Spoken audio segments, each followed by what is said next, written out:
Honorable members, I declare this 19th sitting of the 12th Parliament of the Cooperative Republic of Guyana to be duly constituted and in session. The clerk will lead us in prayers. Almighty God, we are here gathered together. We most humbly beseech thee to guide us in all our consultations, so that we may together build a land where knowledge is free, where the mind is without fear, the head is held high, and where words come from the depth of truth. Grant us, O God, thy need and guidance, so that we may deal justly with the several causes that come before us, laying aside all private interests, prejudices, and personal preferences, so that the result of our counsels may be to the glory of thy blessed name, the maintenance of true religion, the preservation of justice, the safety, honor, and happiness of the President, and the peace and prosperity of Guyana. Grant us, O God, the vision so to lead, that all the people of this fair land may enter into that state of brotherhood and unity, where the mind is empowered by thee, and we ever widen in thought and action. Amen. Please be seated, honorable members. Messages from the President. Announcements by the Speaker.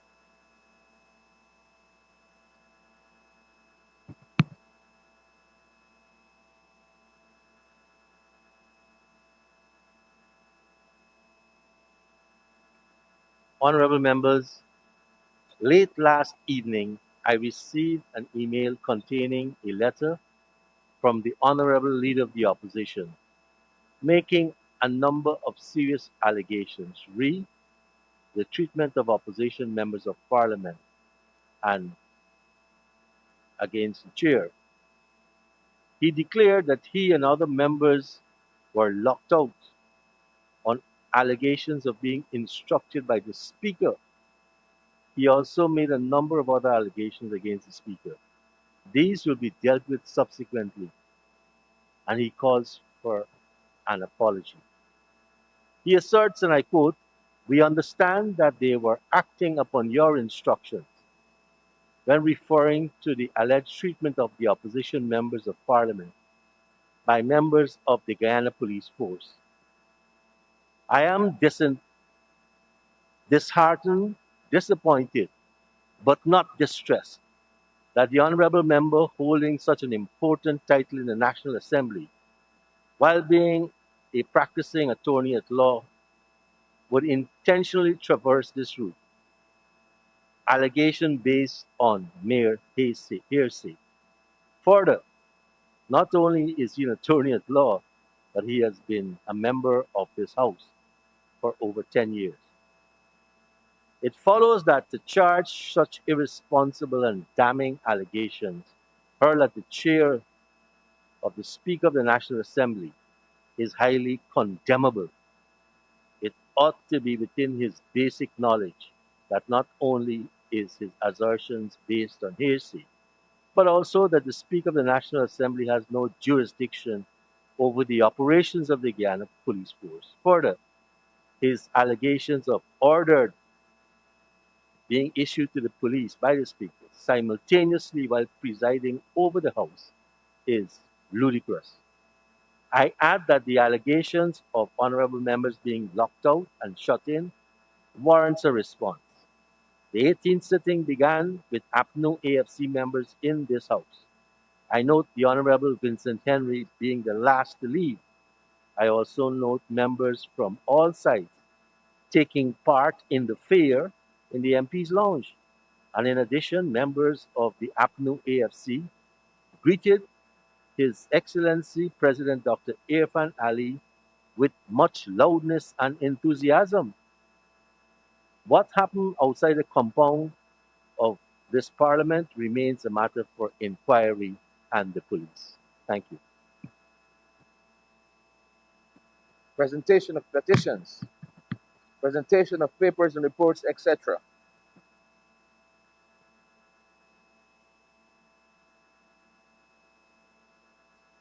Honorable Senior Minister in the Office of the President with responsibility for finance.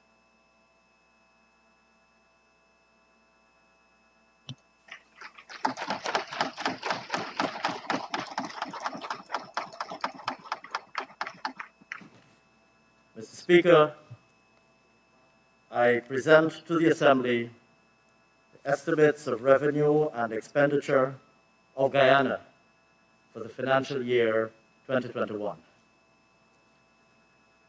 Thank you. Reports from committees.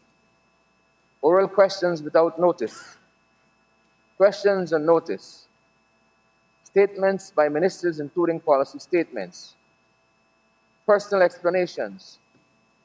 Request for leave to move the adjournment of the National Assembly on definite matters of urgent public importance.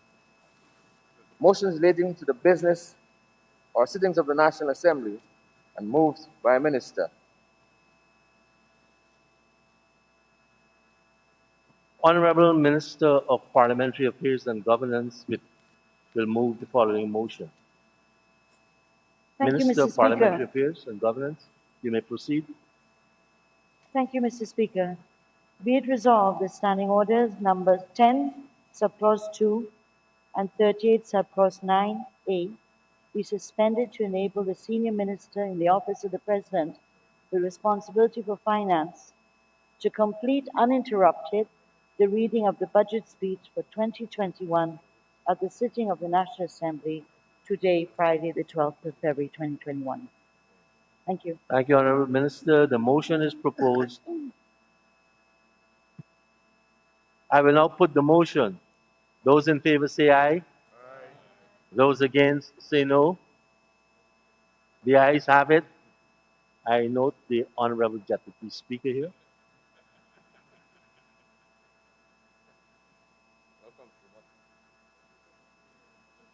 Honorable members, we have now come to the item budget for 2021. Sorry. Mr. Clerk. Introduction of bills. Public business. Government's business. Honorable members, we have now come to the item budget for 2021. Honorable Senior Minister in the Office of the President with responsibility for finance will move the motion for the approval of the estimates of revenue and expenditure for financial year 2021.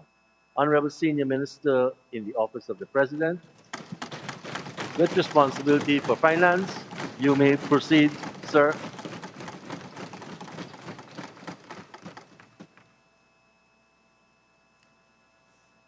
Mr. Speaker,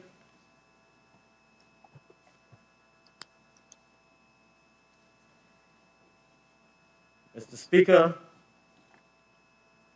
I rise to move the motion for the approval of the estimates of the public sector and the budget for the financial year 2021. And in so doing, I wish to indicate that Cabinet has recommended that the National Assembly proceed upon this motion pursuant to Article 171, Paragraph 2 of the Constitution of the Cooperative Republic of Guyana. Mr. Speaker, Budget 2021 is the first full-year budget presented by this PPPC administration since we were given a new mandate by the people of Guyana in the historic 2nd March 2020 general and regional elections. This budget comes after the emergency budget of 2020, which was prepared under a compressed schedule and arrived in this House well into the second half of the fiscal year as a result of the protracted struggle to defend democracy last year. That emergency budget delivered on this People's Progressive Party civic government's promise to provide immediate protection and relief to the long-suffering people of Guyana and breathe some life into the then moribund Guyanese economy. Together with the subsequent appropriations approved for that year, Budget 2020 provided for $7 billion of COVID-19 relief cash grants to households across Guyana, $2 billion of one-off grants to public sector employees, and $1 billion in end-year bonuses to frontline workers in the health sector and the disciplined services. Budget 2020 reversed punitive and draconian tax measures, such as the value-added tax on electricity, water, and cellular phones, and it restored a subsidy on water charges for the elderly. Measures aimed at jump-starting economic activity included the removal of the value-added tax on exports and on machinery, equipment, and ATVs, all-terrain vehicles, for mining, forestry, agriculture, and manufacturing. Additionally, Mr. Speaker, corporate taxation was removed on private providers of education and healthcare, thereby incentivizing investment in these areas. An injection of $7 billion was also provided to recapitalize the sugar industry. Meanwhile, the resumption of the government's house lot distribution and land titling program, restoration of the $30 million limit on loans eligible for mortgage interest relief, and raising of the limit for low-income housing loans for corporate tax relief in the banking sector to $10 million, combined to stimulate a restart of activity in the construction sector and made home ownership affordable once again.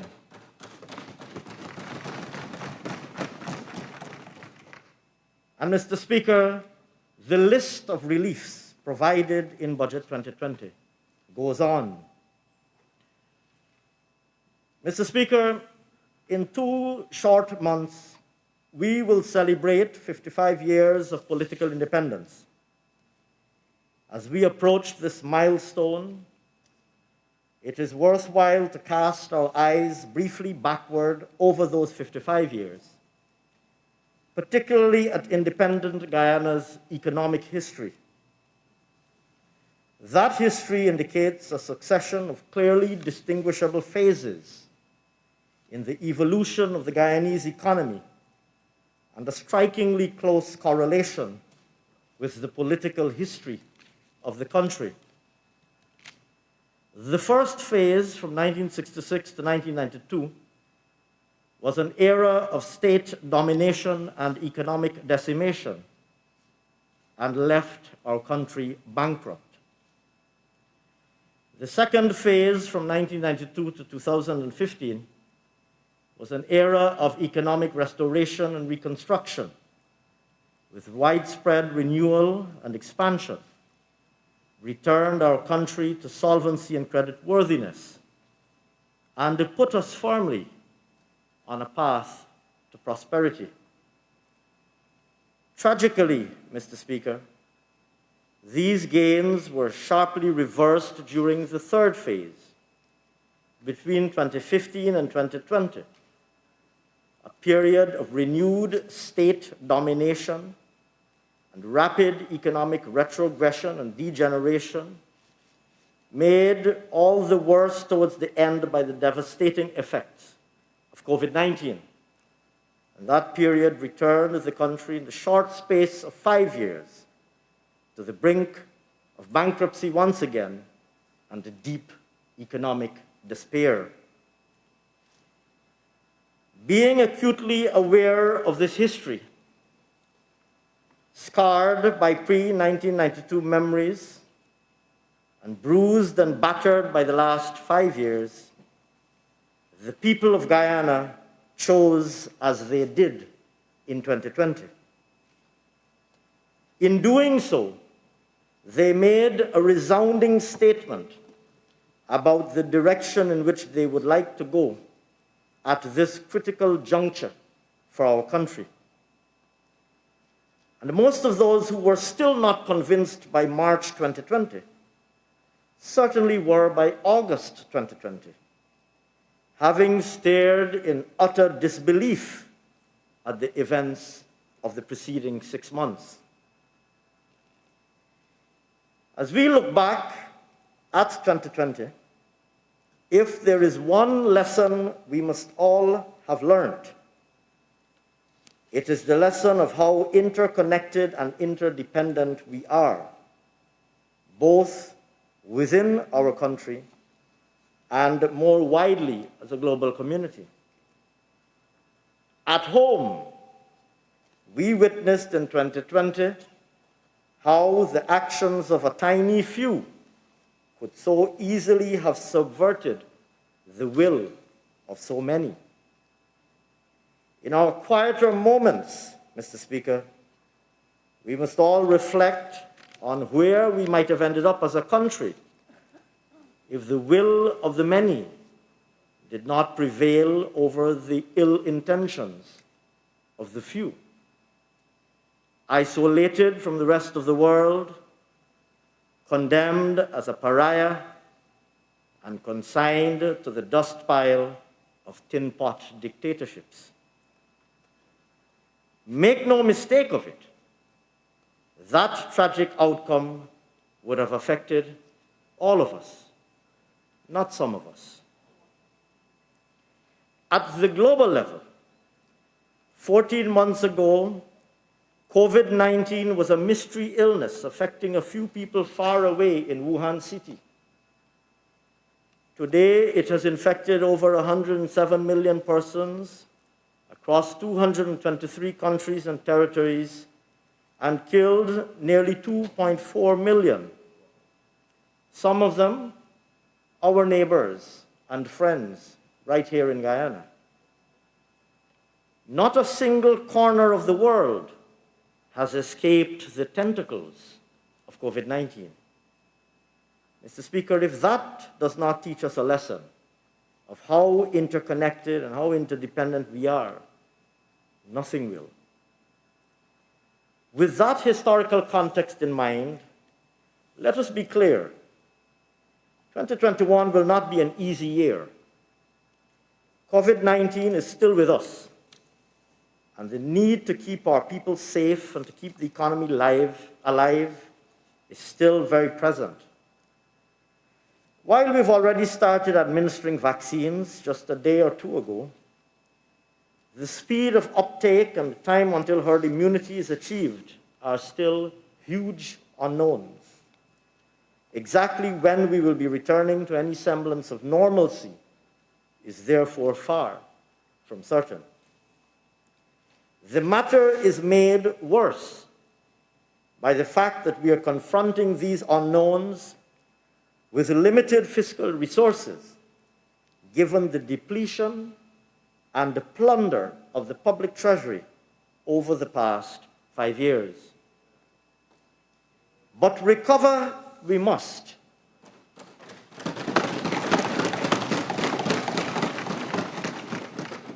And recover we will.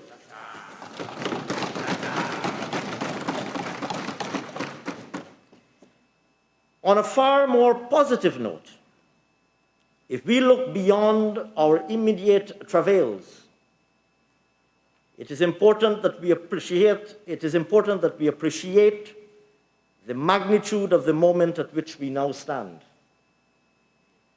For generations, our foreparents have dreamt of a Guyana where they and their children can work, earn, live, and age comfortably, saving, uplifting themselves steadily, free of despair, full of hope, realizing aspiration after aspiration, and with no reason or yearning to be anywhere but here.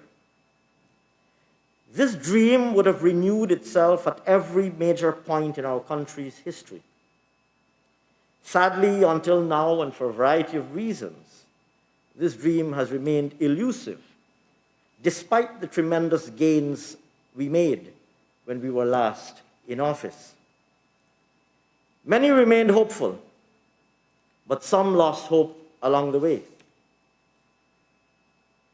Contemplate now that ours is the generation who might finally realize this dream, and the full magnitude of the moment we are in might better be appreciated. The dream that has eluded us as a country for generations can finally be realized, not in the far future, but by today's generation. Lest we be mistaken, this will not happen automatically. It will take bold and visionary, but careful and responsible leadership. The path to prosperity, and by this I mean not a fleeting glimpse of prosperity, but lasting and enduring prosperity, will unavoidably require careful charting and steady navigation. Important trade-offs will need to be made and balances struck, most significantly between immediate needs and longer-term considerations. Mr. Speaker, this is what the People's Progressive Party civic government offers. The vision to chart the course we need to take and the capability to get us there.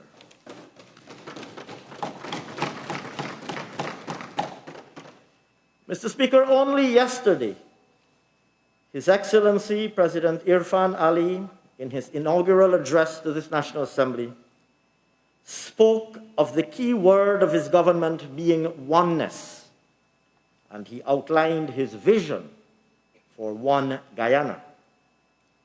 There can be no more compelling philosophy for us than this concept of oneness. It is embodied in our national motto, and it must equally be embodied in all that we do.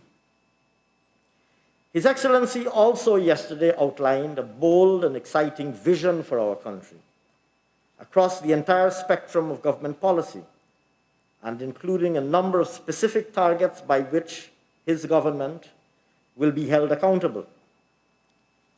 Guided by His Excellency's vision, as well as the People's Progressive Party civic manifesto on the basis of which we were elected to office, our agenda for transforming Guyana will bring tangible and demonstrable betterment to all Guyanese. With the implementation of this agenda, Guyana will be an unrecognizably different place in every positive respect in 5 years' time compared to where we are today. In keeping with His Excellency's vision, Budget 2021 seeks to achieve the following objectives for all Guyanese. 1. Navigating COVID-19 for as long as it is around, keeping our population safe, containing further spread, treating those who are infected, providing vaccines as soon as they become available, and reopening the economy progressively and then fully when it is safe to do so. 2, ensuring a diversified and resilient productive sector by facilitating large-scale private investment in both traditional and new and emerging sectors, creating 50,000 jobs in the next 5 years, and promoting entrepreneurship at the medium and small business level. 3, initiating investment in catalytic and transformative infrastructure, including energy infrastructure, to ensure adequate supply at competitive cost, and transport infrastructure to improve international connectivity and unleash domestic production and productivity.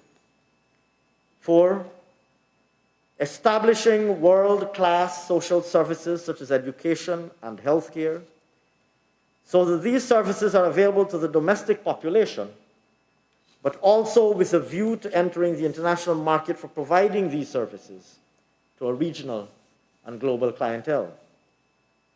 5, improving the quality of public services and creating a conducive environment for doing business and interacting with government, including by deploying technology-based solutions, as well as reducing bureaucracy and red tape.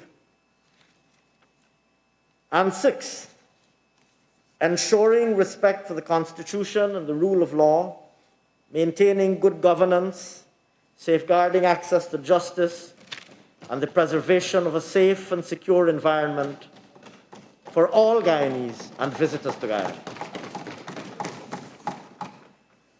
With these objectives in mind, this budget ensures we recover as a country both from 2020 and from the last 5 years of trauma. It puts in place the policies needed to catalyze rapid economic growth in the near and medium term. And it lays the foundation needed to ensure that that growth is not transitory, but is sustainable for the longer term. Budget 2021 is therefore presented under the theme, A Path to Recovery, Economic Dynamism and Resilience.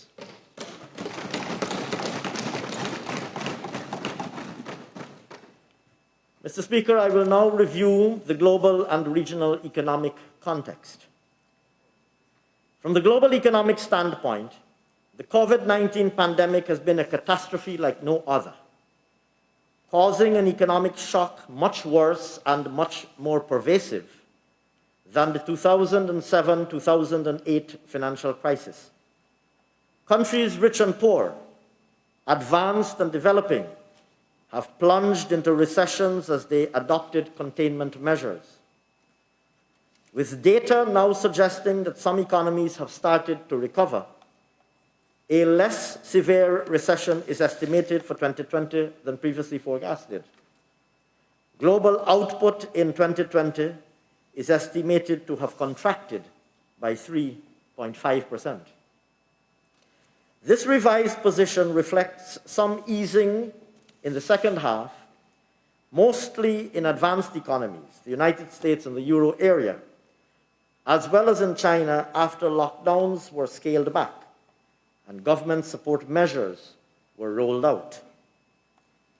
Advanced economies who were able to deliver direct spending and liquidity support are estimated to have contracted by 4.9% in 2020. Similarly, the contraction of output in emerging market and developing economies is estimated at 2.4% in 2020. As previously forecasted, output in all countries in this group, except China, is estimated to have declined. Notably, growth in China is now estimated at 2.3% for 2020. In the Latin America and the Caribbean region, economic output is estimated to have contracted by 7.4%. Mr. Speaker, closer home, Caribbean economies felt the sharp effects of the pandemic as a result of their high dependency on tourism as well as domestic containment measures. Latest available data suggest that the tourism-dependent economies of the Caribbean are likely to have contracted by 9.9% in 2020, and individual countries in that group by as much as 20%. Even in the commodity exporting economies of the Caribbean, overall growth in 2020 is expected to have been in the vicinity of a paltry 0.6%. Mr. Speaker, as indicated earlier, COVID-19 is far from over, and much uncertainty remains. Following the 2020 contraction in global output, the world economy is expected to see some recovery in 2021. However, this must be regarded cautiously as the world continues to manage the public health situation and contain downside risks simultaneously. Global output is expected to grow in 2021 by 5.5%. Two key assumptions driving this outlook are the provision of additional policy support in some large economies, as well as the expectation of a vaccine that would result in strengthened economic activity later in the year. Growth in advanced economies is therefore forecasted 4.3% in 2021, In the US and Japan, the 2021 growth outlook, projected at 5.1 and 3.1% respectively, can partially be attributed to fiscal stimulus measures introduced at the end of 2020. The 2021 outlook for the euro area, at 4.2%, incorporates lower activity at the end of 2020, combined with rising infections and reintroduced lockdowns. Recovery is also anticipated for the emerging market and developing economies group, which is expected to grow by 6.3%. Like the advanced economies, the recovery paths vary within this group, and with significant differentiation expected between China and the other economies, as China's containment measures and liquidity support appear to have facilitated a strong recovery. For Latin America and the Caribbean, growth of 4.1% is forecasted. But within the Caribbean, the recovery is expected to be protracted, with growth of 4% in the tourism-dependent economies and 3.8% in the commodity exporters. Mr. Speaker, as a commodity exporter, Guyana remains exposed to developments on the global commodity markets, and COVID-19 introduced much uncertainty in these markets, with mixed effects across the main commodities we export. The average world market price of rice was $497 per metric ton in 2020, 18.8% above the 2019 average. The average world market price for sugar was 28 US cents per kilogram in 2020, a 1.5% increase when compared with 2019. Global metal prices in 2020 were mixed when compared with 2019. The average price of gold in 2020 was $1,770 and 30 cents per troy ounce, 27.1% over 2019. The average price for aluminum was $1,704 per metric ton in 2020, 5% lower when compared with 2019. The average price of Brent crude oil was $42.30 per barrel in 2020, 33.9% lower when compared with 2019. Mr. Speaker, looking ahead, the world market prices for rice and sugar are projected to increase in 2021 by 0.3 and 2.3% respectively. However, gold and aluminum prices are projected to decline by 1.7 and 1.4% respectively. The average crude oil price is projected to increase by 4% in 2021, but remain below the 2019 average. Mr. Speaker, I now turn to developments in the domestic economy in 2020. Real gross domestic product. Mr. Speaker, at the time of Budget 2020, it was hoped that the budgetary allocations and measures introduced would help to curb the spread of COVID-19, allowing for a faster return to normalcy. However, it very quickly became apparent that infection levels were significantly higher than reported by our predecessors in office, reflecting the low level of testing. As a result, our government was forced to keep in place several emergency measures for much longer than anticipated, hampering the pace of recovery expected at that time. Indeed, Mr. Speaker, it has become evident that the shocks to our economy from the events of 2020, both the pandemic and the protracted general and regional elections, were far more severe and far more lasting than we anticipated. As a result, Mr. Speaker, our real GDP in 2020 is estimated to have grown by 43.5%, somewhat lower than previously expected, considering that 2020 was the first year over which we were an oil producer. More strikingly, Mr. Speaker, the non-oil economy is estimated to have contracted in 2020 by 7.3%. Sectoral performance: agriculture, forestry, and fishing. Mr. Speaker, in 2020, the agriculture, forestry, and fishing sector is estimated to have grown by 4.1%. This improved position is largely on account of growth in rice, other crops, and livestock, which more than offset contractions observed in sugar, forestry, and fishing. The sugar growing sector is estimated to have contracted by 3.7%, with production falling to a low of 88,868 tons. This was primarily due to a shortfall of more than 17,000 tons in the first crop, which in turn resulted from the protracted lack of capital investment in factories, which caused downtime and reduced the volume of sugar extracted from canes. Additionally, high rainfall in November and December resulted in the flooding of some fields and restricted access to canes. Mr. Speaker, the rice growing sector is estimated to have expanded by 4.8% in 2020.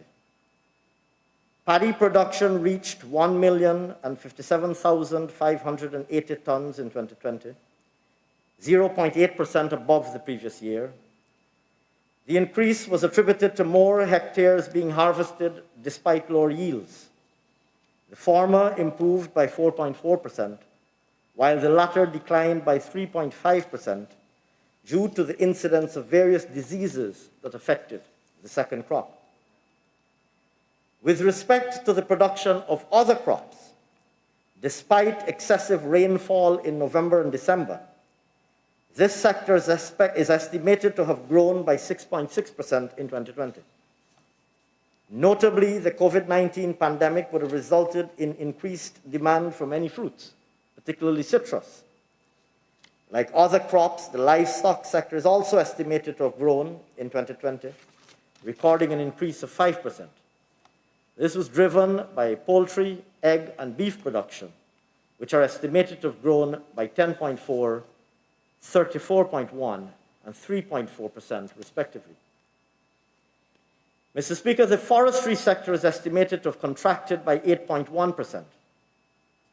The overall decline is primarily driven by an 11.8% decline in sawnwood production, reflecting the marked slowdown in construction activity in 2020. The fishing sector is projected to have contracted by 17.1%. This decline was largely as a result of fewer vessels going out to fish due to lower domestic and external demand stemming from the pandemic. Production was further limited by inclement weather, as well as an extension of the closed season for shrimp fishing from 8 weeks to 10 weeks. Extractive industries. Mr. Speaker, the mining and quarrying sector is estimated to have expanded by 303.7% in 2020. The overall growth above 2019 was driven by the emerging oil and gas and support services industry, which grew by 2,603.3% over the previous year, given that 2020 represented the first full year of the industry's operations. In contrast, a sharper than expected decline was observed for the gold subsector. Mr. Speaker, one of the large gold mining companies ceased production in July 2020 to facilitate a transfer of ownership. and only resumed operations in November. As a result of this stoppage, as well as lower extraction by the other large company, the subsector contracted by 7.8%. The contraction in production by large-scale operators overshadowed the small and medium-scale miners, who declared 485,552 troy ounces in 2020, 8.3% higher than the previous year. Turning to the bauxite subsector, the stoppage of mining by one company, combined with lower global demand for bauxite and disruptions to supply chains, resulted in an estimated contraction of 41.2% in 2020.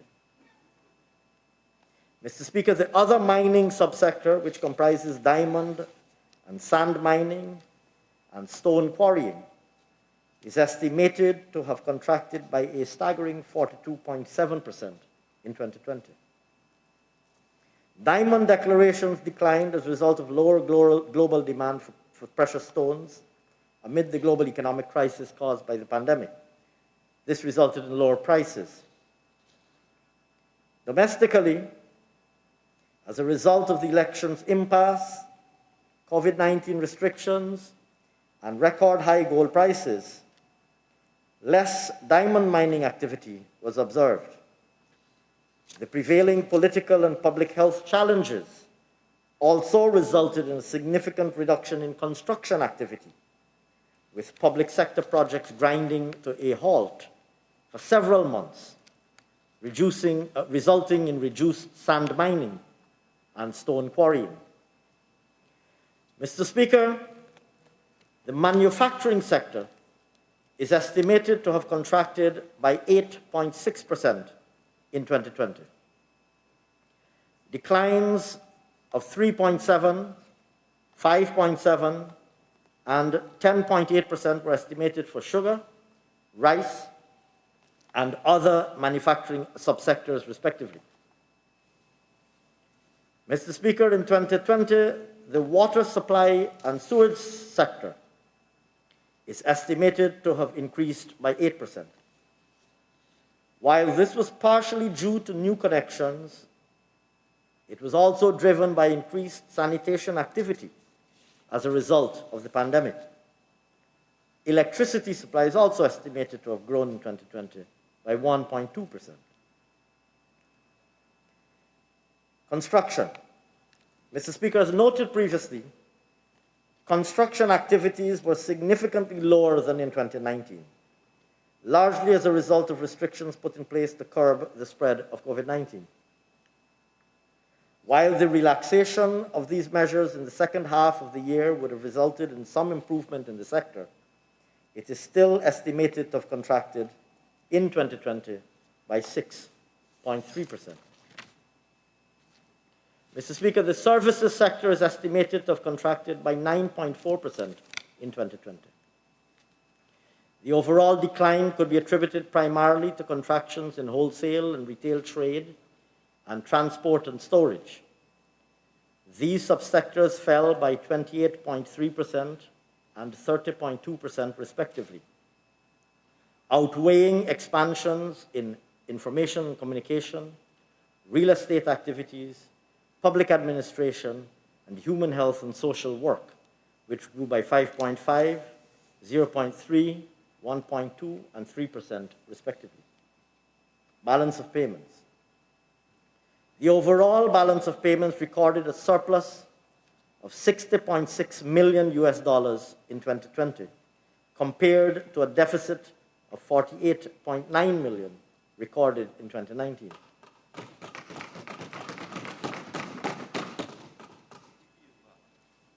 The current account recorded a deficit of $651.7 million in 2020, 76.9% lower than the deficit of $2,823.7 million in 2019. The difference between the actual outturn for 2020 and the forecast resulted from a larger than projected merchandise trade surplus. The merchandise trade account moved to a surplus of $514.8 million from a deficit of $2,473 million in 2019, reflecting the entry of oil exports into the balance of payments in 2020. This offset the lower than anticipated unrequited transfers and a higher than projected deficit on the services account. The net services account registered a deficit of $1,824.7 million in 2020, higher than the 2019 position of $892.5 million. This position was due to a larger than anticipated deficit on the non-factor services account by $216.2 million. In 2020, net payment for non-factor services increased by $907.6 million to $1.793 billion when compared to 2019. This resulted mainly from increased payments for business services.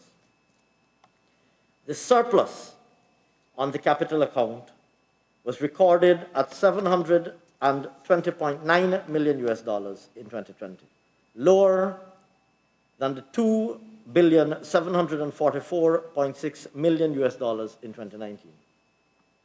The shortfall resulted from higher outflows of private enterprises, also associated with the commencement of oil production.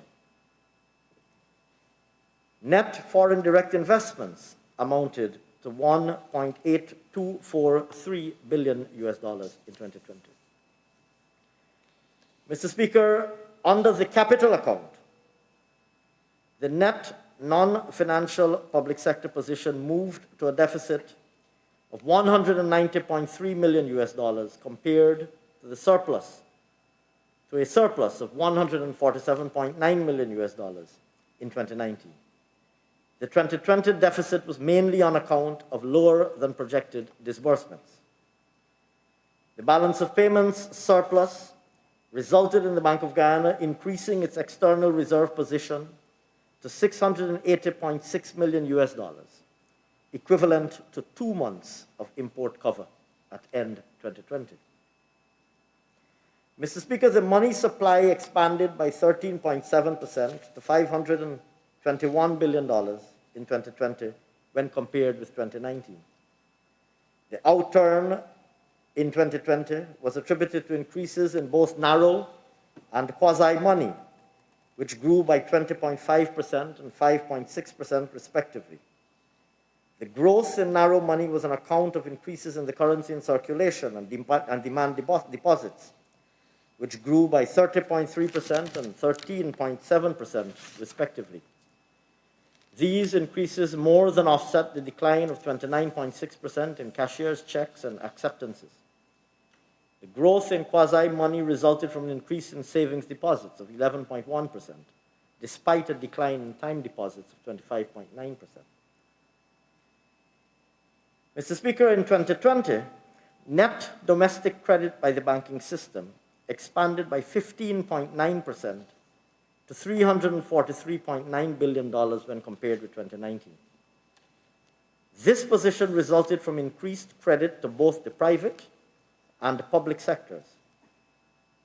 Net private sector credit grew by 2.4% to $259.8 billion on account of an increase in credit to all sectors with the exception of manufacturing, which contracted by 17.8%. Credit to the agriculture, mining, and quarrying, services, households, real estate mortgage loans, and other sectors were higher by 3.2, 7.3, 7.7, 1.7, 3.7, and 7.7% respectively. This reflects the decision to lower the reserve requirement ratio from 12 to 10% for the period from August 24th to December 31st, 2020, in keeping with an agreement between the central bank and the commercial banks in relation to COVID-19 relief measures. Total reserves deposited with the Bank of Guyana increased by 42.5% to $125.6 billion due to the reduction in the reserve requirement to encourage private sector credit. Reserves in excess of minimum requirement amounted to $75.1 billion at end December 2020. Prices and income. Mr. Speaker, the 12 months inflation rate at December 2020 was recorded at 0.9%, mainly as a result of lower energy prices, which offset higher food prices, largely driven by higher prices of meat, fish and eggs, and vegetable products. Interest rates. Mr. Speaker, the interest rate remained low throughout 2020. The small savings rate declined by 5 basis points in December 2020 when compared with December 2019 to reach 0.91%, while the commercial bank weighted average lending rate fell by 22 basis points to 8.96%. The 182-day Treasury bill yield increased to 1% from 0.89%, while the 364-day Treasury bill yield remained unchanged at 1%, resulting from the competitive bidding for these instruments. The 91-day Treasury bill also remained unchanged at 1.54%. Incomes. Mr. Speaker, in 2020,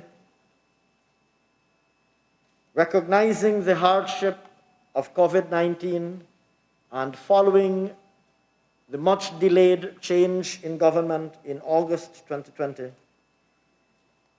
this People's Progressive Party civic government provided amounts totaling $7 billion for every household to receive relief in the form of an unconditional cash transfer of $25,000. This government has also been clear and unwavering in our commitment to place our frontline responders first as we combat the pandemic. Indeed, Mr. Speaker, they were first in line to receive the COVID-19 vaccines as they arrived yesterday.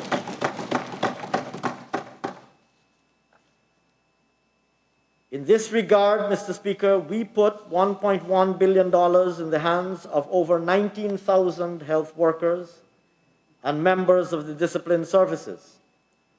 Additionally, a one-off payment was made to all public sector employees, benefiting more than 60,000 employees and putting almost $2 billion in the hands of these employees.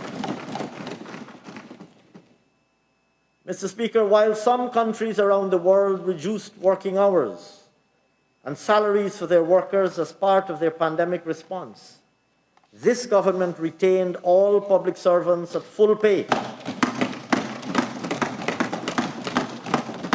while allowing a rotational work system and work-from-home systems where applicable to mitigate disease transmission. Fiscal position. Mr. Speaker, the balance on the non-financial public sector after grants amounted to a deficit of $91.8 billion. This deficit is equivalent to 9.6% of GDP at the end of 2020 and is mainly attributed to a shortfall of $2.9 billion in revenue, offset against the contraction in total expenditure of $1.3 billion. Additionally, Mr. Speaker, grants fell short by $939.7 million. Central government. At the end of 2020, the operations of the central government resulted in a deficit of $90.5 billion, 9.4% of GDP. The deficit was primarily as a result of higher than anticipated expenditure requirements. Central government current revenue for 2020 totaled $227.4 billion. Tax collection accounted for 96% of this revenue, $218.3 billion. The increase in tax revenue above the 2020 level above the 2020 estimate rather, was the result of higher than projected collections from internal revenue and excise taxes, which grew by 6 billion and 1.9 billion respectively. Internal revenue was higher on account of larger than expected collections from private sector corporation tax and PAYE, which were 3.7 billion and 1.3 billion above the forecast. The increase in excise tax collections above the budget projections is mainly due to the higher than anticipated collections from the importation of fuel products and motor vehicles. In contrast, Mr. Speaker, collections from VAT were $2.8 billion lower than the projection on account of lower collections from both imported goods and domestically supplied goods of $2.4 billion and $368.3 million, respectively. And it would be recalled, Mr. Speaker, that this government provided extensive relief on VAT as a priority in the 2020 budget. Yep. Similarly, customs and trade tax collections were below the 2020 forecast by $1.3 billion, largely attributed to lower collections of import duties. Non-tax revenue totaled $9.1 billion, lower than projected as a result of lower dividends received from the non-financial public enterprises. Mr. Speaker, central government expenditure for 2020 totaled $325.5 billion, $5.2 billion above the allocation provided for in Budget 2020. When compared with the Budget 2020 estimates, non-interest expenditure was $1.6 billion higher than expected on account of larger outlays on other goods and services and transfer payments. The increase in other goods and services was mainly on account of the payment by this government of $6 billion of electricity arrears inherited from the previous government and owed by various government agencies to the detriment of the finances of the Guyana Power and Light Incorporated. The growth in transfer payments arose from the COVID-19 relief cash grant, which we have rolled out across the country. Mr. Speaker, interest payments were $394.9 million lower than the projection, and capital expenditure reached $76.1 billion at the end of 2020. The overall deficit of the public enterprises at the end of 2020 was $1.3 billion. Public debt management. Mr. Speaker, this People's Progressive Party civic government's track record, established and so amply illustrated during our previous tenure in office, our track record of prudent debt management is well established and has been amply illustrated. We endeavor to preserve that track record by contracting financing and meeting debt service obligations at the lowest possible cost within acceptable risk parameters. This approach would engender the continued sustainability of Guyana's total public and publicly guaranteed debt, which amounted to $2,592.2 million at end December 2020. Of this amount, total public debt comprised $2,589.8 million, while total publicly guaranteed debt comprised $2.4 million. Mr. Speaker, of note, this is the first year that our debt coverage has been expanded to include publicly guaranteed debt, providing a more complete picture of our debt position. This is yet more testimony to this People's Progressive Party Civic's government's commitment to transparency and accountability. Mr. Speaker, at the end of December 2020, the ratio of total public and publicly guaranteed debt to GDP was 47.4%. Total public debt at end December 2020 was 53.3% higher than at December 2019, mainly due to the inclusion of the large central government gross overdraft with the Bank of Guyana accumulated under the previous administration, but which was previously not reflected as part of the domestic debt stock. This move is intended to regularize and accurately reflect significant liabilities accumulated over the last 5 years and to restore the integrity of Guyana's fiscal accounts. Additionally, Mr. Speaker, all outstanding liabilities totaling about $67.5 million US dollars, or about 14.1 billion Guyana dollars, under a government guaranteed bond issued in May 2018 by the National Industrial and Commercial Investments Limited, NISIL, under the previous administration, were classified or are classified now as domestic debt due to the fact that the government, this government, was required to meet debt service obligations under this bond in 2020. It would be recalled, Mr. Speaker, that that bond was issued with a full and ironclad government guarantee. In 2020, Mr. Speaker, total public debt service payments amounted to $92.3 million US dollars, an increase of 9.3% compared to the preceding year, on account of higher domestic debt service costs.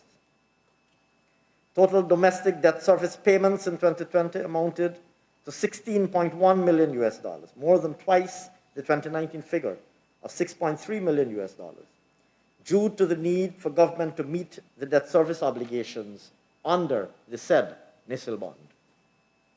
Conversely, Mr. Speaker, external debt service payments shrank by 2.5% in 2020 to $76.2 million US dollars, mainly due to the completion of repayments under a rescheduled debt to Trinidad and Tobago.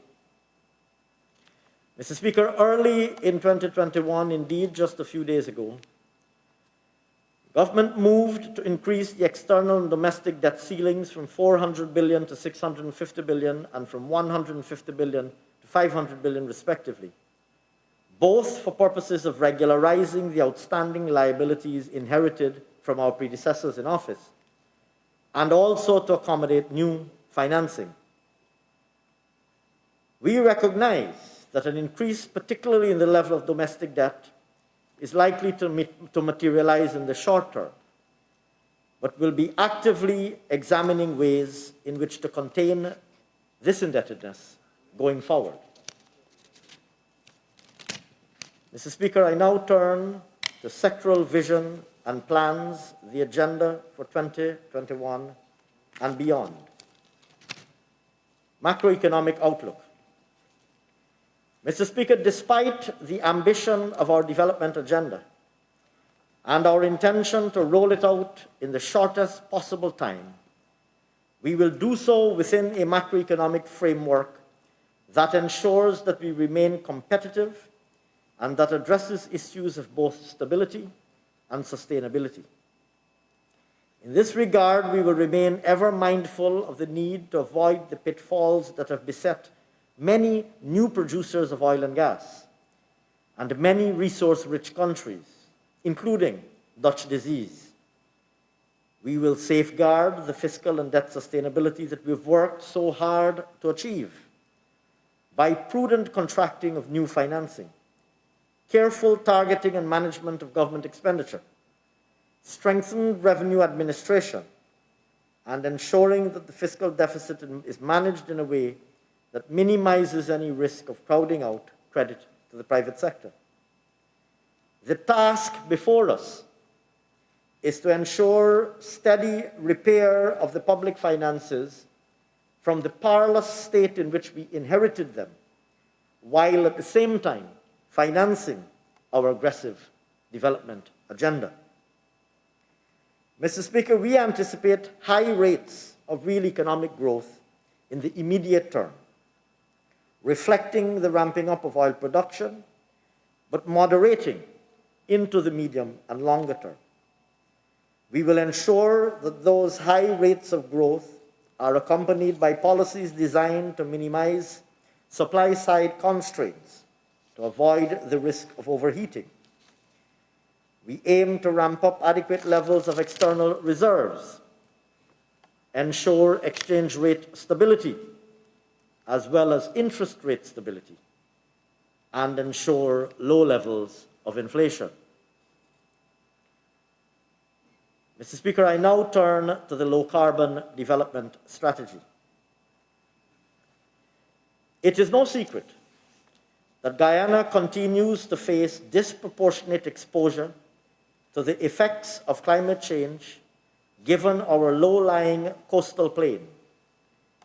At the same time, we make a disproportionate contribution to the global fight against climate change, given our pristine standing rainforests. This has not changed, notwithstanding that we've become an oil-exporting country.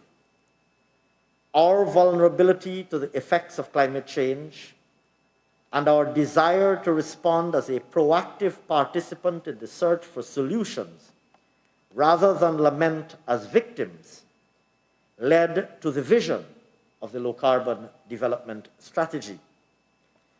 The LCDS, as it is known, was a groundbreaking forest partnership agreement with Norway, the first for a developing country and the third largest agreement of its kind anywhere in the world.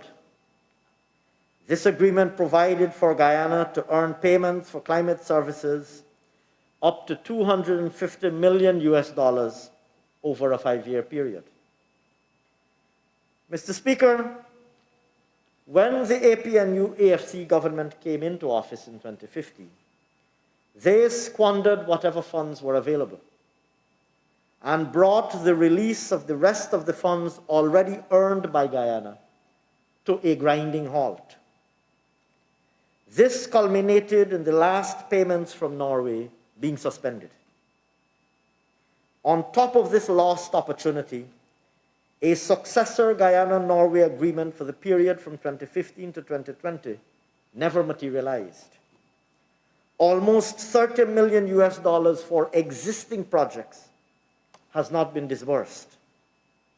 More than $135 million that was earned by Guyana under this arrangement is sitting in bank accounts outside our economy. The Amila Falls hydropower project, which would have used $80 million of LCDS financing to leverage hundreds of millions of dollars of private investment by major international investors, was derailed. And the opportunity to grow our payments from forest climate services after 2015 was never taken. Mr. Speaker, together, this is one of the most shameful economic legacies of the APNU-AFC government. And it falls to this People's Progressive Party civic government to repair that damage. We will do this in 3 ways. First, in today's budget, we are taking steps to unblock the more than $135 million that had not been released for allocation into projects. These resources will be invested primarily in renewable energy projects and to strengthen the agencies involved in regulating the sector, such as the Guyana Forestry Commission, as well as to advance ongoing projects, such as the Amerindian Land Titling Project, sustainable land management, and on ICT access for hinterland, poor, and remote communities. Second, we are looking ahead and starting work to assess the emerging international markets for forest climate services. It is believed that these markets can contribute 75% of needed offsets to meet the Paris Climate Agreement, and global interest is growing. This is exactly the message that Guyana and other forest countries have been championing for over a decade, while pointing out that, in developing countries in particular, all societies need to rapidly grow low-carbon opportunities if they are to diversify their economies away from traditional development paths. Finally, later this year, we will prepare an expanded LCDS to take into account the opportunities and challenges that have emerged since the strategy was first produced. We will expand it into a comprehensive development strategy. Needless to say, this will incorporate the fact that we are now an oil producer. In the updated LCDS, this government will set out how Guyana can achieve the national transformation that the PPPC manifesto speaks of, while also participating in the global economic transition that will take place in coming decades. True to the original vision of the LCDS, Guyana can lead the way in meeting this challenge. Our next objective, Mr. Speaker, is the promotion of a diversified, resilient, and competitive productive sector: oil and gas. Mr. Speaker, since the announcement of the oil discoveries back in 2015, this government has been unwavering in its position that Guyana must utilize these resources responsibly and transparently to catalyze development and create opportunities for all Guyanese. Since we assumed office, we have come to find that the capacity for management of the oil and gas sector remains severely underdeveloped to ensure that resource extraction is efficient and profit share is maximized. The previous government appears to have spent the last 5 years wasting time instead of ensuring that every opportunity was aggressively pursued to expeditiously equip our regulators to safeguard our national patrimony. Mr. Speaker, while oil and gas may bring many opportunities, like any other extractive sector, it also brings with it its challenges. In addition, the window of opportunity for extraction of this resource is finite, added to which the global shift to renewable resources places further pressures on the long-term timeline. Our vision for this sector has previously been elaborated in Budget 2020 and by His Excellency in his address to this Honourable House yesterday and on other occasions. Mr. Speaker, in the next few years, this government will endeavour to invest in and create an enabling environment that will result in an oil and gas industry that is vibrant and, importantly, that generates strong positive spillovers for the rest of the economy. In addition to strong local content policies, we will ensure that all best practices and principles are adhered to, so that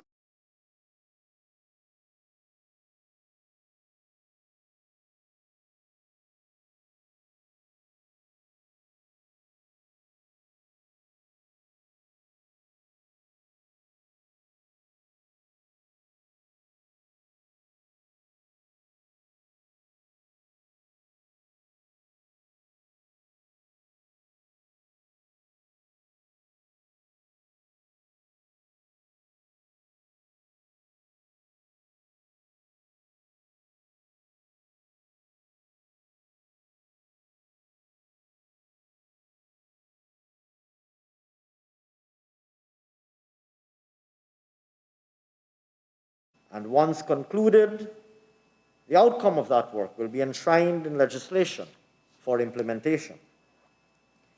Mr. Speaker, it is expected that the Stabroek Block license holder will continue with their aggressive and so far very successful exploration program and maintain their schedule of works for field development, such as with Payara.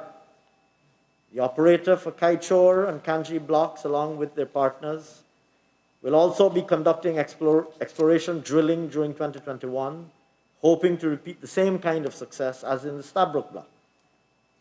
Despite COVID-19 setbacks, the smaller oil companies are optimistic that they will emerge post-pandemic and recommit to their own exploration obligations with zeal. Mr. Speaker, government is working to create a strong and robust institutional and regulatory framework to better manage activity in the sector, including amending the Petroleum Act, developing a model petroleum sharing agreement, exploring a revised petroleum fiscal regime, advancing the draft local content policy and associated legislation, and advancing the Petroleum Commission bill. Commensurate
significant growth is expected in 2021 and over the medium term.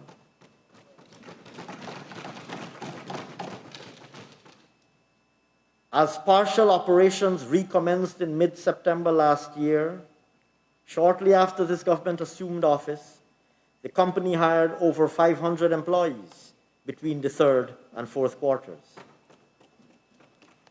By November, mining and milling operations fully resumed, and almost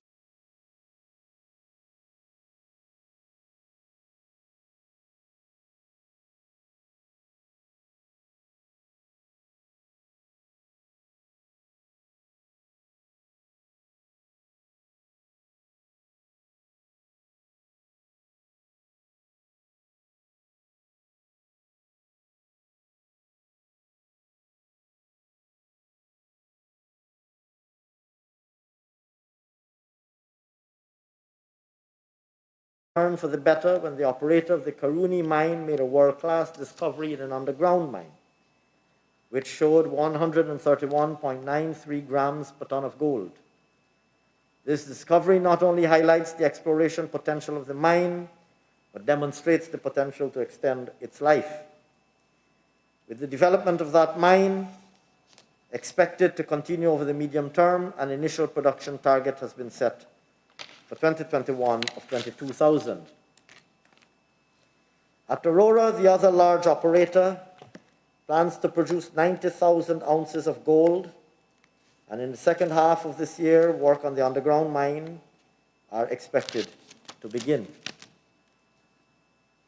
Mr. Speaker, despite the severe economic shocks that came with 2020, small and medium-scale miners had a decent year. Over 390,000 ounces were produced in 2020, 7% below their target, as a result of the suspension of some operations, but 7.1% above their 2019 level. The dealerships anticipate a better year in 2021 and expect declarations in excess of 400,000 ounces. Bauxite. Mr. Speaker, in February 2020, one of the key bauxite producers suspended operations on account of industrial unrest and damaged company property. And to date, no decision has been taken on resumption of this company's operations.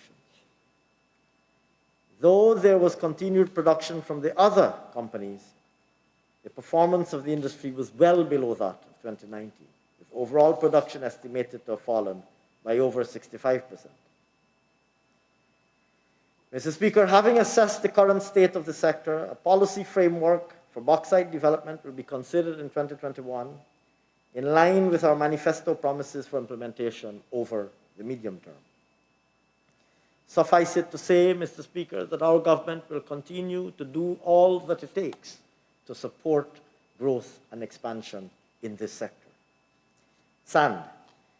Mr. Speaker, in 2020, sand production is estimated to have fallen by over 40% on account of the pandemic and political-related slowdown in construction activity across the country. With both private and public investment expected to rebound in 2021 and grow over the next 2 to 3 years, it is important to ensure sufficient access to quality local materials. Stone. Mr. Speaker, comparing 2019 with 2014, stone production, which is a critical component for building our nation's physical infrastructure, declined by an estimated 49.9%. Having assumed office, Mr. Speaker, in addition to removing the value-added tax on machinery and equipment and ATVs, in our last budget, our government in December issued a license to a local company who will operate what has the potential to be the largest quarry in Guyana and in the Caribbean.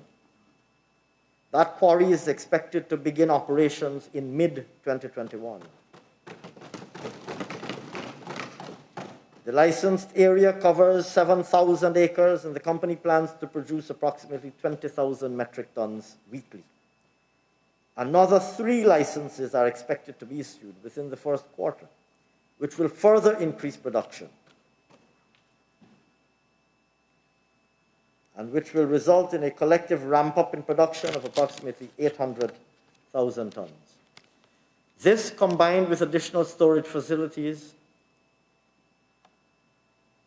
should help address supply hurdles that were experienced to date and support the soaring construction needs of both the public and private sector that we will witness in 2020 and years to come. Manganese. Mr. Speaker, foreign investors is expected to commence manganese operations in Matthews Ridge, with over 100 Guyanese already hired to prepare for the extraction of the mineral, and another 400 to be employed when full operations begin later this year. The company is currently engaged in the environmental social impact assessment with the EPA, a requirement under their mineral license application. They're in design and construction phase of the mine, port, and haulage system. Over the medium term, the development of the mine will see the transporting of manganese to Port Kaituma, where a wharf will be constructed to accommodate vessels to transport the mineral from our port. The total manganese resource is estimated at 26 million tons, and the company is expected to mine some 2 million tons per year, with the life of the operation lasting some 12 to 13 years.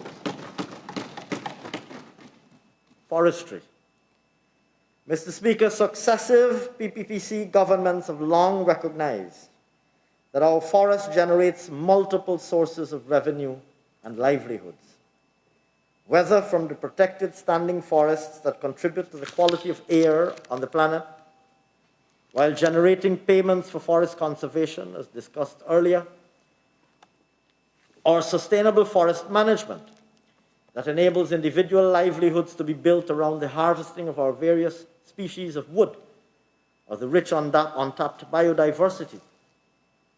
Mr. Speaker, in the 5 years prior to us leaving office in 2015, the average growth rate in this sector was 7.9%, and the average growth in export earnings for the period was 7%. Following that, for the period 2015 to 2019, the APNU completely reversed this. Production contracted by an average of 7.4%, and export earnings by an average of 8.6%. At the same time, Mr. Speaker, the Guyana Forestry Commission was pushed into bankruptcy. Since we resumed office, we have made significant strides in reversing this position. Financing sources were immediately provided to not only support the struggling operations of the Forestry Commission, but also to pay outstanding emoluments to the staff. And the Commission is now being positioned to return to self-sufficiency. Our government has also adjusted the national log export policy effective October 12, 2020, to expand access to markets for our quality timber products. And we've begun to set the path for sustainable production through improved monitoring and planning. Additionally, Mr. Speaker, we removed the value-added tax on machinery and equipment, provided tax concessions on ATVs, and reversed VAT on exports and on hinterland travel, all with effect from October 1st, 2020. This government is confident that in the medium term, the forestry sector will grow to become an even greater contributor to our diversified non-oil economy. And the point really, Mr. Speaker, that I seek to make here is that we do have a remarkable potential for developing a large, vibrant, and dynamic non-oil economy. Still on forestry, Mr. Speaker, in 2021, we will advance progress under the National Forest Inventory Program.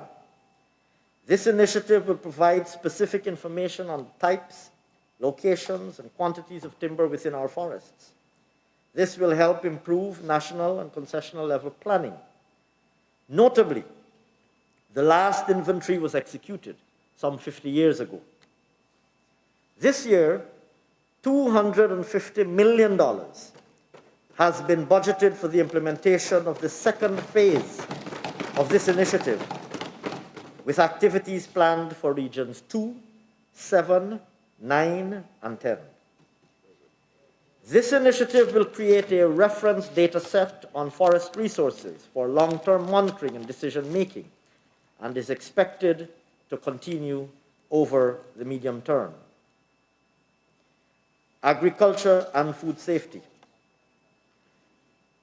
Mr. Speaker, over the last 5 years, the agriculture sector suffered callous neglect, being left in complete decay as if the intention was to consign it into complete non-existence.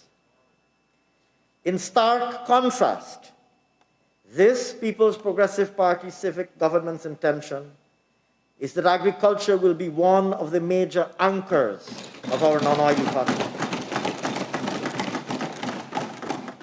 It has a core role to assure food safety, improve incomes, and create jobs. generate export earnings, and reduce food imports, catalyze value-added production, especially when we would have achieved a lowering of the cost of energy. Notwithstanding the hostile environment in which the agricultural sector operated over the last 5 years, the sector accounted for 27.1% of non-oil GDP and 21.3% of non-oil exports. One can only imagine, Mr. Speaker, what the sector would be able to achieve in a favorable environment. To ensure the sector is able to discharge its envisaged role, our government will invest in opening new farm-to-market roads, clearing and preparing new lands, expanding the infrastructure in the intermediate savannas, expanding drainage and irrigation networks to make new land available for small, medium, and mega farms, strengthen extension services through additional and improved facilities, traceability and certification services to reduce existing trade barriers, research and development, and coordinating and facilitating private sector participation in agriculture-based tourism. To complement these initiatives, we will build human resource capacity to deliver the services required to drive growth in the sector. Mr. Speaker, with this holistic plan for agriculture, Guyana is well poised to claim its long outstanding position as the breadbasket of the Caribbean. Supporting livelihoods and transforming not only our economy, but that of the region. In 2021, Mr. Speaker, expenditure in the agriculture sector is expected to increase to $22.6 billion from $18.3 billion. Mr. Speaker, if I may turn now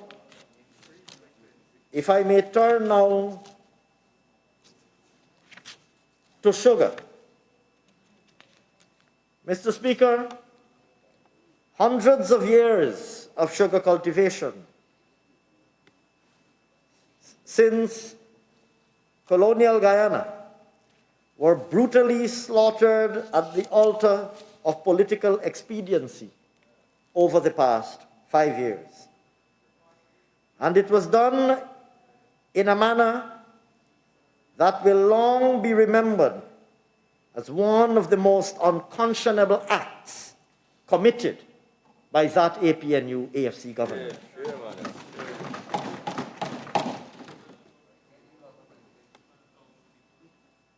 On assuming office, we met a situation where 7,000 sugar workers were unceremoniously shoved onto the breadline by a government that displayed no concern for the social and economic hardships that the arbitrary decision to close the lifeblood of rural Demerara and rural Berbice would cause to ordinary people. The rippling effect of this action coursed through the entire coastal Guyana, spreading shock, dismay, disbelief, and a sense of hopelessness. Hundreds of thousands of persons were affected directly and indirectly. Small and micro businesses, small market vendors were decimated as business dried up and entire communities were devastated. While 3 sugar estates were closed, the other 3 that were reluctantly kept open were left to limp along with little to no capital investments during the APNU AFC tenure. By the time we entered office, sugar production had plummeted to its lowest level ever, and the Gaisuco was in dire financial straits.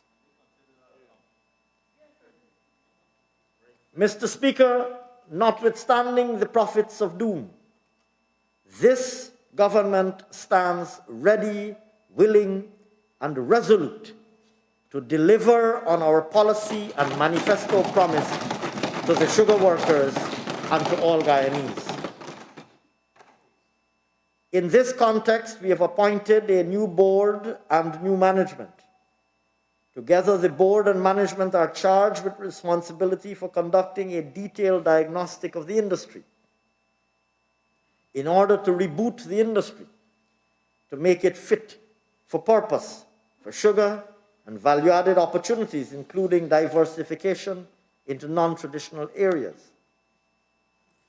Work is currently ongoing on developing a master plan, estate by estate, to guide the future of the industry. Possible elements of that master plan that are currently being considered include the following.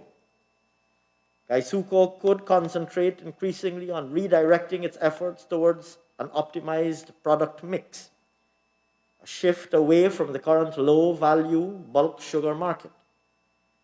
In this regard, the corporation could quadruple its sales into the packaged sugar market, both locally and internationally, over the next 5 years. To this end, the Blairmont packaging plant could be expanded by 3 new packaging machines and an expansion of the storage bond so that inventory can be available at all times to service the international market with the world-famous Demerara Gold packaged sugar. Further, Mr. Speaker, the Enmore packaging plant could also be expanded to 5 operational packaging lines. Mr. Speaker, at Albion, Blairmont, and Iflot, more than 60% of the access roads are in a deplorable state, and more than 50% of the fleet of land preparation and tillage machines were allowed to deteriorate beyond repair.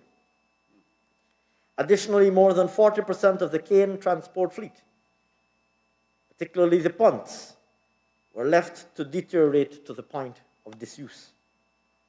Targeted investments will be needed to correct the situation over the medium term. Investments in cane cultivation will help to ensure that ratoons that are currently over 10 years old will be replaced over a 5-year period at the rate of 20% per annum, helping to revert to the standard procedure of replanting every 5 years. Mr. Speaker, on the matter of the 3 estates that were closed by the APNU AFC government, we are currently assessing the damages and the cost to rehabilitate these estates, to make them profitable cost centers, including but not limited to introducing public-private partnerships, agro-industrial and agro-energy opportunities, pursuing product diversification and retraining where necessary. Mr. Speaker, given the importance of sugar in the domestic economy, and the manner in which this sector affects overall socioeconomic conditions in rural Berbice and rural Demerara, we shall continue to work with all stakeholders, including the private sector, in ensuring that the viability of this industry is preserved. To this end, Budget 2021 provides an allocation of $2 billion for critical capital works at Gaisuco.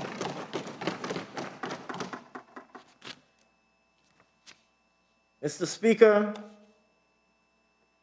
the rice industry, turning to rice now, has demonstrated resilience, as I mentioned earlier, despite the difficult environment in which farmers and millers were forced to operate over the last 5 years.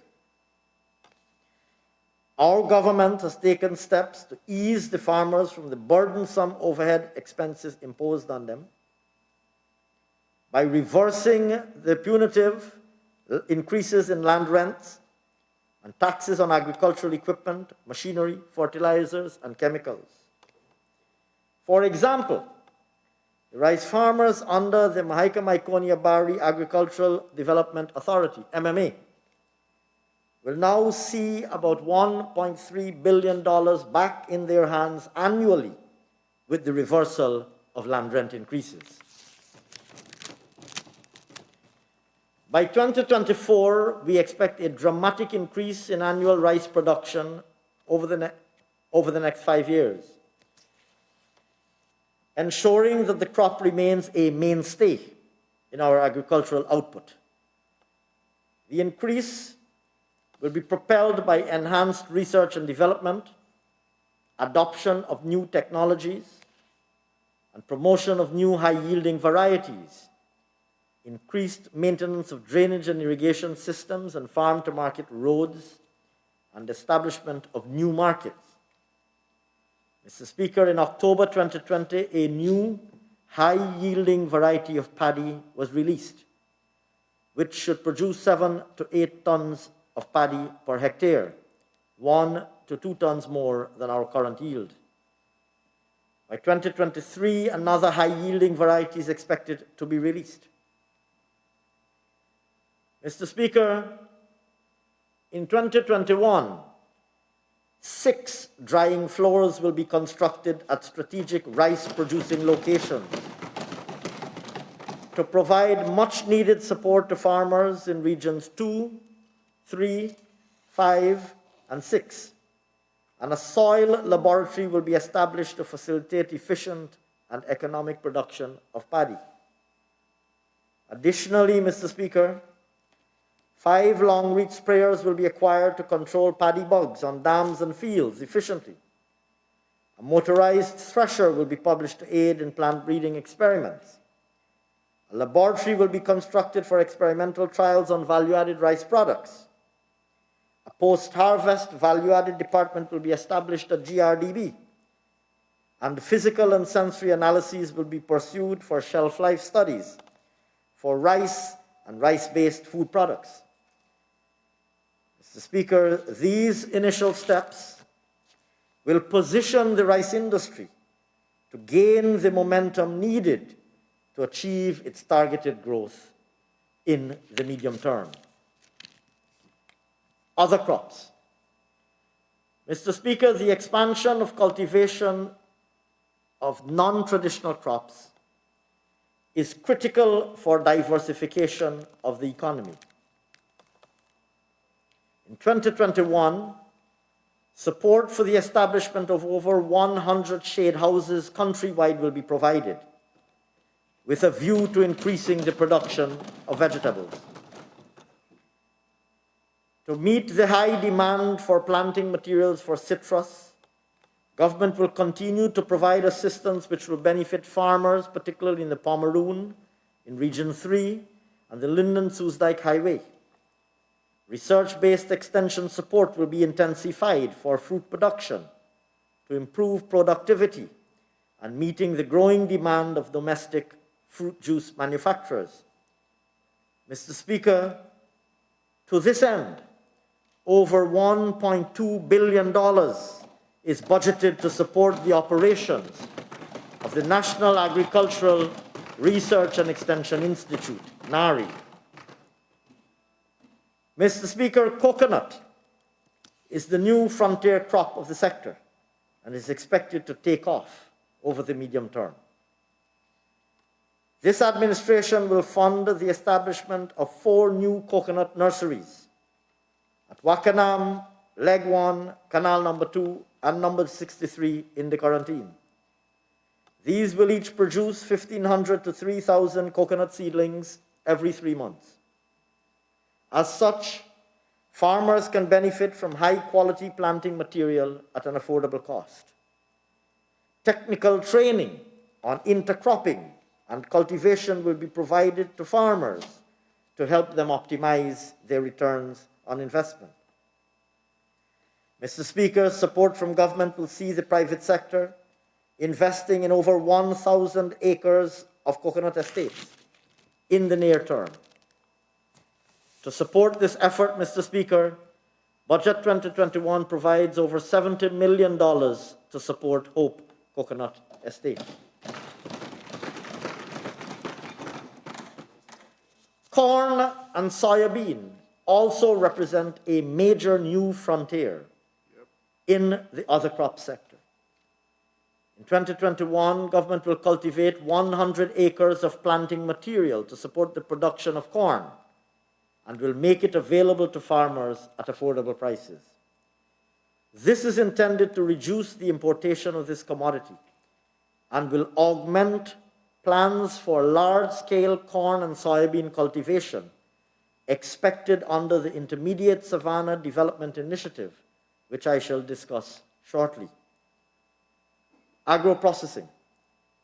In 2021, government will invest $832 million in agricultural infrastructure, including agro-processing and packaging facilities. These interventions will be done in Leslie-Holden, Parika, Sophia, St. Ignatius, Arnaputa, Karakara, and the intermediate savannas.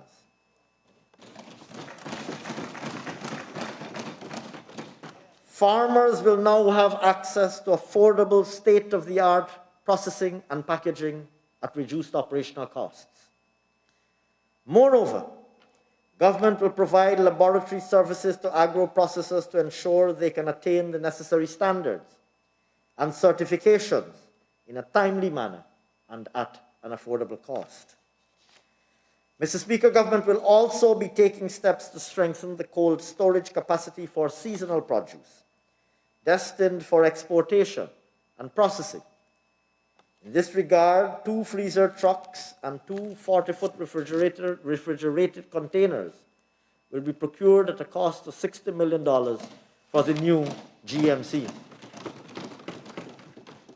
Furthermore, in 2021, agro-processors can expect to benefit from the new GMC's one-stop agri-business incubator, through which equipment and human resources will be made available to provide technical and marketing support to agro-processors. Mr. Speaker, to support these initiatives, this budget provides an additional $293 million to the new GMC. Livestock. Mr. Speaker, our government remains committed to facilitating large-scale farming of livestock, working with the private sector. Through these partnerships, we will realize improvements in the quantity and quality of meat and meat products produced for both domestic and international markets. In 2020, government invested in high-quality livestock to increase farmers' access to better breeding stock for improved production and productivity. In 2021, we will facilitate the establishment of processing facilities, develop certification processes, and pursue access to regional and international markets for our local producers. Moreover, government will support investors by developing livestock traceability capacity to improve the accuracy and reliability of data, which is fundamental to meeting food safety standards and farm certification, and will help to promote exports. To support these initiatives, this budget provides $806 million to the Guyana Livestock Development Authority in 2021. Mr. Speaker, I might add that of this amount, government will invest in a modular abattoir at Garden of Eden, which will serve to fill the existing local market gap for processed pork and pork products, while creating more income-generating opportunities. Further, the construction of a modern abattoir at Onvawat for beef and beef products will help transform the cattle industry. Fisheries and aquaculture. Mr. Speaker, this government is keen to revitalize the fishing industry and has reversed increases in license fees, removed taxes on fishing equipment, and allowed fish exporters to reclaim VAT on inputs to production. Over the medium term, government will focus on supporting the development of inland fisheries and aquaculture through amendments to the aquaculture and inland fisheries regulations, finalize a strategic plan for the subsector, and develop guidelines for sustainable aquaculture and the ornamental industry, amongst other initiatives. Currently, Mr. Speaker, The cost of production for aquaculture products is significantly impacted by the cost of feed, which accounts for 60 to 70% of production cost. In an effort to encourage increased investment and productivity, government will be facilitating feed formulation research with the aim of reducing the cost of feed to below $200 per kilogram. A breeding program for indigenous species is also being developed at the Satyadev Saw Aquaculture Station, where hatcheries will provide fingerlings at a subsidized cost to farmers. Work is underway towards addressing the reversal of the US ban on catfish. Mr. Speaker, this government expects that the aquaculture subsector holds great promise as a source of growth in the agriculture sector as a whole in the future. An amount of $293 million is budgeted to support the growth of this emerging industry. The Intermediate Savanna Development Initiative. Mr. Speaker, the intermediate savanna is considered a vast, untapped opportunity for agricultural development in Guyana. It has the potential to produce both crops and livestock in an integrated production system that encompasses annual and perennial crops and small and large ruminant production. The commodities targeted for the intermediate savanna are corn, soybean, aquaculture, of which I spoke earlier, cattle rearing, and orchard crops like citrus and fruits, all of which have great potential for processing. Government will provide an enabling environment by opening up land, providing infrastructure, and incentive support to transform the area and improve the livelihoods of persons residing in the adjoining communities. In Budget 2021, $500 million will be invested in supportive infrastructure to catalyze private investment in the production of corn and soybean in the intermediate savannas. It is envisaged that mega farms will cultivate tens of thousands of hectares, benefiting from the economies of scale in modern grain production, thereby leading to higher production and productivity. Meanwhile, small farmers will also be reoriented to modernize their agricultural practices. Drainage and irrigation. Mr. Speaker, the drainage and irrigation network is one of the primary support structures for the agricultural sector. Our agenda is to promote production, diversification, and flood risk management, and is reinforced by our substantial investments in this sector. In 2021, this government is reaffirming its commitment to supporting the drainage and irrigation systems by investing $12 billion in critical interventions across the country. These include construction and rehabilitation of pump stations at Adventure, Blackbush Polder, Cottage, and Montrose, supporting over 54,000 acres of coastal farmlands. Procurement of 2 excavators and a pontoon to desilt channels in the Pomeroon River, facilitating improved access to farms, and development of water harvesting mechanisms to support farms in the south-central Rupununi, alleviating the significant losses incurred there during the dry season. Mr. Speaker, these interventions will result in a reduction of vulnerability and flood risks by promoting climate resilience. The reduction of risk and losses will encourage increased production of rice, coconut, vegetables, fruits, and livestock in these areas. Mr. Speaker, turning now to tourism.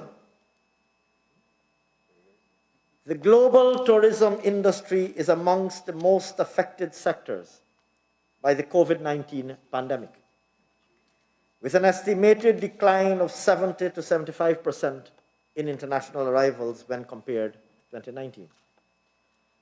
Mr. Speaker, in Guyana, visitor arrivals are estimated to have fallen by 72.5% in 2020, from 314,727 to 86,503. This decline, no doubt, was associated not only with COVID-19, but also with the political developments of 2020, the domestic political events of 2020.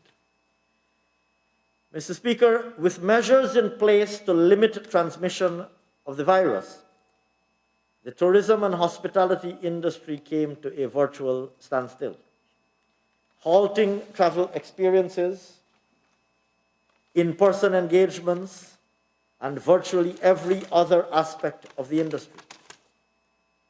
Despite this, our government recognizes the tourism industry as poised for a rapid takeoff once travel restrictions ease. Mr. Speaker, Guyana currently has in excess of 150 hotels and 30 resorts and lodges, with an approximate room capacity of 3,400. But most of these can be characterized as traditional and rustic establishments, with only a small number of business-oriented accommodation properties of international standard. Against this backdrop, this government, immediately upon assuming office, invited expressions of interest from private investors desirous of developing new hotel properties that would improve the quantity and quality of accommodation in Guyana. Mr. Speaker, more than 25 expressions of interest were received and memoranda of understanding concluded with potential investors. These projects are all privately financed, and many of them involve major international hotel brands. It is expected, Mr. Speaker, that as many as 6 of them could start construction in 2021.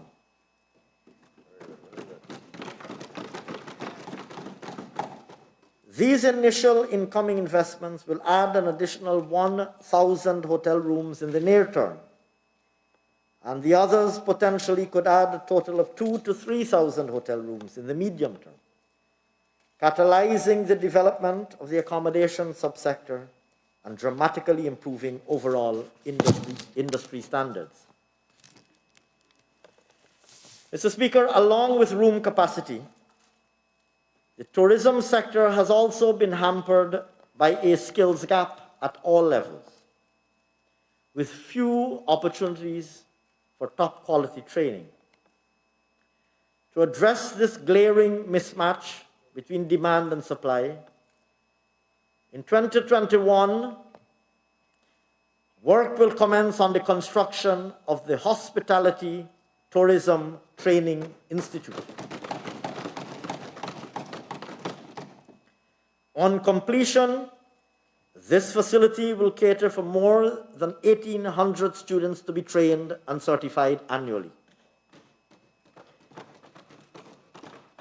This will support the growth and development of this important emerging sector, help provide a world-class experience in service delivery, and put thousands of young Guyanese in work. Mr. Speaker, an amount of $185 million is budgeted to start this project in 2021. During the year, we will also seek to increase air connectivity and make access easier for airline operators and reduce costs for air travel. Mr. Speaker, with JetBlue having made its inaugural flight back in December 2020, government will pursue partnerships with other airlines and aim to encourage airlines to establish new routes to Guyana once travel conditions begin to return to a state of normalcy. Mr. Speaker, the pandemic has created the opportunity also for tourism actors and operators to re-evaluate their products and offerings and re-examine the possibilities of expanding tour packages that would appeal not just to foreigners, but to Guyanese also, both local and in the diaspora. To improve the resilience of the sector over the medium term, the sector will focus on offering unique culinary tours, new products like unique culinary tours, excursions, soft adventure, and experiential tours in an effort to diversify the tourism product portfolio. Additionally, the domestic tourism market is yet to realize its full potential. The government has established regional tourism committees in a number of regions and will work with them to help develop the local tourism product, including by more active promotion of event-based tourism and local niche attractions, such as Easter on the number 63 beach in Region 6, Regatta at Bartica in Region 7, Rodeo at Lethem in Region 9, and the Fish Festival at Rockstone in Region 10. And of course, the Safari Run. Turning now, Mr. Speaker, to information and communication technology. The importance of information and communication technology, ICTs, for creating, catalyzing, and sustaining economic growth and development and creating jobs is more evident today than it has ever been.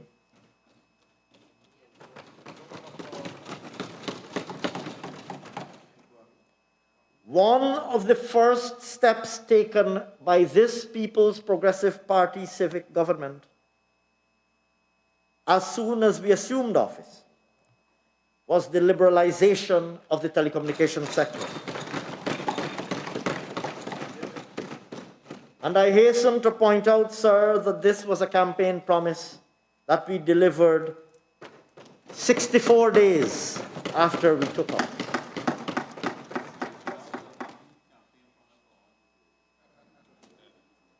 This strategic move will stimulate greater competition and investments, which will expand the sector and the range of ICT services available to the population, as well as reduce costs of various services to consumers and allow for more fiber optic cables to be landed in Guyana. In fact, Guyanese have already benefited tangibly from lower rates and special promotions for data plans, while some operators have committed to major technology upgrades. At least one regional company has also signaled plans to locate all of their customer care operations in Guyana. Going forward, Mr. Speaker, it is expected that liberalization will result in significant interest in private investment in the sector. This year, government will establish the Universality Fund, a feature of the new telecommunications regulatory regime, through which access to modern telecommunications services can be funded for our poor and vulnerable communities, including those in our hinterland regions. The Telecommunications Act and regulations provide for contributions to this fund from operators, and we expect a minimum of $360 million to be made available to the fund this year. A plan is being prepared that will specify feasible projects to be implemented by the private sector, which will boost connectivity for businesses in unserved and underserved communities. Mr. Speaker, our government will also move swiftly to ensure that the benefits of the liberalization reach all sectors in the form of faster and cheaper internet service. This will serve as a catalyst for ICT-related business development and make business more efficient and resilient and drive job creation. In that regard, we already expect that over 450 jobs will be created in the area of business process outsourcing, with the operationalization of call centers at Tushen, Enmore, and Linden, partly facilitated by decreased cost of internet service. Our government will also be engaging with the business process outsourcing sector with a view to facilitating scaled-up presence in Guyana and more rapid job creation in that sector. Budget 2021 includes an amount of $67 million to rehabilitate the facility in Linden, which is expected to host a call center there. Mr. Speaker, if I may turn now to the subject of industrial development and manufacturing. For so long, we have been forced to import, or we have imported fossil fuels to generate energy. We have heard our manufacturers and potential investors belabor the cost of energy as a constraint, or indeed the key constraint, to investing or expanding. Mr. Speaker, in 2023, with the planned gas-to-shore pipeline at a proposed location along the west bank of Demerara, Guyana will finally be able to expand manufacturing opportunities with a low-cost source of energy, access to labor from surrounding housing developments, and a ready road network. This, Mr. Speaker, will be the Wales Development Authority. Mr. Speaker, the Wales Development Authority will not only distinguish itself as the industrial center of the Caribbean, it will serve the very immediate relevant domestic purpose of mass employment generation. When in operation, the authority stands to employ well over 3,000 persons on a full-time basis in fields ranging from manual, technical, professional, and administrative jobs, amongst others, across the various enterprises to be located within the precinct of the authority. This, of course, is not taking into consideration the myriad range of indirect employment that will be generated, which very easily will account for a figure well beyond that established for direct employment. Mr. Speaker, the government will commence work on the Wales Development Authority by drafting and passing the requisite legislation to create the authority during 2021. As we speak, consulting services are being procured to conduct the geotechnical, geophysical, environmental impact, and light detection and ranging studies to determine the location where the gas line would land, as well as the sites for the drying facilities, cogeneration plant, and essential petrochemical industries. The construction of the cogeneration plant and laying of the pipeline will begin next year and finish during 2023. When the power plant comes on stream, the electricity cost will be a fraction of the current rate paid by consumers.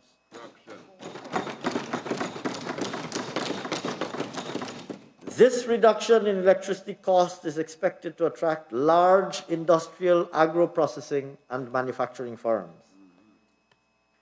Mr. Speaker, to make the Wales Development Authority even more attractive as an industrial zone, special incentives will also be provided to motivate investors to set up operations in Wales. This strategic policy initiative by our government, providing tangible support to these non-oil sectors, will ultimately provide the enabling environment for the country's diversification efforts to take root and become sustainable. In this regard, a sustainable and competitive agriculture and manufacturing sector that will be supported through the Wales Development Authority will provide the groundwork for overall sustainable and robust economic performance.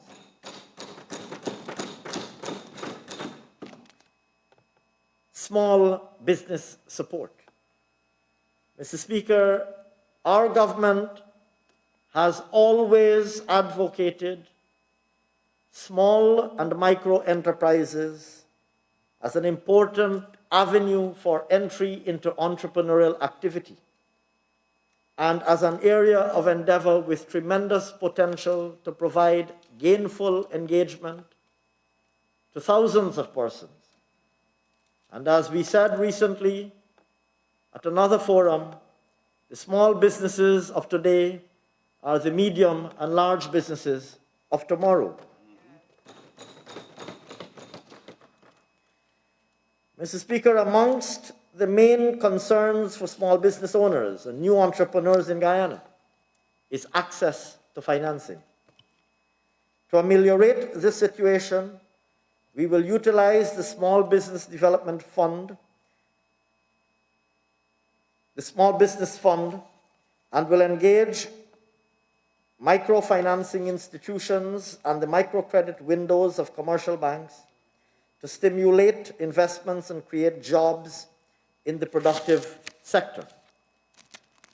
Additionally, Mr. Speaker, many of our fiscal measures, such as the removal of VAT on a range of items in 2020, would have immediately reduced the cost of doing business across the board. Mr. Speaker, in 4 short months of assuming office, the ceiling in grant funding at the Small Business Bureau was increased from $200,000 to $500,000.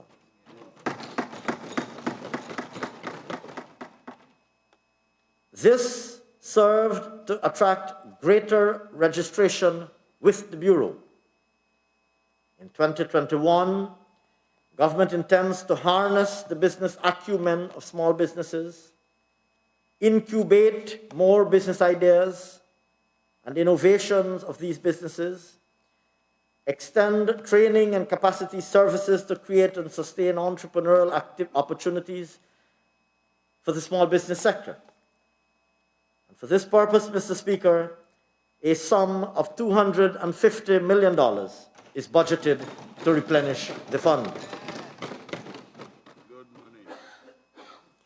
Additionally, Mr. Speaker, government will commit, or has committed rather, to the establishment of a National Entrepreneurship and Innovation Council, which will radically reform the culture of entrepreneurship in Guyana and create an impetus for new entrepreneurs while supporting existing ones.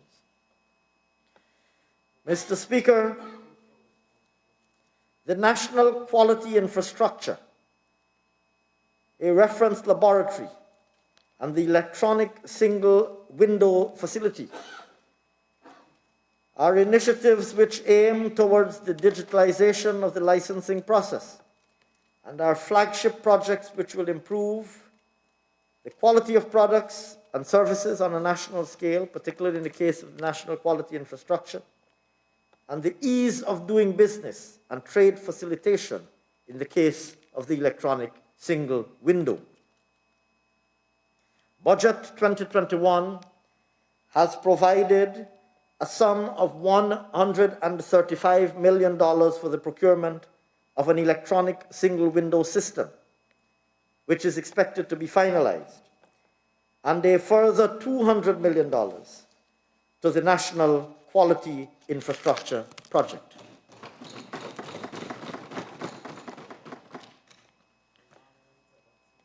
We will also roll out a national e-commerce strategy to ensure that local businesses harness the economic benefits of online markets. Mr. Speaker, our government will also seek to enhance the successful development and operationalization of startups and existing businesses through access to business incubator centers, with shared manufacturing and business development facilities. To this end, work has commenced on the identification of suitable locations for the establishment of 2 new industrial estates. Mr. Speaker, this period will also see the development of many other niche programs to support business sectors in the areas of tourism as well as ICT. I turn now, Mr. Speaker, to transformational infrastructure. First, energy. As I mentioned earlier, Mr. Speaker, we have long recognized that the single biggest impediment to accelerated economic and social development is the absence of adequate, affordable, and reliable energy. Key challenges include dependence on an aged fossil fuel-based generation capability, inadequate generating capacity resulting in supply shortfalls, a very porous transmission and distribution network resulting in high technical losses, as well as high commercial losses. Against this background, Mr. Speaker, as I mentioned earlier, this government, when we were previously in office, we had advanced plans to construct the Amila Falls hydropower project. And I have already alluded to the unconscionable tactics of the APNU AFC, who effectively stymied our drive to harness this important project. Their actions, and their actions alone, resulted in that project not being materialized. Mr. Speaker, I am pleased to announce that government intends to reactivate efforts to ensure that our national grid is augmented with sustainable, cheap, and reliable hydropower. More immediately, Mr. Speaker, Guyanese anxiously await the prospect of piping gas to shore. This, Mr. Speaker, to which I alluded when I spoke of the Wales Development Authority, will see cheap and reliable energy generated to meet our growing demand for electricity. Conceptualized as a 210-kilometer pipeline to transport natural gas from offshore Guyana, the gas-to-power project will be the trailblazer to advance Guyana's path to domestic energy security within the next 3 years. This transformational project includes the establishment of a power plant to generate up to 250 megawatts of power. The establishment of the industrial park to which I referred earlier, and the creation of a local LPG plant to cater for domestic demand and for the export market. During 2021, detailed studies will be conducted to inform government on all of the relevant technical considerations as we advance this project and bring this plant into operation by 2023.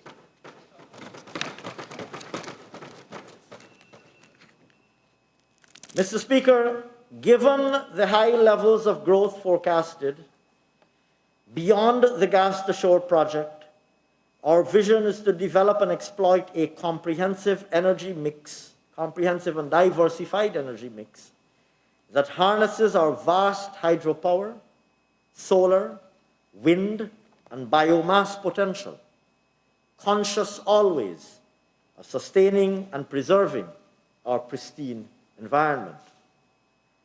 Mr. Speaker, a sum of $700 million has been budgeted for the installation of 10 mini-grids and 4 off-grid systems in 2021. This will provide a total of 1.472 kilowatts of installed solar capacity, thereby generating 5,305 kilowatt hours of electricity. The areas which will benefit from this initiative include Sebai, Ewokrama, Waramadong, Parima, Kurkubaru, Anai, St. Monica, Karaburi, Kapwe, Wayaka, and Lou Creek. Additionally, Mr. Speaker, solar farms will be installed at Madhya and Legwan, and work will continue on solar farms at Bartika and Lethem. Moreover, 2 mini hydropower plants at Kumu and at Makamaka will be tendered this year, and construction will commence. The 150 kilowatt Kato hydropower project is also expected to be substantially completed in 2021. Mr. Speaker, sums totaling $850 million have been budgeted to cover those initiatives. Meanwhile, Mr. Speaker, on grid, we will continue to invest in GPL and encourage policy initiatives to meet and eventually surpass the ever-expanding demand placed on our grid. In line with this, GPL is executing fundamental infrastructural investments, particularly to promote loss reduction and improve the performance of its power distribution networks.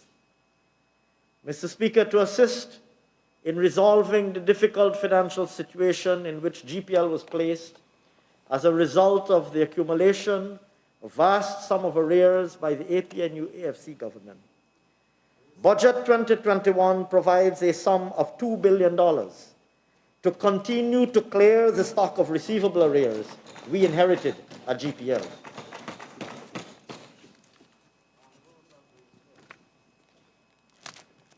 Transport infrastructure. Mr. Speaker, our government has mandated the articulation of a national infrastructure investment pipeline, which outlines current and future public sector investments that will create, upgrade, and rehabilitate the country's infrastructure landscape from coastland to hinterland. In this regard, our infrastructure gaps will be met with major transformative investment initiatives in every region. Roads and bridges. Mr. Speaker, in 2021, government has allocated $25.6 billion for roads and bridges.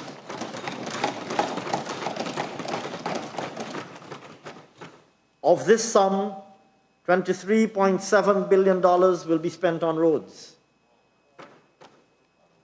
and $1.9 billion on bridges.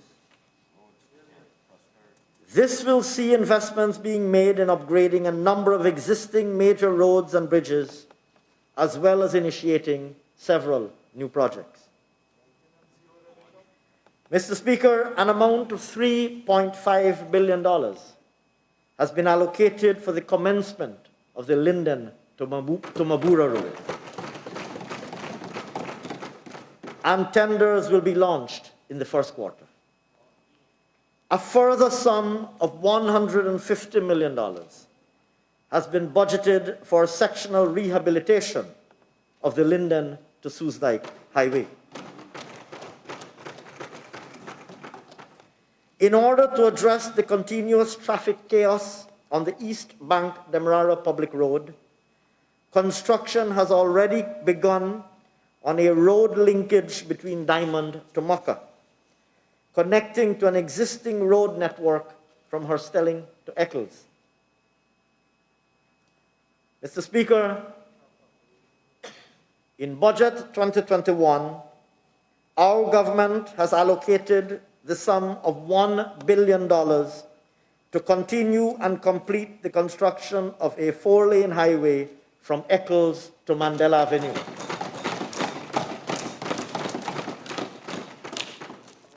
This will significantly reduce travel time for tens of thousands of commuters who traverse this corridor every day.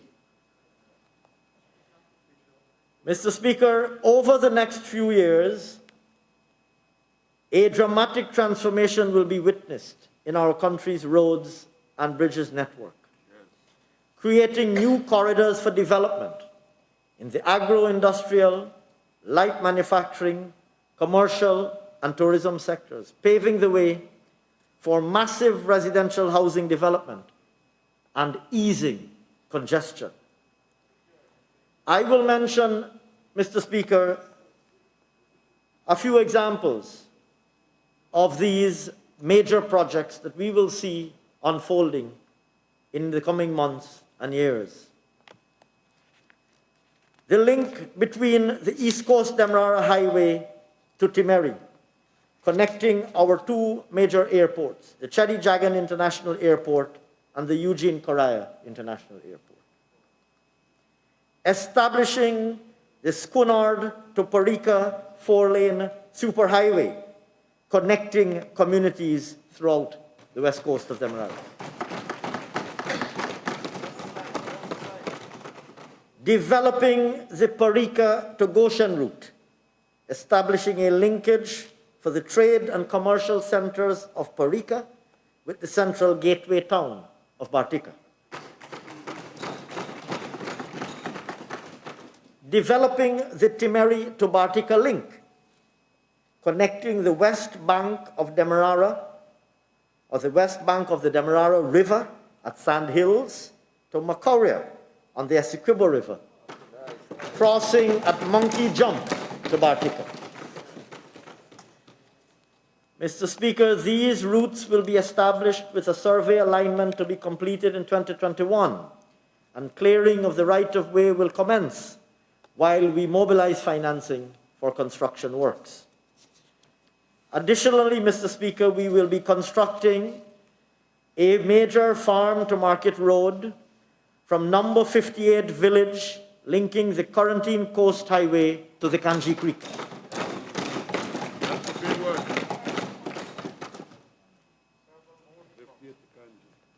This will open vast acreage of arable agricultural land to benefit farmers across the region.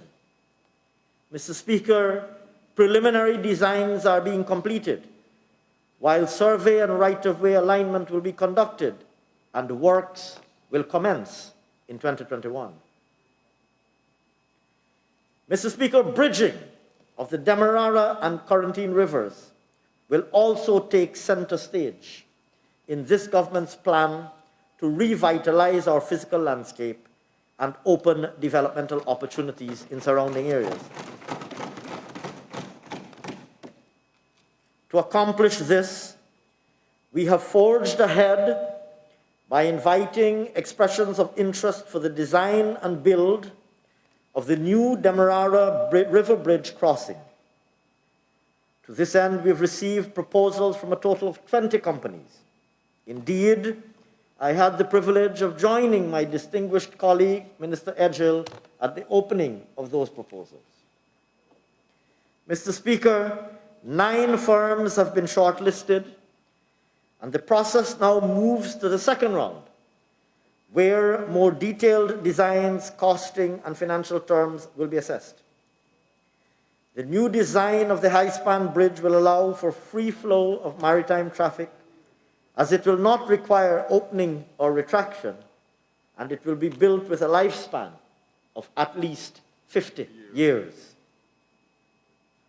On the Quarantine River Bridge, the governments of Guyana and Suriname have invited expressions of interest for the construction of that bridge. In preparation for this massive transformative project, we will commence preparatory works to upgrade the road from Molson Creek to El Dorado,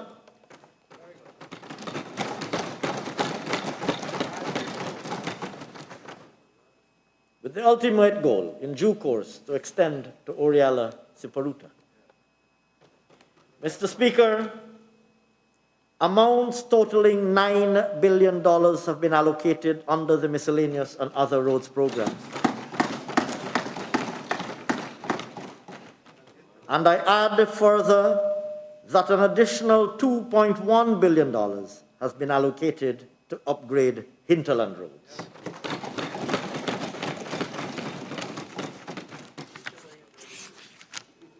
Mr. Speaker, air transport. On assuming office, immediately confronting us was a modified and poorly redesigned Cheddi Jagan International Airport. This forced us to take drastic measures to remedy the situation, to ensure that the project fulfills its commitment to be a modern international airport. In this regard, agreement was recently reached with the contractor to accommodate 2 more boarding bridges for large transatlantic aircraft and to construct the superstructure and facade for the new commercial complex, which will house additional duty-free shops, restaurants, and lounges. And I hasten to add, at no additional cost to government. Mr. Speaker, looking to the future, we will place the CGIA back on track to be a regional hub. Yeah.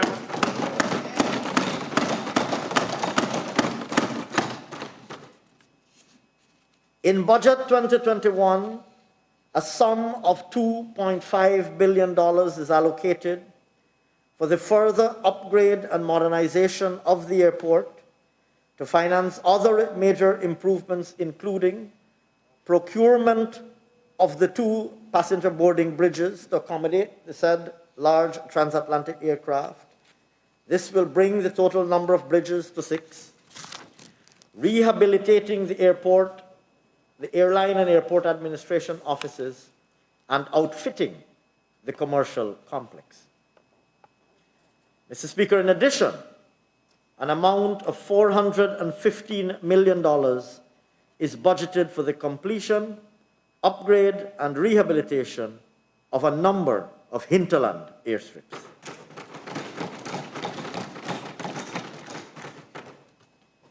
Turning now to river and maritime transport. Mr. Speaker, under the previous administration, residents and commuters traveling to and from the Northwest District were deprived the benefit of a modern ferry service, even though funding for the acquisition of the vessel had been secured. Since taking office, this People's Progressive Party civic government has inked a $2.6 billion contract to construct an ocean-going passenger and cargo vessel to ply the Northwest District route to bring relief to struggling commuters. Additionally, under the same project, funds have been secured and allocated to rehabilitate the Morawana, Kumaka, and Port Kaituma stellings.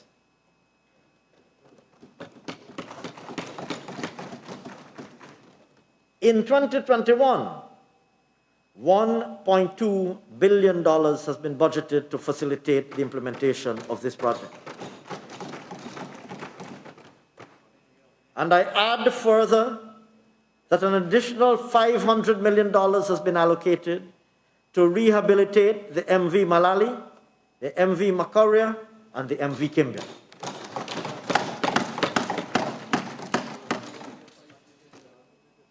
Mr. Speaker, looking ahead, the dynamics of our economy requires a reconceptualization of our maritime and river transport facilities. The traditional wharf facilities are already transforming to reflect shore-based operations to support the emerging oil and gas industry, while expanded manufacturing and trade activities will increasingly require modern port facilities. A critical aspect of our country's transport infrastructure for the future is therefore the development of a deepwater harbor. This will provide an essential transit point for international cargo, even more so once the Corentyne River Bridge and the road to Brazil are complete. This government remains engaged with potential partners on the possibility of developing this critical infrastructural investment. Sea and river defense. Mr. Speaker, the consequences of climate change, including rising sea levels on Guyana's sea and river defense infrastructure, can have and has had devastating impact on Guyana's economy, given how many of our inhabitants and how much of our economic activity are on the low-lying coastal plain.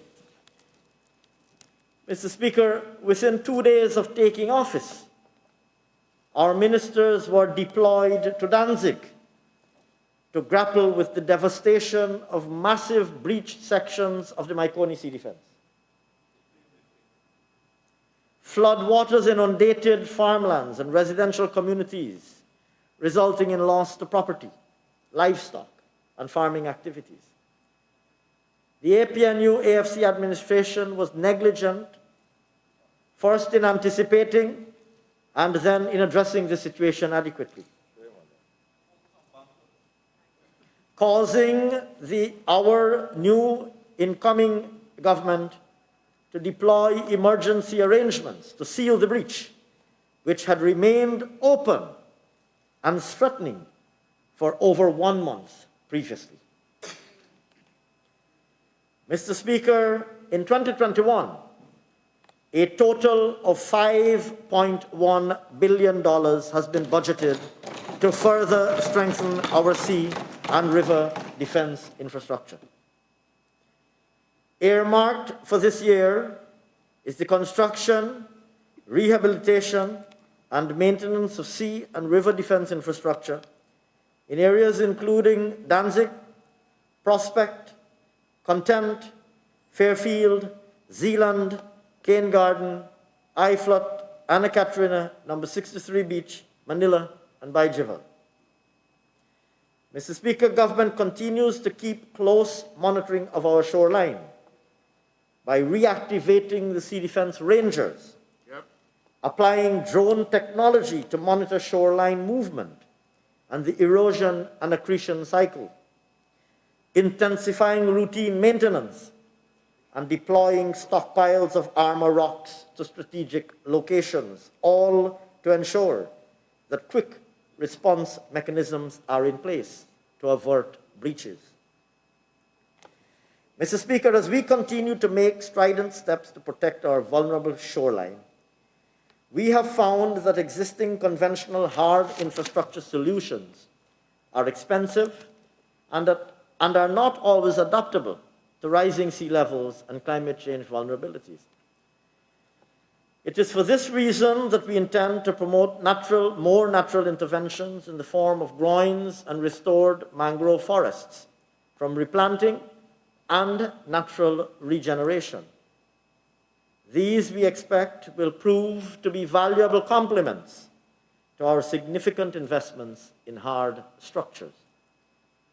Mr. Speaker, in 2021, $50 million, a sum of $50 million is budgeted to construct geotextile rubble groins and to conduct topographic surveys. Mr. Speaker, I turn now to investing in our people, and in particular to the health sector. Mr. Speaker, the year 2020 was an indelibly challenging one for the world in the face of the COVID-19 pandemic. Our government assumed office and inherited a public health sector which was struggling to respond to the crisis. In addition, drug shortages and the lack of functioning equipment which plagued the public health sector forced an already poorly managed health system to be stretched even more thinly. The reach of government health programs for screening, testing, and treatment was also challenged due to the reduction of movement of people as a result of COVID-19 measures. Mr. Speaker, His Excellency's vision of transforming our healthcare system is one that is world-class, and this will drive our actions over the next 5 years. In order to achieve this vision, our administration intends to expand specialty-level care and, by extension, the menu of services offered to Guyanese. We intend to develop an adequate, well-trained, competent, and compassionate healthcare workforce, and to modernize and expand our health facilities to improve access to both primary and specialty-level care, while leveraging partnerships with the private sector and civil society. In this regard, Mr. Speaker, it would be recalled that in Budget 2020, we removed corporate taxes on the incomes earned, potential taxable income earned by companies investing in private health care. To begin delivering on this vision, while addressing the challenges of the pandemic, our government has significantly expanded the resources made available to the public health care system, and we have budgeted for 2021 sums totaling $53.5 billion. Mr. Speaker, in Budget 2021, to begin expanding diagnostic and specialty capacities across the country, we've provided $1.8 billion for the purchasing of critical medical equipment for the public health sector. Of this amount, $99.8 million is budgeted for re-equipping the ophthalmology center, the ophthalmology hospital in Port Morant.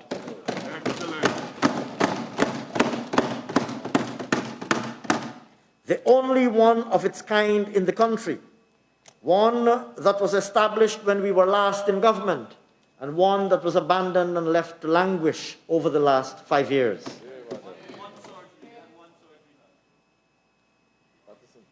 Mr. Speaker, once resuscitated, we expect that the ophthalmology hospital in Port Morant will provide an indispensable service for our people, particularly the elderly.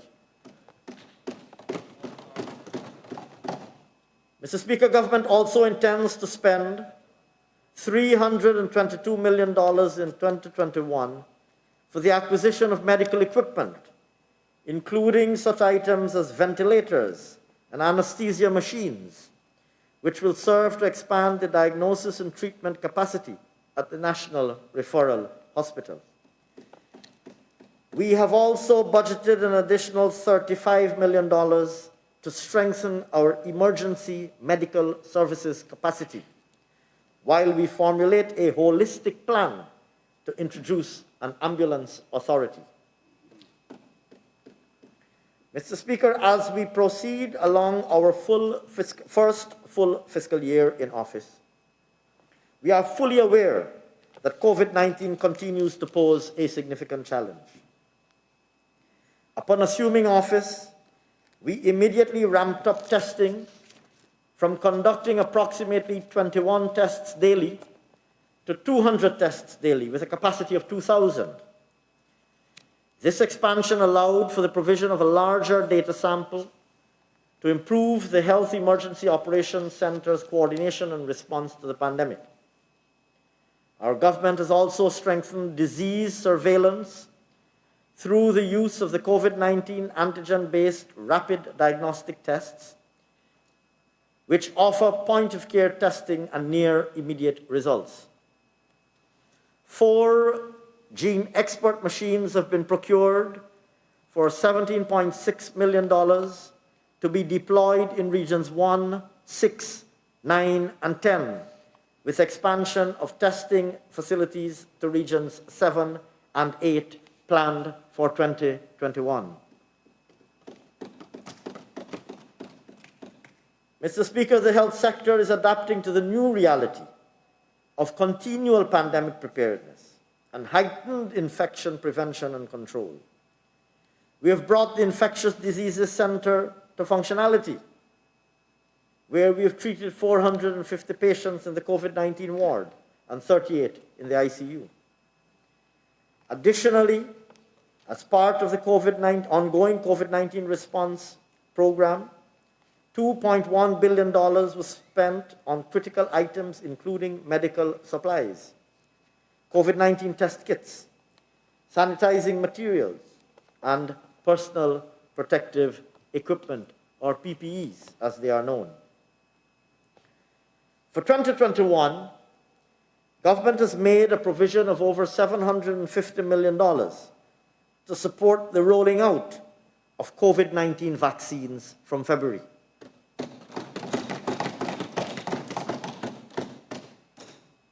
This, Mr. Speaker, will happen in a phased manner, but will cater first and foremost, as I mentioned earlier, to our frontline workers, the elderly,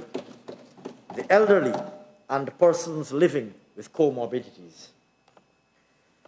While government's ultimate aim is to promote vaccination towards achieving herd immunity before the end of 2021, mask wearing, sanitizing, and physical distancing continue to be critical to containing transmission.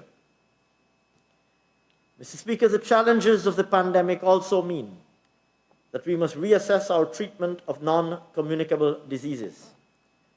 Persons suffering from chronic diseases such as diabetes, chronic respiratory diseases, and cardiovascular ailments are all at greater risk of mortality if they contract COVID-19.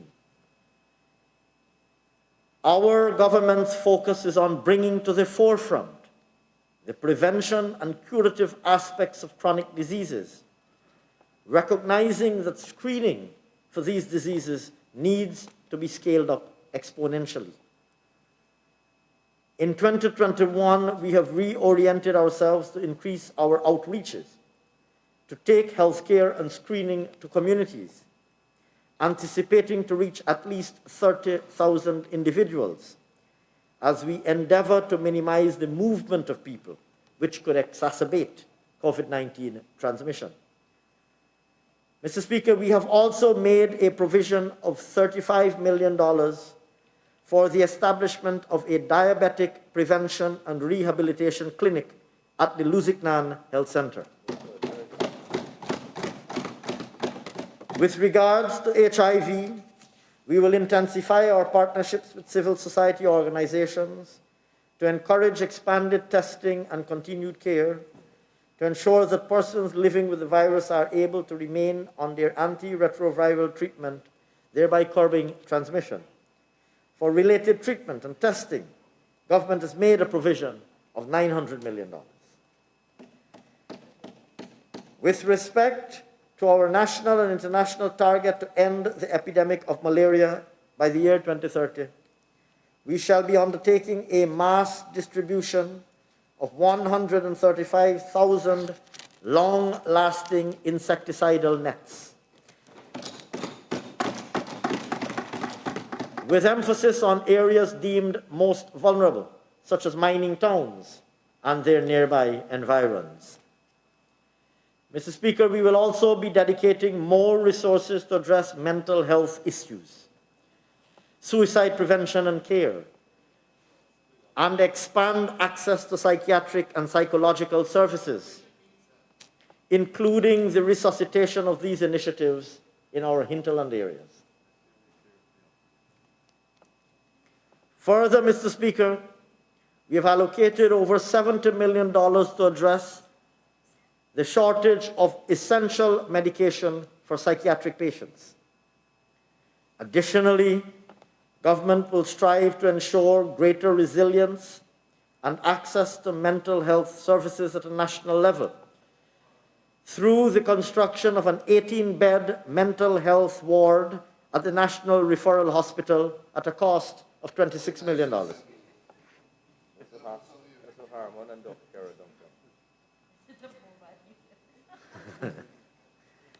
And also through the review and revision of the Mental Health Act, of 1930, a sorely overlooked and outdated piece of legislation.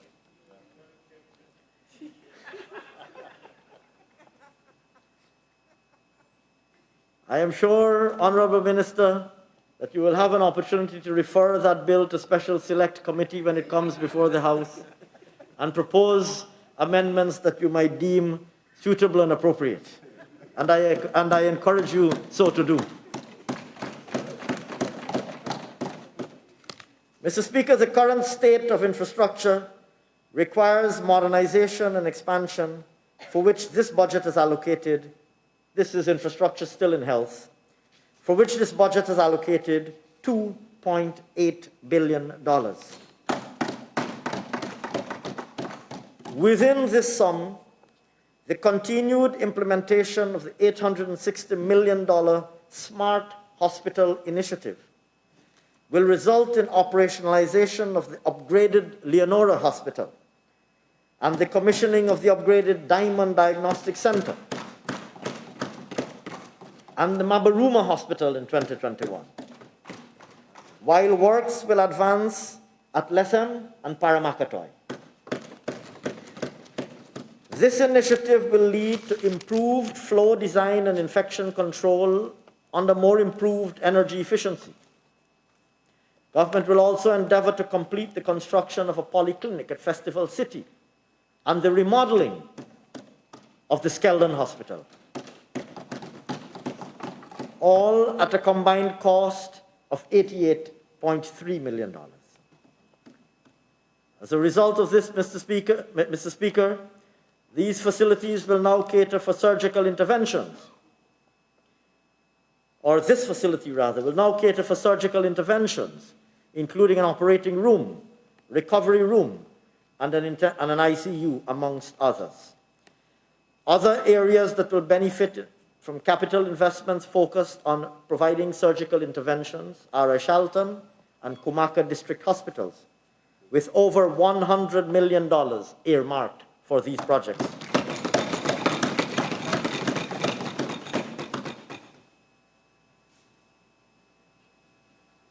Mr. Speaker, we are also currently examining the feasibility of establishing a maternal and child health hospital over the medium term.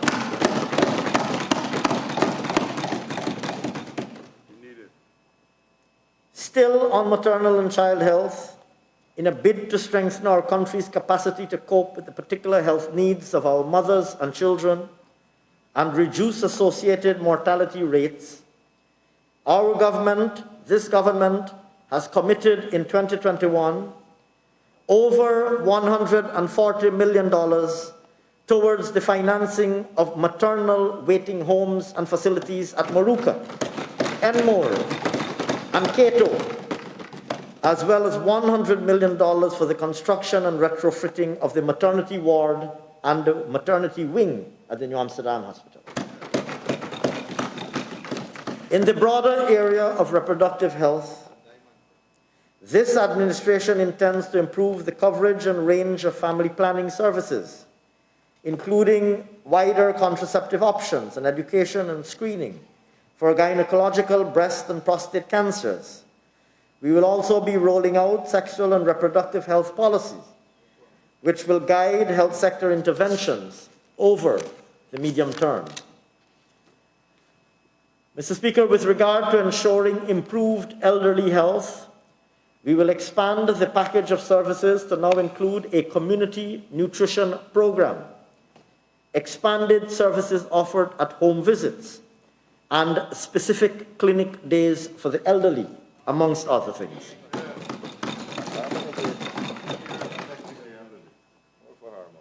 I turn now, Mr. Speaker, to education. To develop a world-class education system, we intend to ensure equal access to quality education at all levels for all children, regardless of their background, to increase and improve the quality and quantity of trained teachers, learning resources and materials, and to increase the use of innovation and technology in order to improve education delivery and learning outcomes.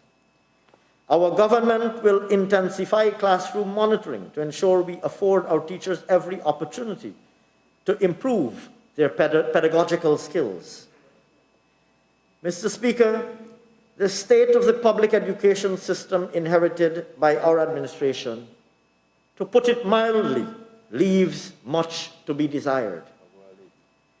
The sector is plagued by inadequate supervision and lack of accountability within the levels, and this needs to be reversed immediately if we are to ensure that a well-balanced education is to be realized.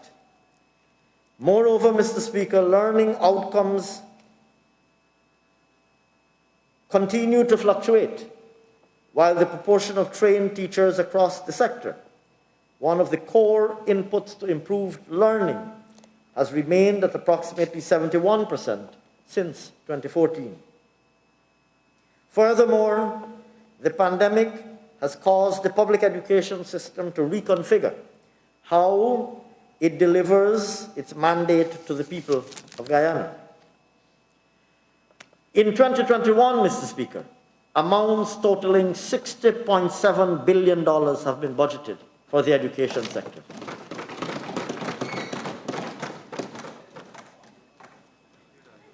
The sector has moved to implement blended modalities to ensure learning continuity for all students, including a revamped Guyana Learning Channel Trust, benefiting over 130,000 students, and the distribution of printed worksheets and other materials to over 41,000 students in the hinterland, riverine, and disadvantaged coastal areas. Additionally, Mr. Speaker, almost 4,000 teachers were trained in the integration of innovation and ICT in their teaching learning process via the Pro Futuro online platform. Mr. Speaker, the immediate focus of our administration is pandemic preparedness, including the provision of PPEs for students and teachers, and retrofitting all schools with troughs, sinks, and water systems to provide a safe learning environment across all levels.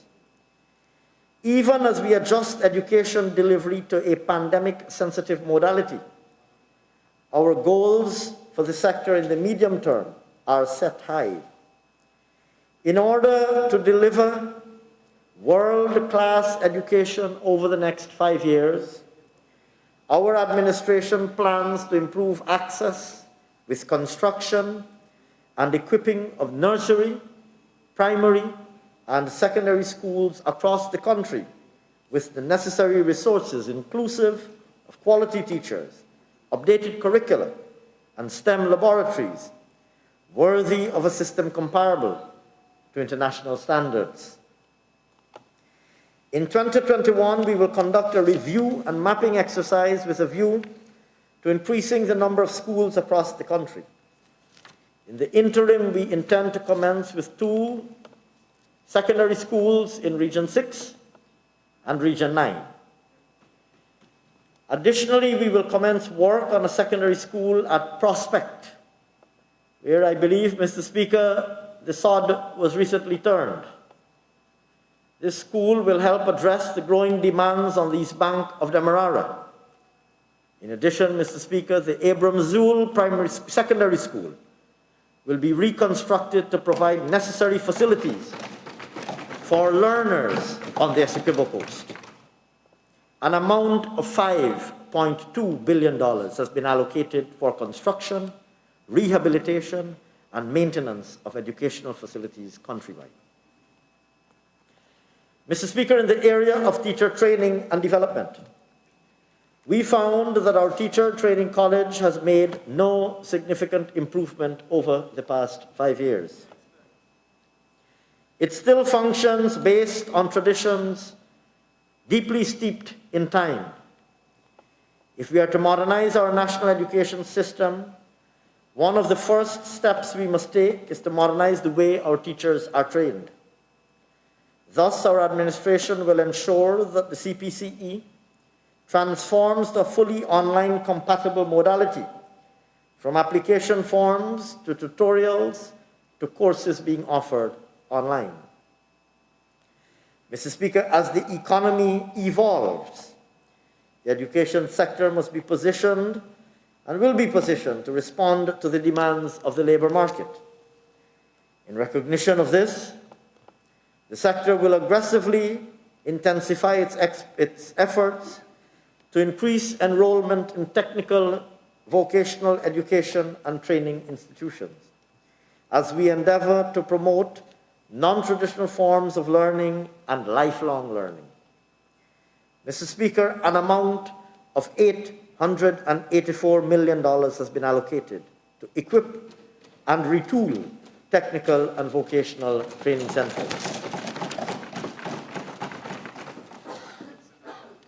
The University of Guyana will also be refashioned to better respond to the needs of a modernizing Guyana, including through its technological advancement to ensure learning materials and courses are made available online.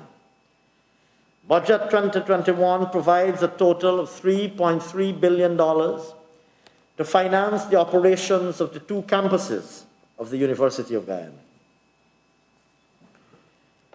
Mr. Speaker, a hallmark of this People's Progressive Party civic government's vision for a top-tier education system is the establishment of an online learning institute that will deliver 20,000 scholarships over the next 5 years. In 2021, we plan to begin execution of this initiative, catering for the provision of over 4,500 scholarships through a multi-agency formulation that includes the Ministry of Education, the Ministry of Public Service, and the Ministry of Labour. Mr. Speaker, government's collaboration with the Commonwealth of Learning and Coursera has already allowed us to offer more than 4,000 free online courses from various universities around the world to our people.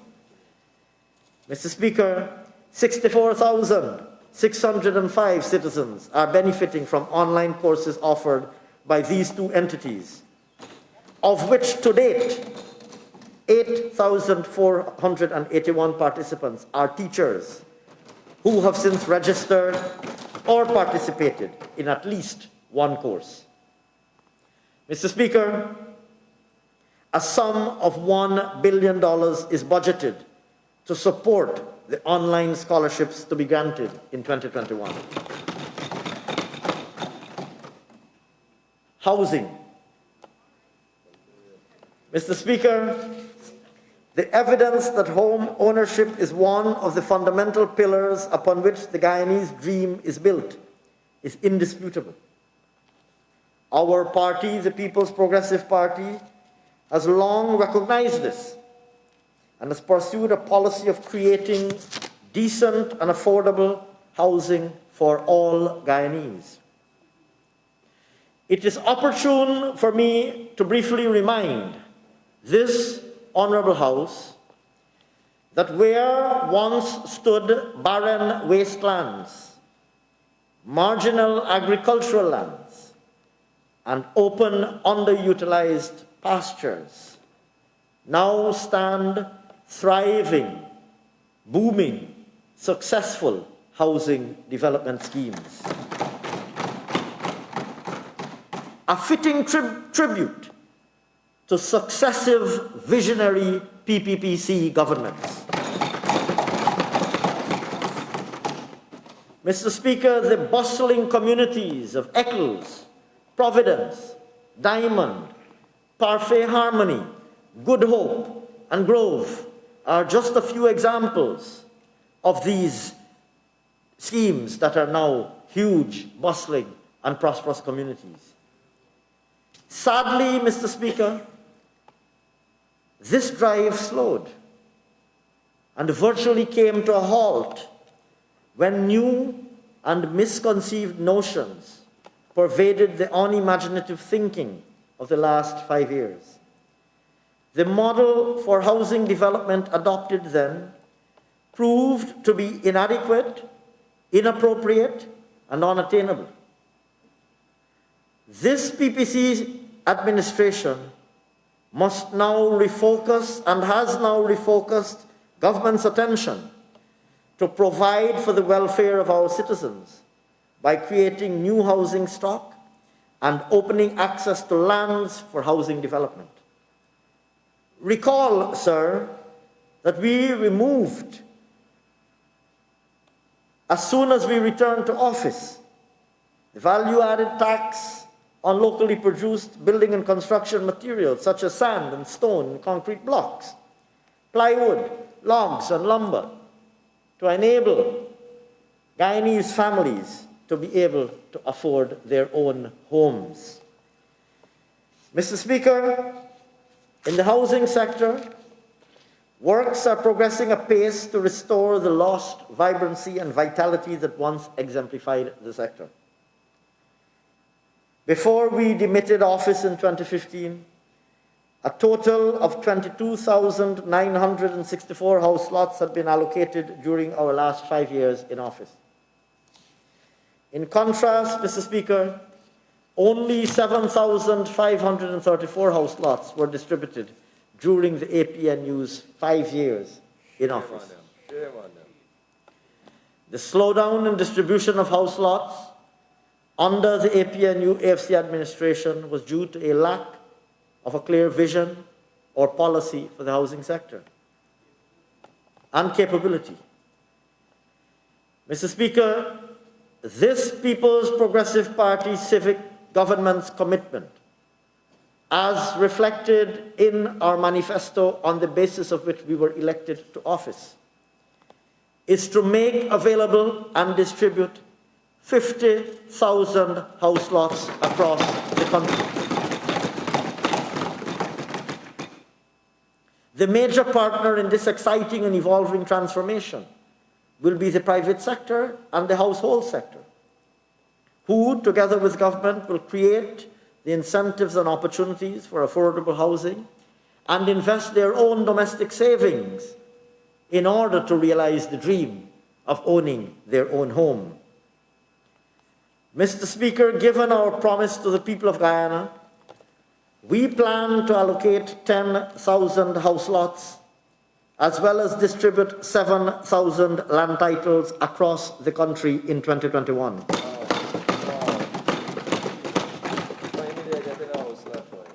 Additionally, government will construct 1,000 homes for low-income earners and young professionals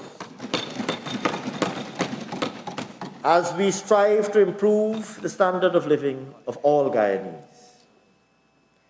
Additionally, government has committed to the residents of Region 10 that they can look forward to the construction of 1,000 homes through public-private partnerships, with community involvement in every step of the way.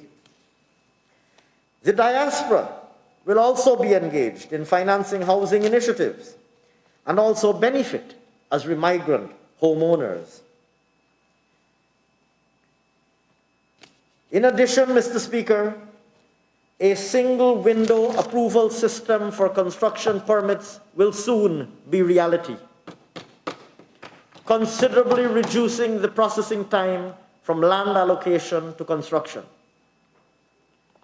Mr. Speaker, in 2021, we have budgeted $6 billion to further advance infrastructure and utility works in new and existing housing areas.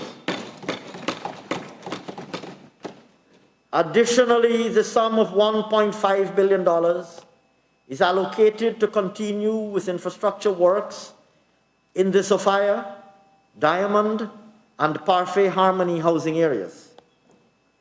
In keeping with government's commitment of creating and enabling sustainable communities, the boundaries of this program will be extended to include Victoria on the east coast of Demerara. To this end, Mr. Speaker, the installation of LED street lamps and the upgrade of recreational facilities will all be a part of this program.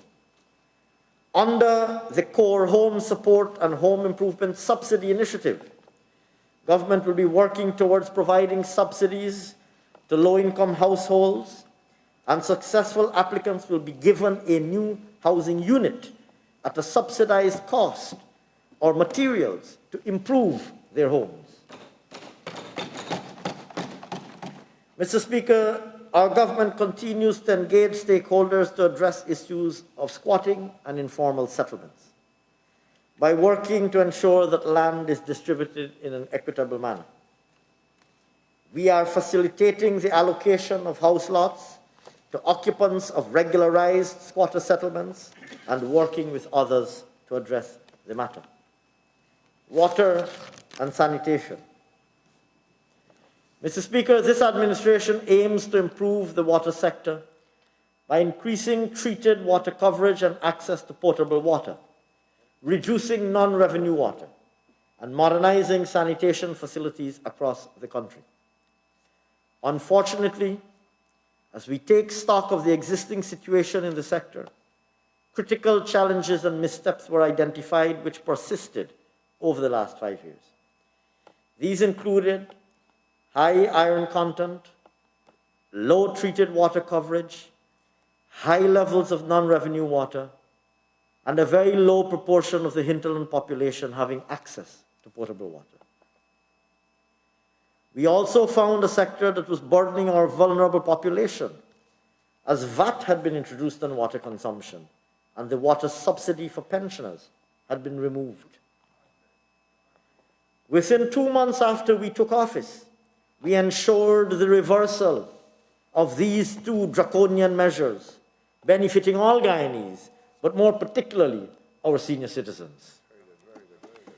Mr. Speaker, this government will correct the deficiencies of the past 5 years. We will ensure that all Guyanese are provided with improved service. In this regard, the GWI has prepared a new 5-year strategic plan for the period 2021 to 2025. This plan is aligned with national priorities and advances the government's mission to provide clean, reliable, and affordable water. Emphasis will be placed on increasing access to treated water coverage to 90%, reduction of non-revenue water, the modernization of the sanitation infrastructure network, integrated water resource management, and wastewater treatment.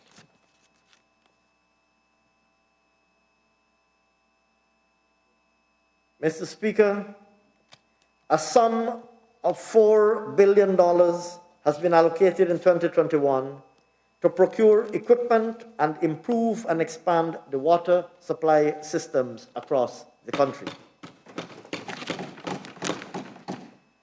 Provision for the drilling of new wells, along with the upgrading of photovoltaic systems, storage facilities, distribution networks, and service connections across regions 1, 3, 7, 8, and 9. Furthermore, Mr. Speaker, the upgrading of distribution networks across regions 8 and 9 will be undertaken. To address the issue of non-revenue water, government has made a provision of $275 million in 2021 for the procurement and installation of 20,000 water meters for residential and business areas across the country. Additionally, Mr. Speaker, $200 million has been allocated to expand the Sophia, Echoes, Covent Garden, Grove, Friendship, and Virginujan water treatment plants to benefit over 50,000 residents. Furthermore, Mr. Speaker, government will upgrade the transmission mains between Church to Cumming Streets and Cemetery Road to Mandela Avenue, benefiting over 35,000 residents. We have also allocated $100 million to procure electromechanical equipment for the rehabilitation of water production facilities.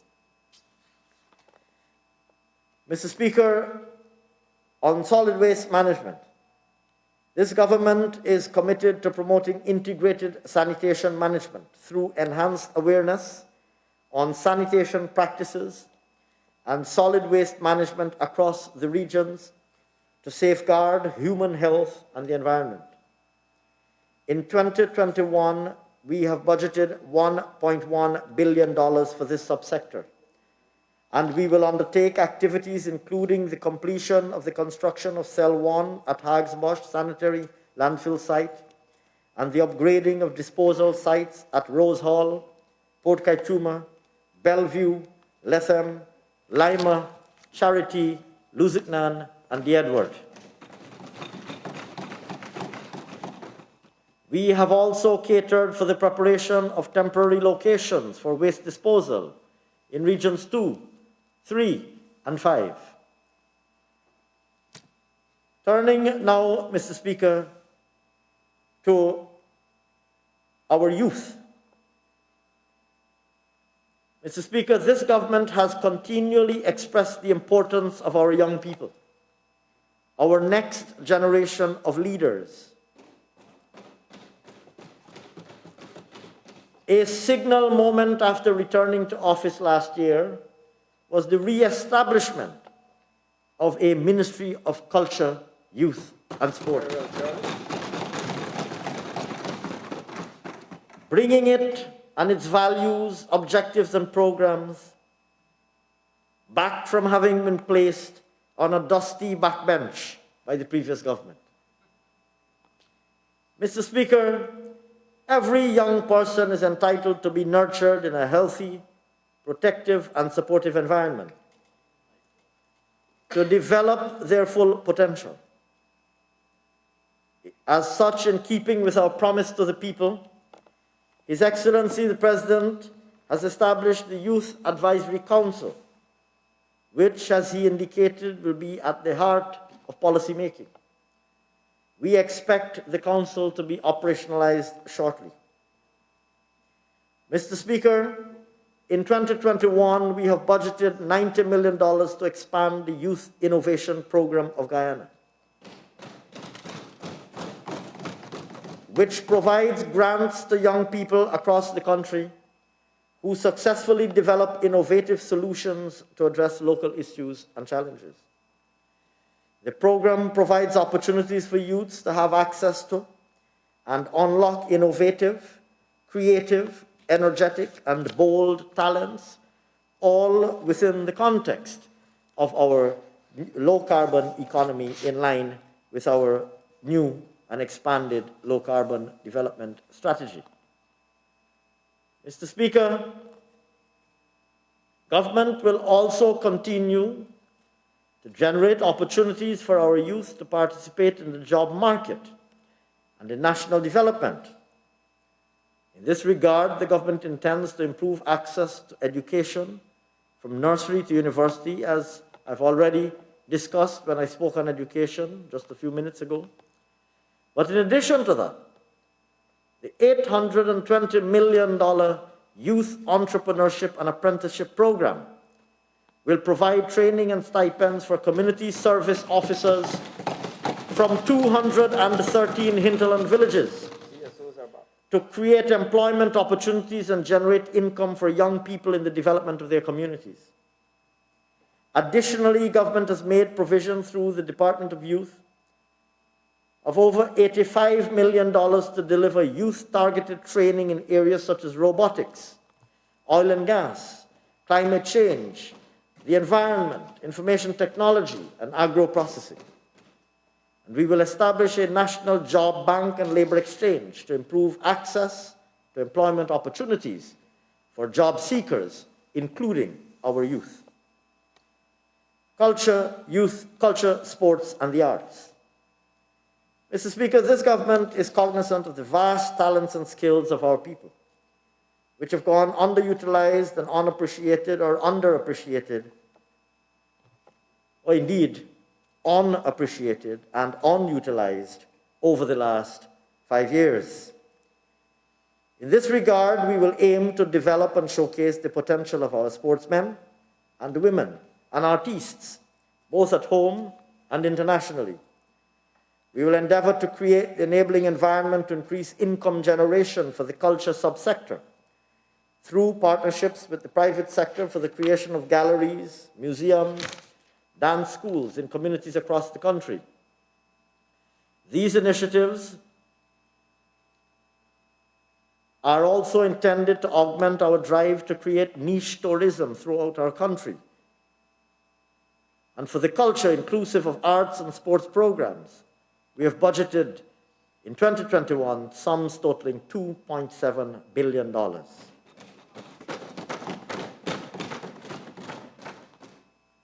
During last year,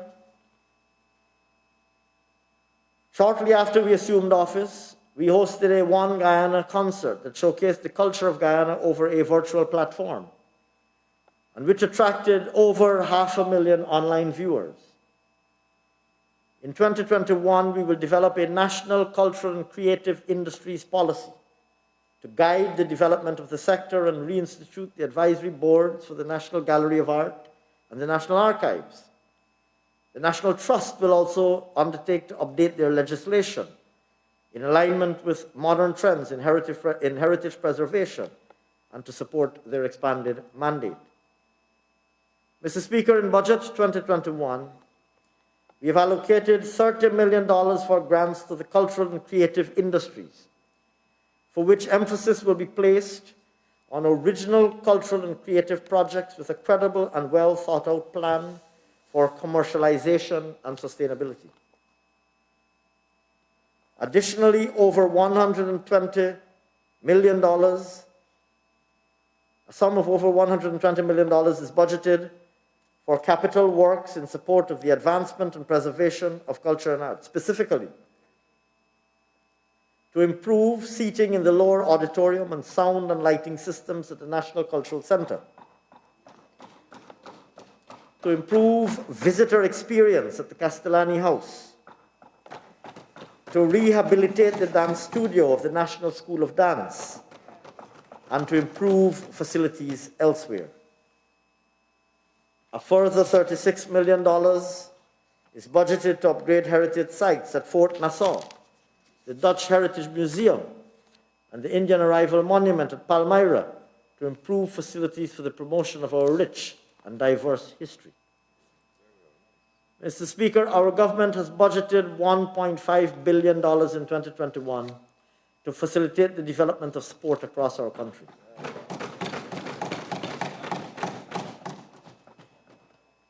Of this amount, $915.5 million is allocated for the improvement of community grounds countrywide, to expand their use as parks and create premium, multi-purpose sporting facilities of international standards, commencing in Regions 2, 6, and 10. Other important improvements include the installation of lights on community grounds, laying of synthetic tracks, and upgrading of other sports facilities. The sum of $618 million will be used to help host tournaments, maintain sports facilities, and support sports associations. Of this amount, $320 million is budgeted towards professional training of athletes and coaches as part of the Sports Academy program. Turning now, Mr. Speaker, to our senior citizens. Our senior citizens aged 65 and over currently represent 6.2% of our population, and by 2024, this group is expected to increase to 7.2%. Our government's attention to their welfare is heightened, especially now, in light of their vulnerability to COVID-19. By 2025, our elderly will enjoy better health, improved social safety net programs, and increased disposable incomes. Mr. Speaker, upon taking office in 2020, our government reinstituted the water subsidy to our citizens, as a result of which, Mr. Speaker, 28,270 senior citizens have benefited thus far. I am pleased to say, too, that as soon as we returned to office, we announced our intention to increase the old age pension in keeping with our manifesto promise, and that promise has already been delivered. Mr. Speaker, our government has prioritized improved services to our senior citizens, with a focus on chronic diseases aimed at decreasing comorbidities in the medium term and reducing non-communicable diseases, such as cardiovascular disease, diabetes, and hypertension, which affect many of our senior citizens.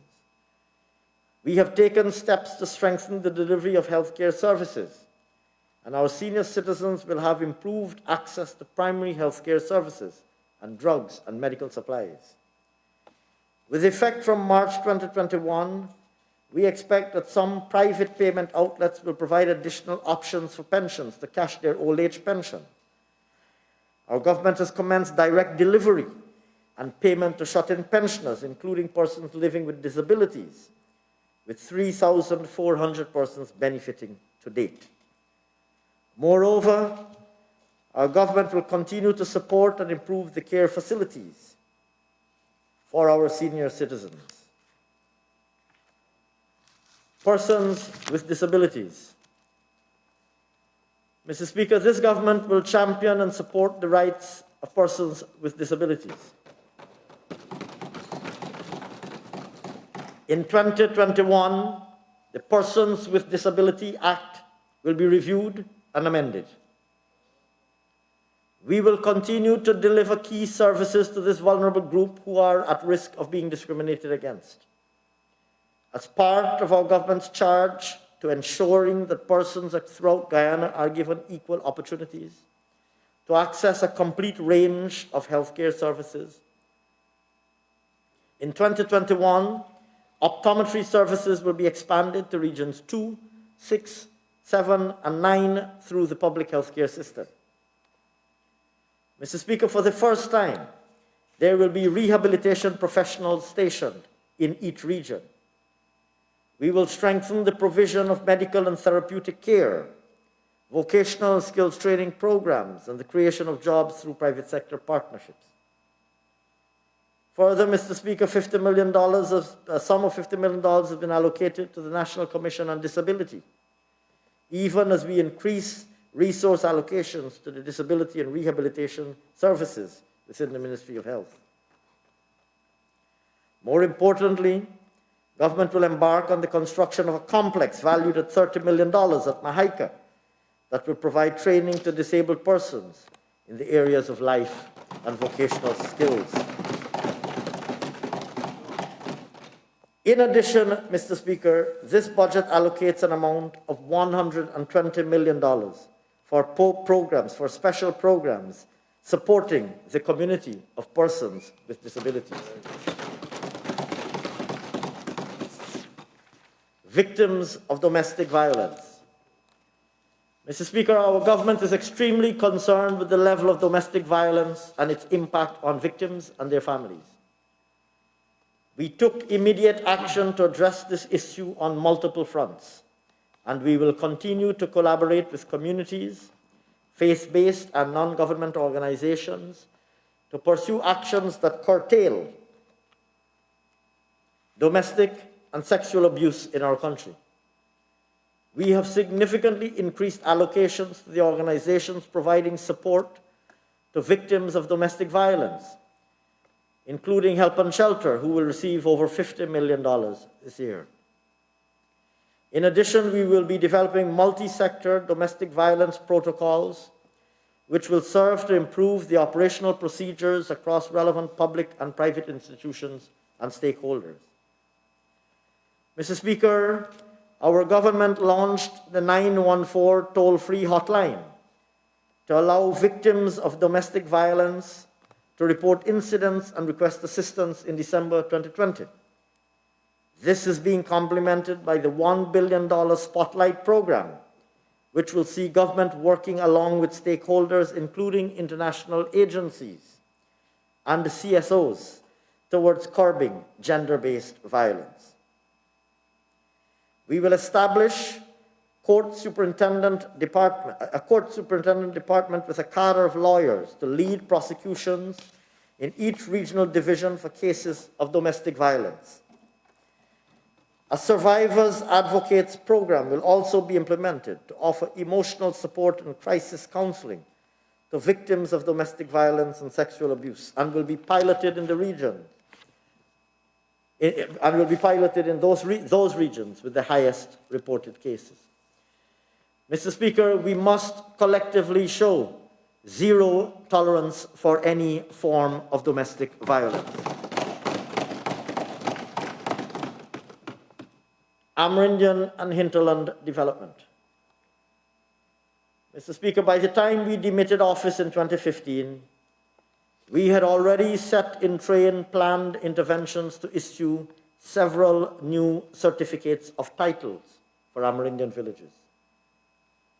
12 certificates of titles had already been issued by us between 2014 and the time we left office.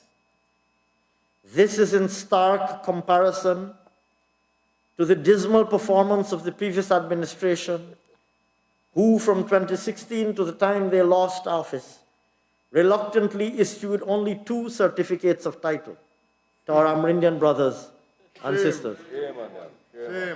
And Mr. Speaker, I am in fact being corrected that it is in fact not 2, but 1, an even greater shame, if I may say so. Mr. Speaker, since our government resumed office, we spent the last few months of 2020 preparing the groundwork for re-energizing the Amerindian land title program to achieve its original target to title 68 villages. To this end, Budget 2021 allocates $630 million to expedite the granting of titles to Amerindian villages. Mr. Speaker, if I may return to a matter to which I alluded earlier, severe hardships were meted out to our hinterland communities when almost 2,000 CSOs were unceremoniously fired, and the stipend of $30,000 monthly, approved by the People's Progressive Party Civic when in government, was discontinued. In keeping with our manifesto promise of delivering better government services to our Amerindian brothers and sisters, we have, in only 4 months of assuming office, resuscitated the CSO program by re-engaging over 500 CSOs, providing them with the previously established stipend of $30,000 monthly. We've also trained 46 CSOs in ICT skills, returning support to the development of once neglected Amerindian communities.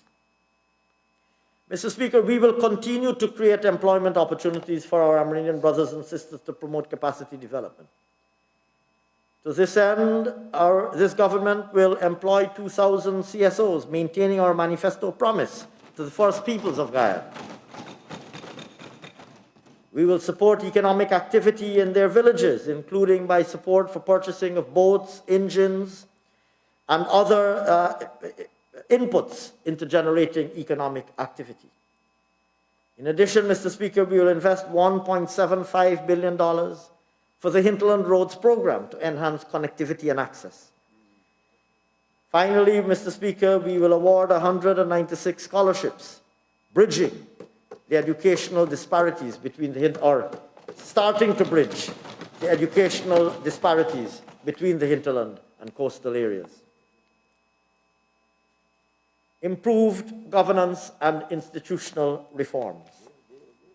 Governance. Mr. Speaker, the overarching commitment by President Ali's administration to democracy, inclusive governance, transparency, and accountability lays the foundation for the manner in which our government will operate. Our President has committed to pursue nation building through a One Guyana policy based on inclusivity, as elaborated during his inaugural address to this Honorable House only yesterday. After the last 5 years of reversals our government has the welcome task of returning Guyana to its days of former glory under the previous People's Progressive Party civil government. It is not a secret that our predecessors failed as a government, and we are here on this side of the aisle to prove it. As we set out on the medium-term trajectory for our governance agenda, we will seek to ensure greater participation of all Guyanese in our plans for the development of our country. We will focus on making this Parliament a truly deliberative forum, and we will work further to protect and preserve Guyana's constitution and the standing orders of this noble House. We all know that this was severely trampled in the last session, with no special select committee. However, since our return to office, 2 bills have been sent to committees for consultations with stakeholders. It is noteworthy that all parliamentary standing committees have been established, and most notably, the Constitutional Reform Committee and the Committee of Appointments are meeting. Further, Mr. Speaker, the latter has completed the process for the parliamentary nominee to the Judicial Service Commission, which expired since September 2017. Mr. Speaker, we are proud of these achievements in a mere 6 months. However, when we contrast the affairs of the Public Accounts Committee, regrettably, this committee is still held to ransom and has not met for the past 2 weeks, preventing the committee from getting on with the business of the people and preventing scrutiny of the previous administration's woeful mismanagement of the finances of Guyana during the past 5 years. No scaling fences. Mr. Speaker, with ongoing preparations for an active legislative agenda, as further outlined in His Excellency's address to this Honourable House, a number of oversight measures to enhance transparency and accountability will be rolled out, including, Mr. Speaker, the establishment of a One Guyana Commission enshrined in statute. Yet another example, Mr. Speaker, of efforts being made by this government to entrench a strong foundation for democratic rule and inclusive governance. Turning now to justice sector reform and strengthening. Mr. Speaker, our government is firmly committed to ensuring that all citizens have access to and are protected by the justice system. To this end, we will continue to implement reforms to the criminal justice system, as well as to advance reforms to the legal system more broadly. The previous PPPC government had commenced addressing the issue of backlog cases in the High Court. However, sir, it would appear that these gains were not sustained, resulting in serious implications both for the justice system as well as the security sector. Over the medium term, we will reprioritize the issue of reducing backlog cases, with particular emphasis on cases at the Court of Appeal. Additionally, it is important to recognize that the COVID-19 pandemic has also placed additional pressures on the limited capacity of the justice sector, including the fact arising from the fact that there have been reports that the pandemic has brought more disruptions with families, and incidents of domestic violence have taken on new proportions. Mr. Speaker, to advance all of the reforms earmarked for this sector, the sum of $4.6 billion is allocated for 2021. A sum of $1.2 billion for the construction and equipping of new courtrooms, as well as living quarters, supporting facilities at locations including Port Kaituma, Mabaruma, and vigilance. This will reduce travel time and cost for citizens requiring the services of the courts and enhance access to justice. Mr. Speaker, in an innovative response, container courtrooms were established to conduct virtual courts at the Lusignan prisons, all in an effort to align with safety measures instituted in our fight against COVID-19 and to harness modern technology in the delivery of services. These initiatives and examples will soon be replicated at other locations. In addition, Mr. Speaker, more courts are expected to be opened, including along the heavily populated East Bank corridor. The chambers of the Director of Public Prosecutions will benefit from expanded office space to house more prosecutors who are currently unable to be hired because of lack of office space. An additional 10 legal staff will be hired, which will allow the DPP to address a larger caseload over a shorter period of time and address the current backlog. We will procure a software to better manage cases through their entire process. In addition, over $100 million is earmarked for the maintenance of infrastructure and buildings for Supreme Court and the DPP's chambers, which together will serve to ensure that improved physical facilities are available. Mr. Speaker, in 2021, the long-awaited Law Reform Commission will be established, charting the way to advance its work. In addition, the activities under the Support for Criminal Justice System program will unfold after a period of stagnation under the previous government. A sum of $325 million is budgeted this year for interventions including strengthening of probation services and legal aid. Further, we've initiated a program with the University of Guyana, which will see our law graduates who are unable to attend the Hugh Wooding Law School being trained to prosecute alongside public and police prosecutors. These candidates will be deployed to courthouses throughout Guyana, augmenting the current complement of prosecutors and thereby reducing the time taken to administer related legal services. Strengthening local government. Mr. Speaker, over the past 5 years, a spate of financial irregularities has plagued the local government organs alongside weak oversight and poor management of local government systems. Our administration will right these wrongs. Yes.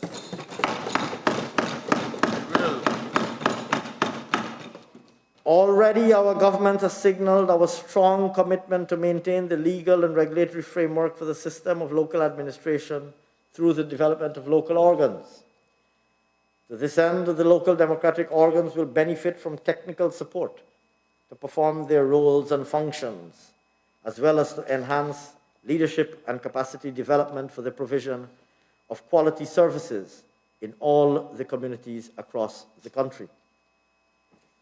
Mr. Speaker, in 2021, government has allocated the sum of $552 million to strengthen the LDOs across the 70 NDCs and 10 municipalities to provide efficient services and to undertake developmental works for the residents within their boundaries. Further, an amount of $1.1 billion is allocated for community enhancement workers to continue to enable a clean and safe environment for residents within the NDCs. In addition, a sum of $172 million is provided for capacity development, institutional strengthening, and infrastructural works for the LDOs, including the rehabilitation of Parika, Charity, and Monrepo markets. Public administration and public financial management. Mr. Speaker, revenue management. The Guyana Revenue Authority, in its quest to deliver a modern and effective revenue administration, has responded to the needs of its taxpayers during the period of the COVID-19 pandemic. The GRA has introduced numerous process amendments to reduce the influx of taxpayers to its office. Additionally, Asecuda World software was successfully implemented, which allows for online submissions of declarations and e-payments, yet another example of the use of modern technology for delivery of government services. Mr. Speaker, in 2021, the GRA will pursue a number of initiatives to improve the delivery of its services, including the implementation of additional non-intrusive methods of customs examinations, very importantly, the implementation of the single window software, expanding e-payment facilities, completion of the rollout of the remaining Asecuda models, and first phase rollout of the optimal software, which is a powerful and flexible solution that brings together taxpayer information, transaction, and communications within one single integrated user-friendly system. The GRA has also continued to build the capacity to address the emerging and unique needs of the oil and gas sector. This has resulted in the establishment of a Customs Petroleum Unit within the Customs, Excise and Trade Department and a Petroleum Revenue Department also in the GRA. Mr. Speaker, it is imperative that the GRA's capacity to monitor and audit the oil and gas sector be ramped up substantially. To this end, in 2021, training will be delivered in areas such as interpreting and analyzing financial statements, oil and gas international financial reporting standards, cost recovery procedures, computer-assisted audit tools, and international taxation. The National Insurance Scheme. Mr. Speaker, it is well known that successive actuarial studies conducted over the years on the National Insurance Scheme have highlighted the need for significant reforms to address issues related to the viability of the scheme. Many of these reforms require serious review and consideration, and these issues are not new. They have been around and they have been documented in successive actuarial reports. The reality, Mr. Speaker, is the long-term viability of the National Insurance Scheme faces very serious threat. In 2021, our government will undertake a comprehensive assessment of the recommendations made to determine a way forward. But, Mr. Speaker, even as we undertake these analytical reviews, we must ensure that the NIS addresses the operational inefficiencies that currently obtain. Far too numerous complaints have been made constantly by contributors over the years regarding quality of service provision, missing documentation and records, and incomplete contributions. The scheme must ensure that these concerns are addressed with the utmost urgency. Contributor records must be updated promptly and accurately. Government has tasked the scheme to come up with a special project to address these operational issues, and work in this regard has already commenced. Our priority is to ensure that the NIS brings all contributor records up to date and that they receive their benefits in a timely manner.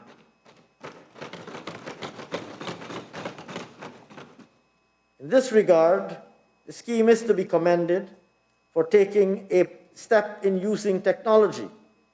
In particular, the scheme introduced recently the option for pensioners, NIS pensioners, to submit their life certificates via WhatsApp.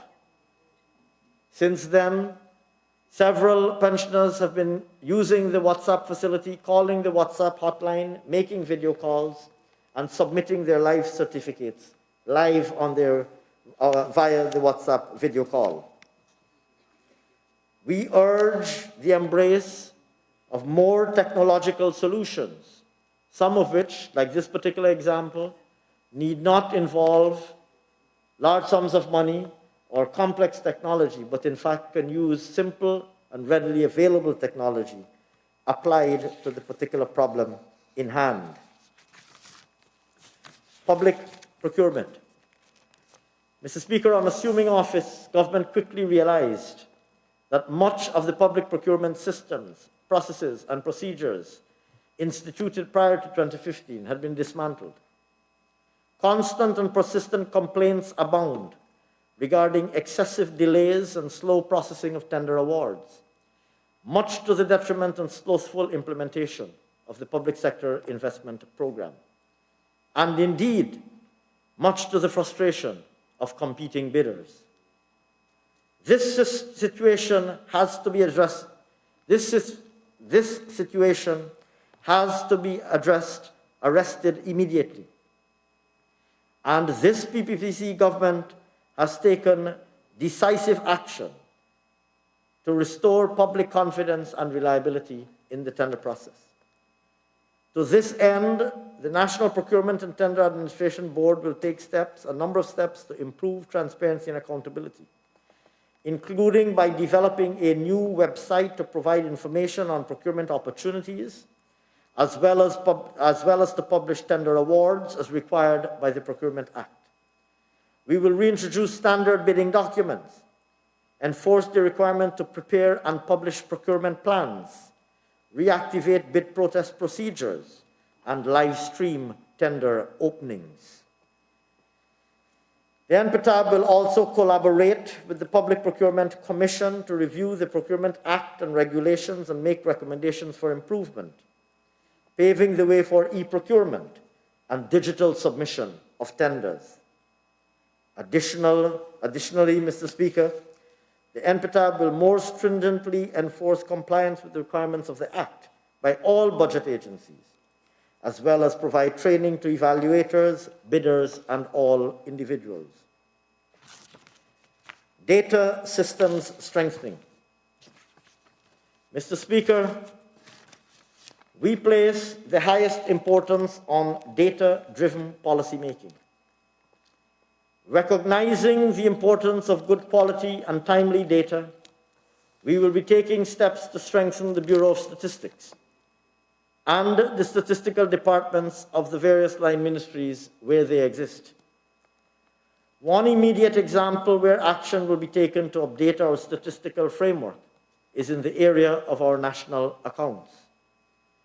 Given the rapidly changing structure of the Guyanese economy as we become an oil and gas producer, it will become unavoidably necessary for us to rebase our national accounts to a more recent and suitable base year, and so that we are better able to measure value-added output in our country. I turn now, Mr. Speaker, to foreign relations. Our government's return to office has seen the restoration of Guyana's credibility in the international arena.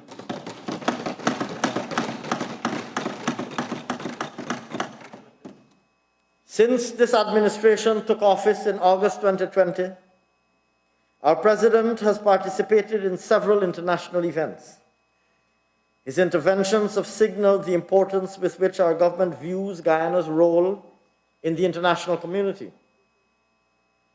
His advocacy for the sustained economic development of small states, now with the global pandemic challenging such development, and the need to work collectively to build resilience, are calls that have elevated Guyana's presence on the world stage. Mr. Speaker, the preservation of Guyana's sovereignty and territorial integrity remains paramount. On December 18, 2020, the International Court of Justice ruled that it has jurisdiction in the case that Guyana brought in March 2018, following the decision of the Secretary General of the United Nations that the court was the next means to be used as the solution for the controversy that arose out of Venezuela's contention that the arbitral award of 1899 that had settled the land frontier between then British Guyana and Venezuela was null and void. The ICJ will now proceed to adjudicate the case on its merits. This means that the court will issue, after considering written and oral submissions of the parties, a final and legally binding decision resolving the controversy that has affected Guyana's relations with Venezuela since independence. Our government will not compromise, diminish, or undermine the singularity, sanctity, or solemnity of these proceedings, and will therefore fully participate in and adhere to the court's final decision. We know that all parties represented in this hallowed assembly are at one in this national endeavor. Our government therefore looks forward to us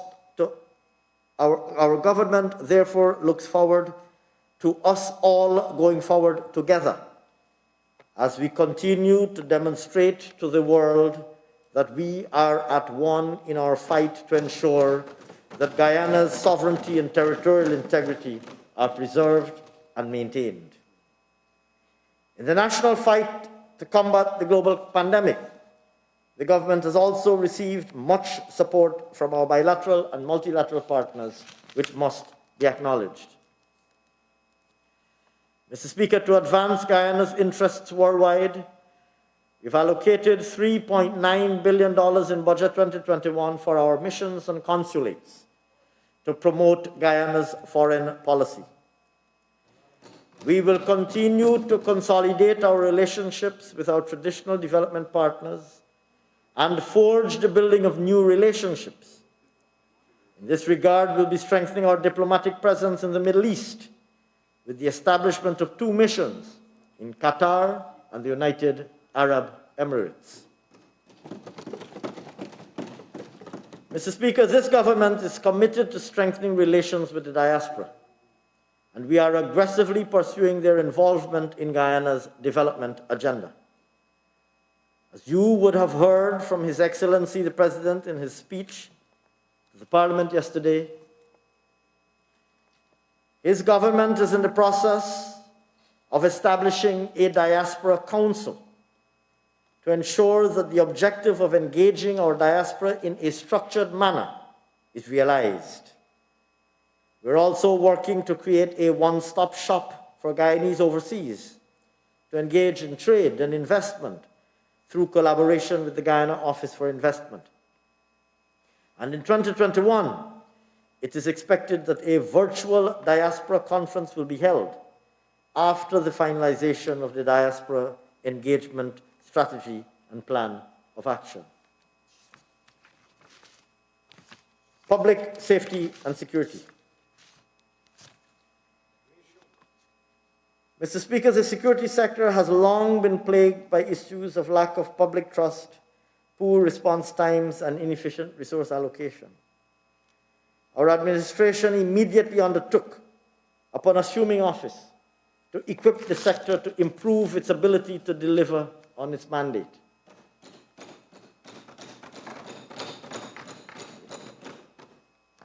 We will ensure that every citizen, individuals and the businesses, and every visitor to our country should enjoy a safe and secure environment. Mr. Speaker, a sum of $15.3 billion has been allocated to the Guyana Police Force, of which $300 million is to be spent on expansion of the land and water fleet across the regions to complement the existing fleet. Mr. Speaker, in the past, we had found community policing groups to be a very effective complement to the work being done by the Guyana Police Force, and involved in the community in helping to keep their neighborhoods safe and secure. Regrettably, over the past 5 years, Mr. Speaker, the community policing program was dismantled. In 2021, we will be resuscitating the community policing group. And to this end, an amount of $95 million has been allocated to help those groups strengthen neighborhood patrols and visibility. Over $830 million has been allocated for the construction, rehabilitation, and maintenance of police stations, including Providence, Rangeveld, Cove and John, Albion, Wim, Parika, Wisma, and others.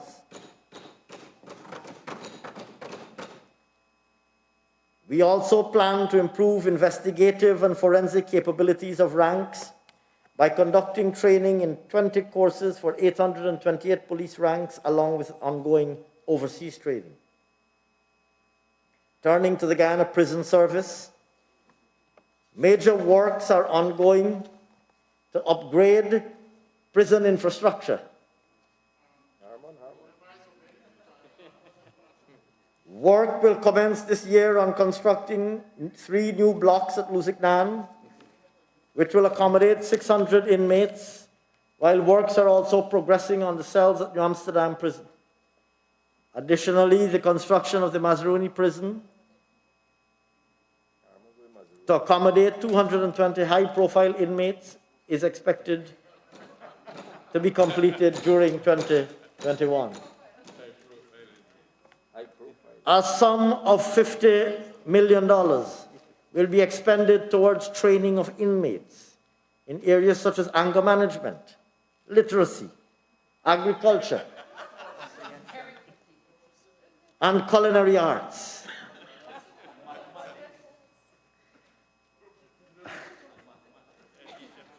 Additionally, 30 incarcerated youths will benefit from digital skills training to support rehabilitation and social transformation upon exit from the prison system.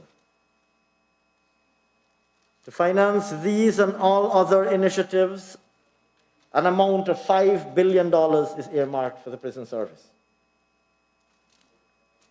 Mr. Speaker, in 2021, the Guyana Fire Service will receive a total of $1.9 billion. Very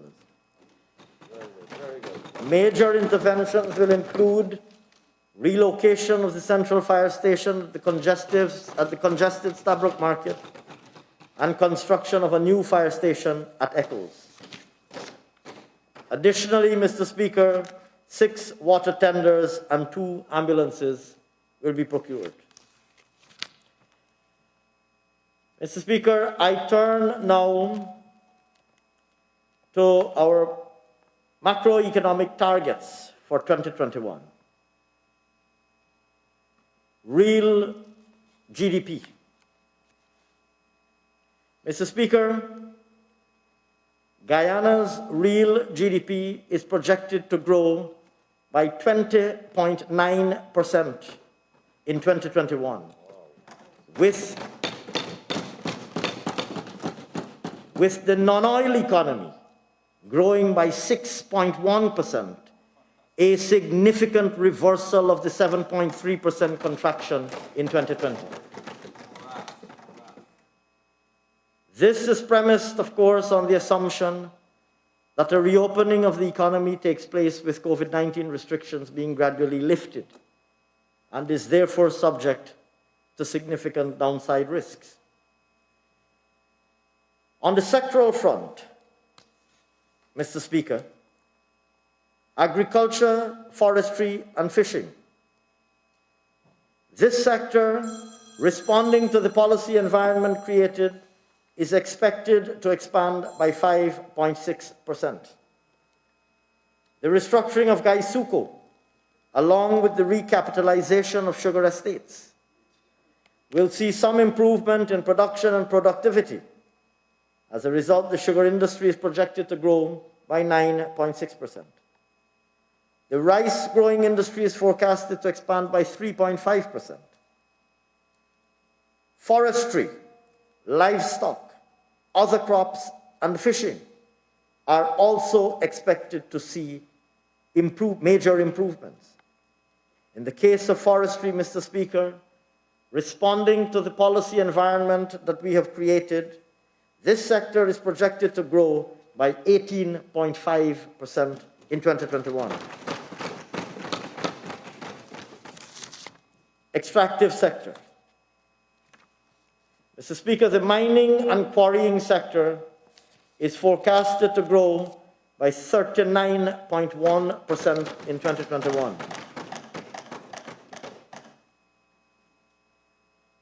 Significantly, Mr. Speaker, this is driven by growth across all industries: oil, gold, bauxite, and other mining and quarrying. In the oil and gas subsector, the daily rate of production for 2021 is expected to be just over 109,000 barrels of oil per day. On that basis, this subsector is projected to grow by 46.7% in 2021. The gold mining subsector, which also suffered setbacks in 2020, is expected to grow by 4.2% in 2021, largely due to the resumption of operations at the one large-scale gold mine, which had suffered a stoppage in 2020, but also reflecting the response of this medium and small miners to the policy environment that this government has created. Mr. Speaker, the bauxite subsector, which faced major issues in 2020, is expected to recover in 2021. Similarly, other mining and quarrying subsectors, which saw a significant contraction in 2020 as a result of lower demand, is projected to recover and grow by 19.8% in 2021, particularly with the anticipated scaling up of construction activities, resulting in significant increases in the production of construction materials such as sand and stone. Manufacturing. Mr. Speaker, the performance of the manufacturing sector is projected to improve by 7.3% in 2021 partly on account of anticipated growth in sugar, but also rice and other manufacturing. These three subsectors are expected to grow by 9.6%, 8.7%, and 6.2%, respectively.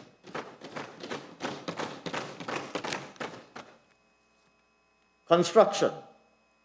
Mr. Speaker, with the resumption and expansion of public sector construction through the Public Sector Investment Program, along with the rapid growth that is expected in private sector investment in key infrastructural projects, the construction sector is projected to grow at a very respectable 9.1% in 2021. Services. Mr. Speaker, significant improvements are anticipated for 2021. These would follow the phased reopening of the economy, and an overall growth rate of 5% is projected for the services sector.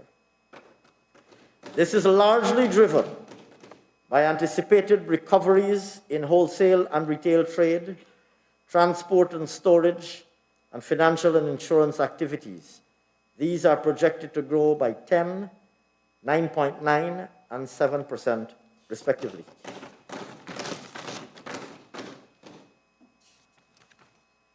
Monetary policy and inflation. Mr. Speaker, monetary policy will be aimed at maintaining price and exchange rate stability and expansion in private sector credit. For the year 2021, inflation is projected at 1.6%, due to expectations of increased economic activity as COVID-19 restrictions are lifted progressively, with concomitant effects on commodity prices. Balance of payments.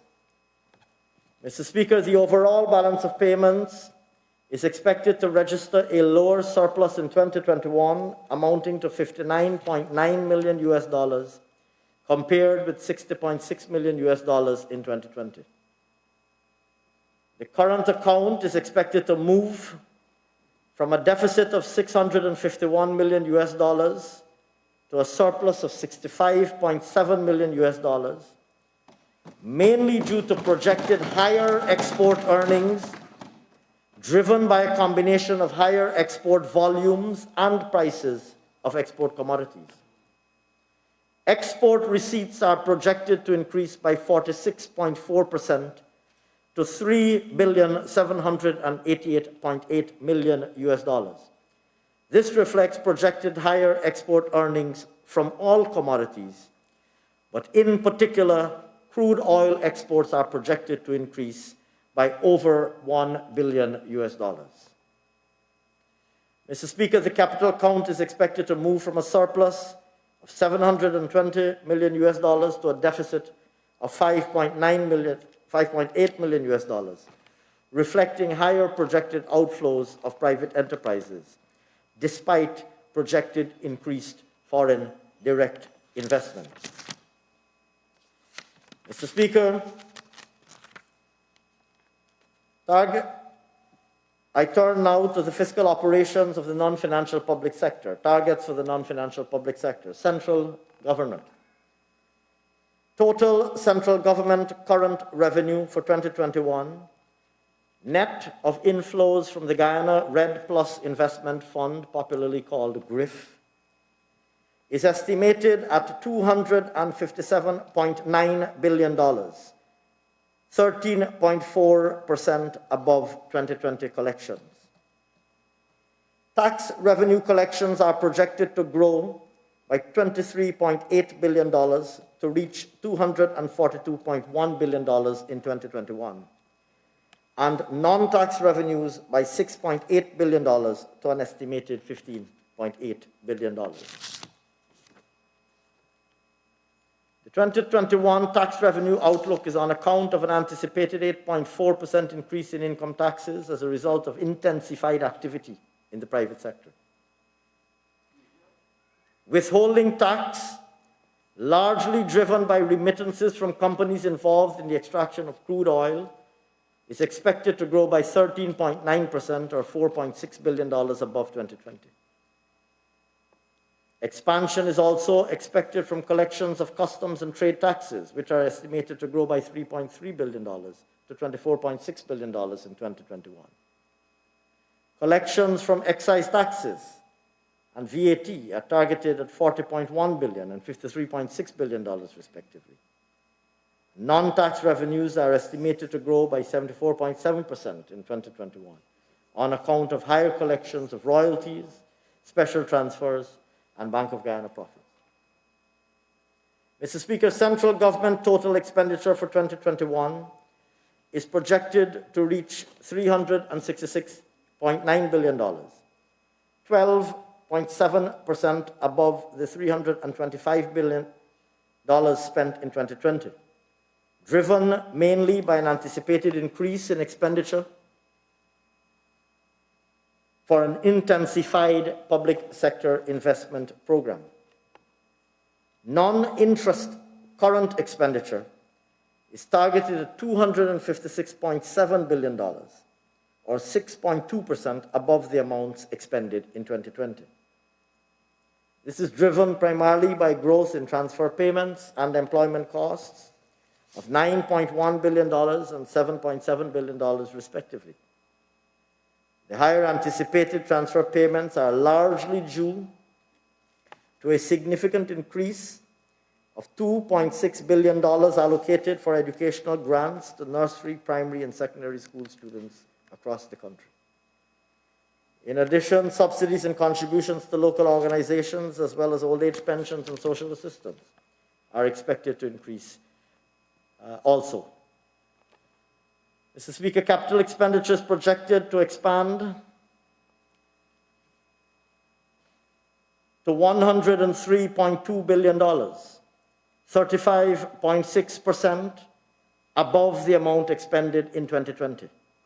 This is attributed to advancement of major infrastructure projects.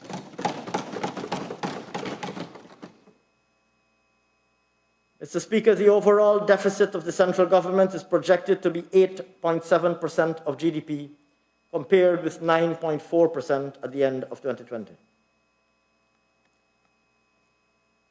Mr. Speaker, I'm pleased to inform this Honorable House that the size of Budget 2021 is $383.1 billion Guyana, Guyana's largest budget ever. And, Mr. Speaker, it is financed with no new taxes.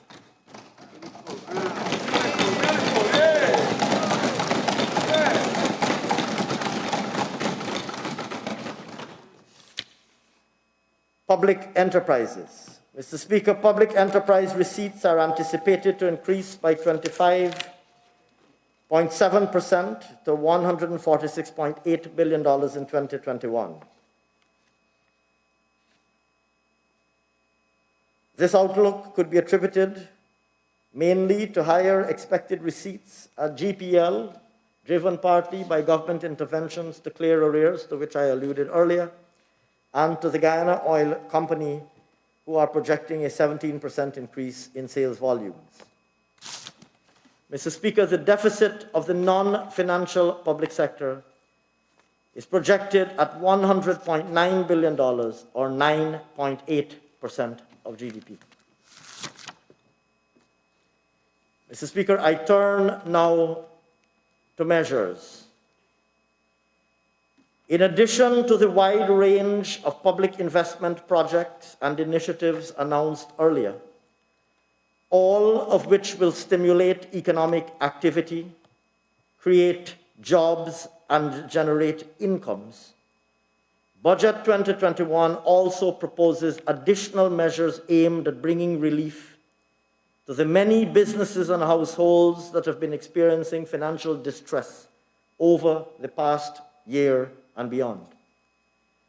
These measures also deliver targeted interventions aimed at specific sectors and spheres of activity that are particularly important, both to households and businesses.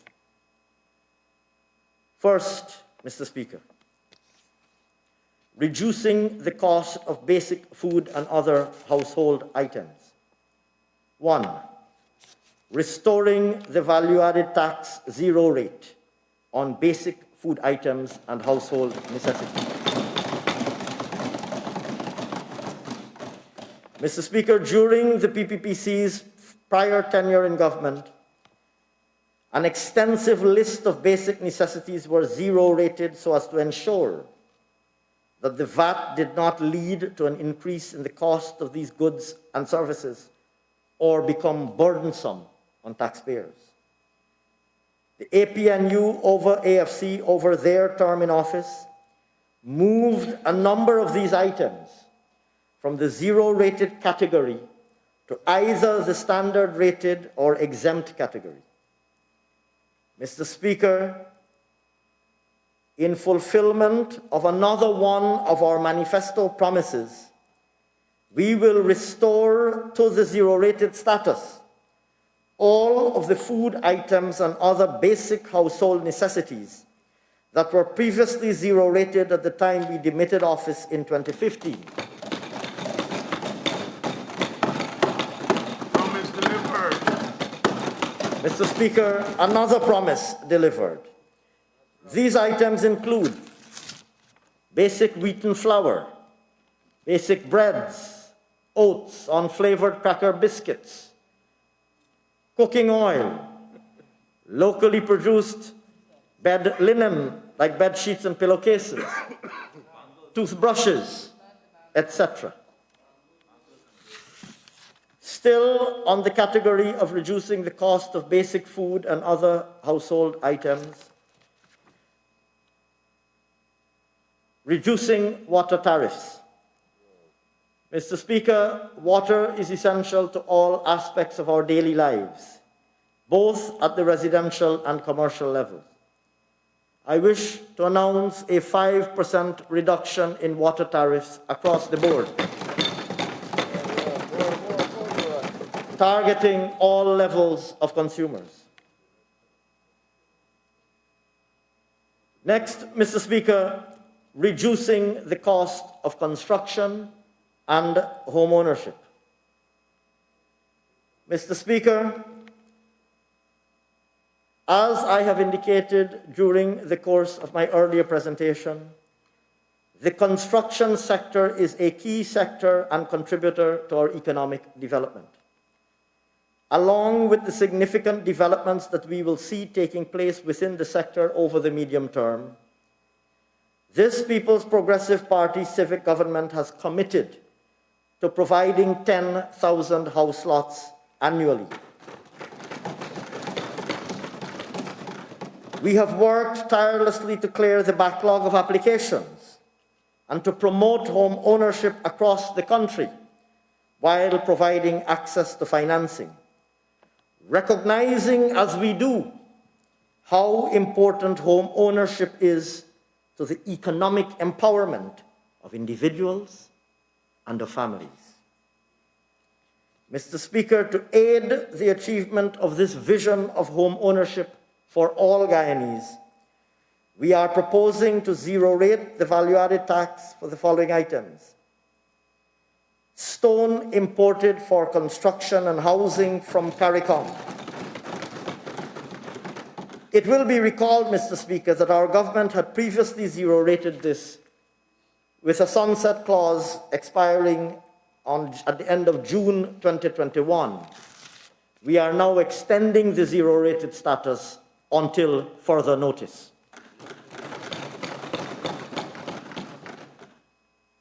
Secondly, Mr. Speaker, locally produced pre-stressed concrete piles. Thirdly, locally fabricated mild steel beams for building construction.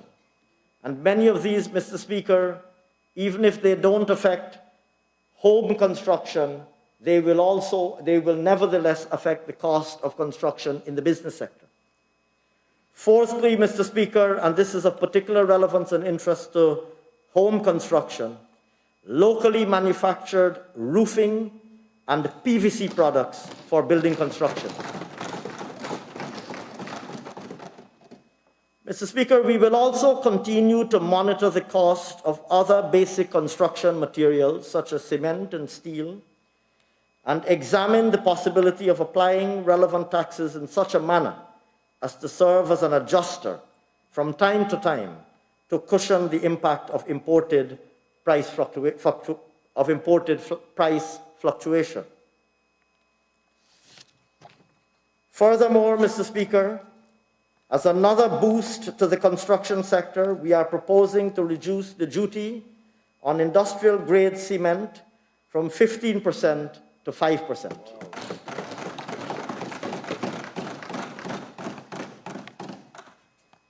In addition, Mr. Speaker, in relation to the ceiling on low-income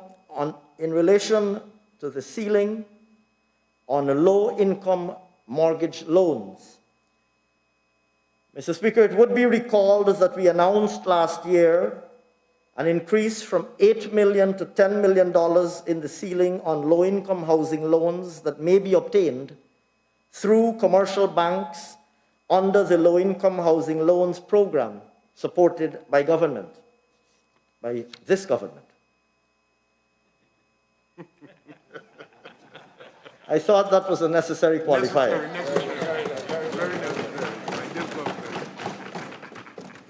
Mr. Speaker, this year, we would like to announce a further increase in that ceiling from $10 million to $12 million, which will make housing loans more affordable to borrowers within that range.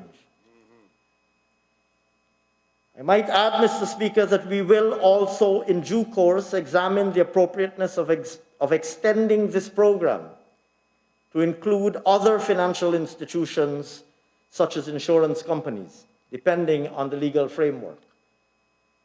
Members of this Honourable House would be aware that the framework currently applies to commercial banks that have been designated an approved mortgage finance company by way of order issued under the Income Tax Act. Next, Mr. Speaker, ceiling for housing loans at the New Building Society. Mr. Speaker, the New Building Society has been an important source of financing for home construction and home ownership over the years. Currently, the ceiling on loans that the NBS can grant is $12 million. We are proposing to approve an increase in the ceiling to $15 million.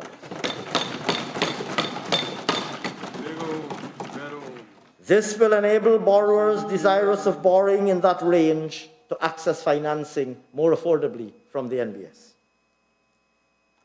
Next, Mr. Speaker, reducing the cost of connectivity.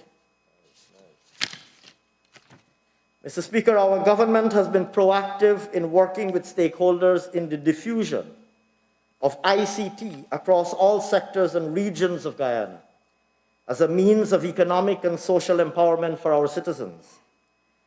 The swift liberalization of our telecommunications sector and the ensuing benefits that competition has brought through lower prices and a push to improve services have delivered on the initial step of our promise and vision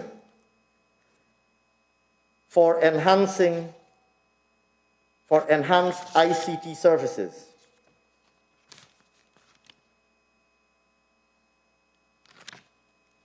To continue along this path, government is proposing to remove the value-added tax on data for residential and individual use.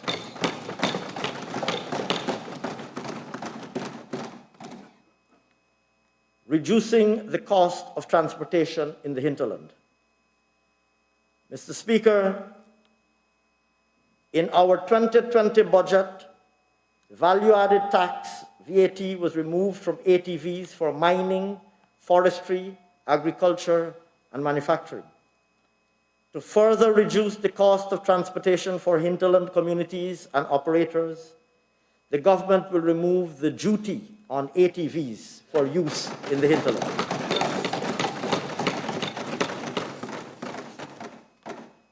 Supporting our school children. Mr. Speaker, the APNU-AFC government during their tenure effectively demolished the social safety nets that were put in place by the PPPC government, which had sought to protect the most vulnerable in our society. In our 2020 budget, the PPPC has already begun to take steps to undo these misdeeds. Budget 2020 also announced a number of initiatives to be implemented from 2021. As promised last year, we will be introducing a cash grant of $15,000 per child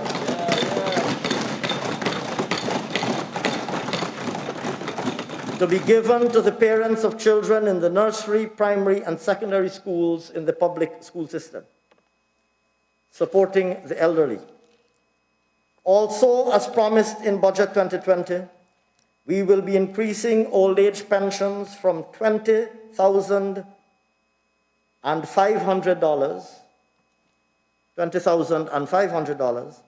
to $25,000 with effect from January 1, 2021.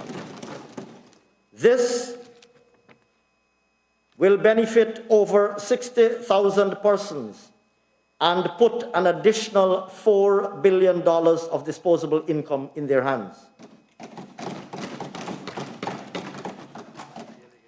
Mr. Speaker, I now wish to announce that we will also be raising the public assistance payment from $9,000 to $12,000 monthly,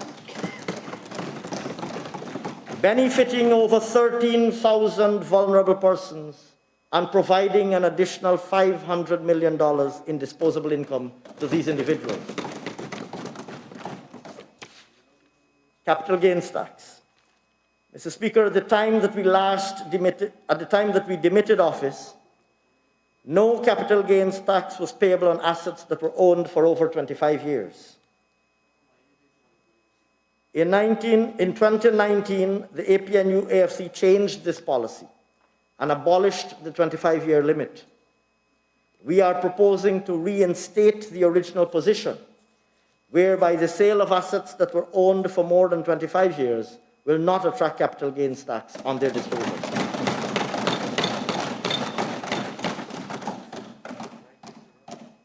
Finally, Mr. Speaker, restoring government's zero-rated status. To reduce the cost of government delivery of goods and services, we will restore the zero-rated status for VAT purposes that the government previously had in relation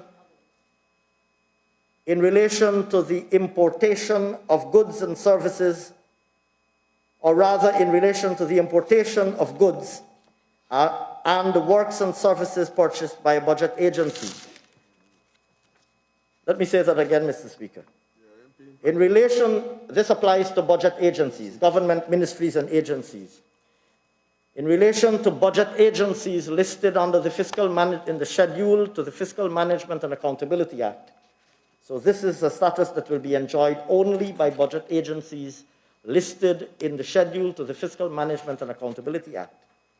Those agencies will have their zero-rated status restored in relation to the following: in relation to goods when imported and works and services purchased by them.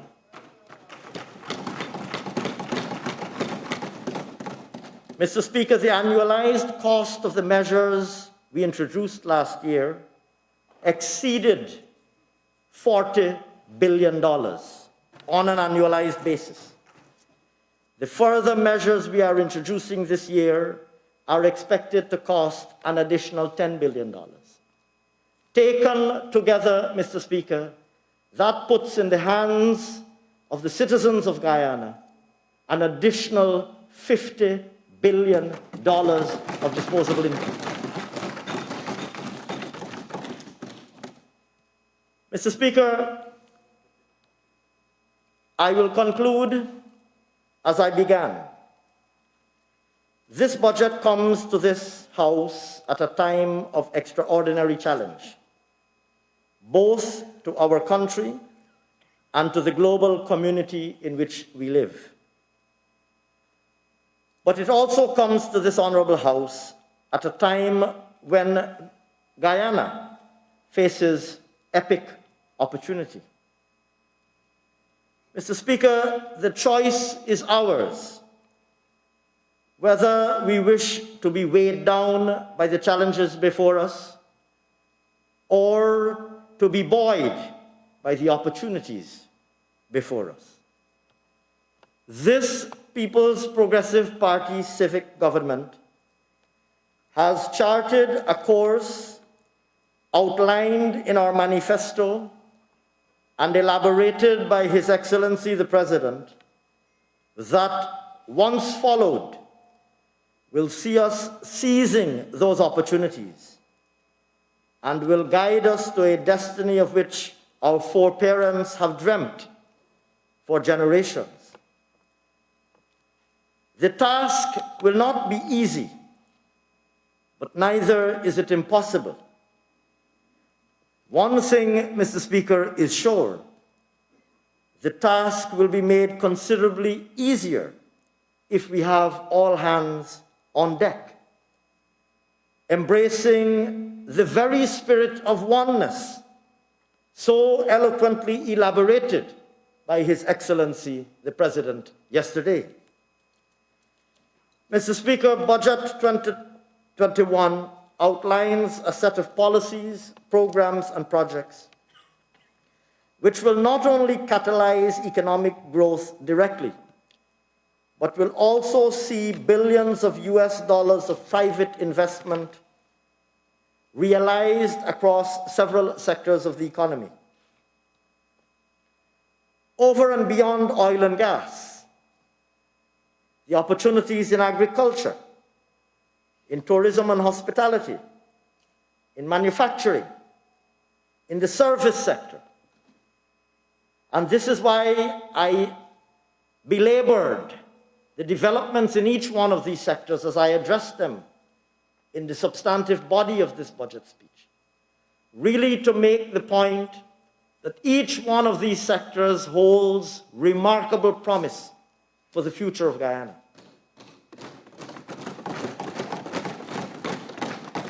Over and beyond oil and gas, all of these sectors are pointing to remarkable investment opportunities and tens of thousands of jobs being created in the shortest space of time. These jobs translate into incomes, and those incomes translate into prosperity, both at an individual level and inevitably at a national level.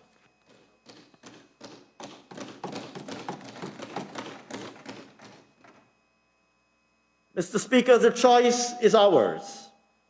Each of us at an individual level whether to stand aside and be a passive spectator as Guyana navigates this exciting phase in its history, or whether to get on board and be an active participant in the making of this modern history. That choice, Mr. Speaker, is ours. But make no mistake of it, this is the moment for which generations of Guyanese have been waiting. This is the moment.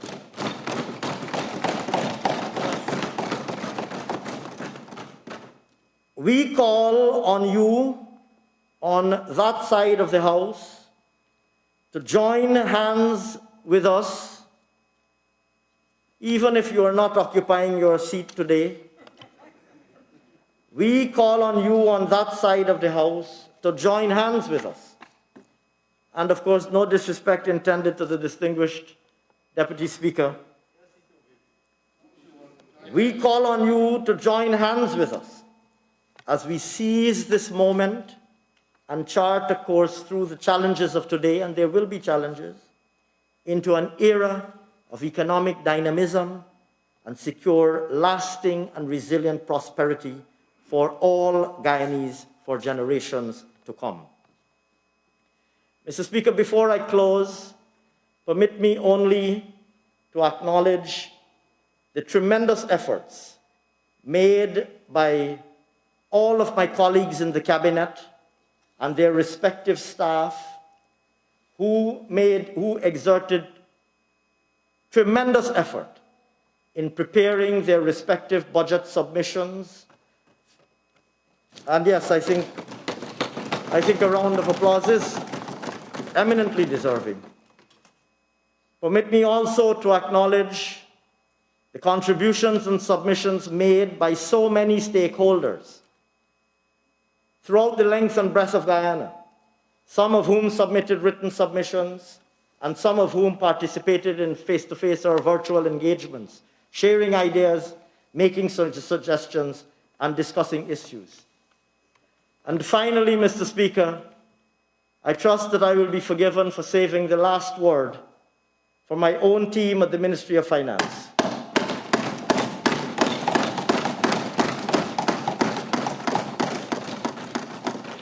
Who, over the past few weeks, made it eminently evident to me why, on my return to the ministry, I really did feel like I was returning home.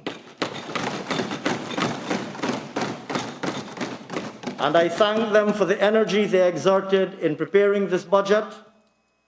It wasn't difficult, it wasn't easy, as you can imagine. They invested tremendous long hours, and I think, and I trust that all of the members of this House will agree that I think they did a phenomenal job.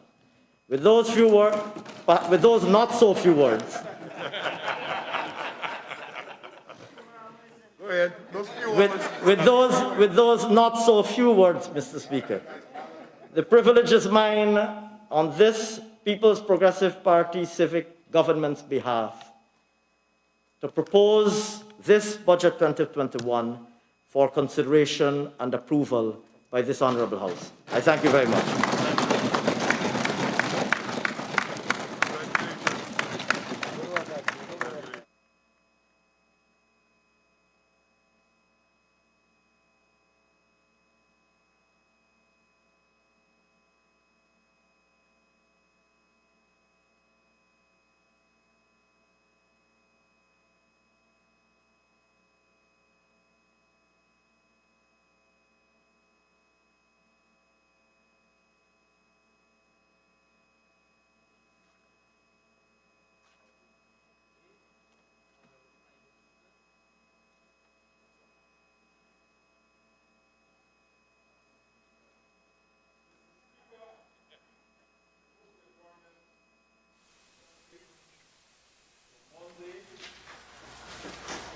We're going to 2nd of February at 10 a.m.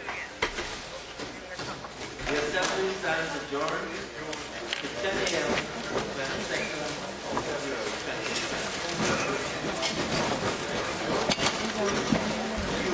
2020.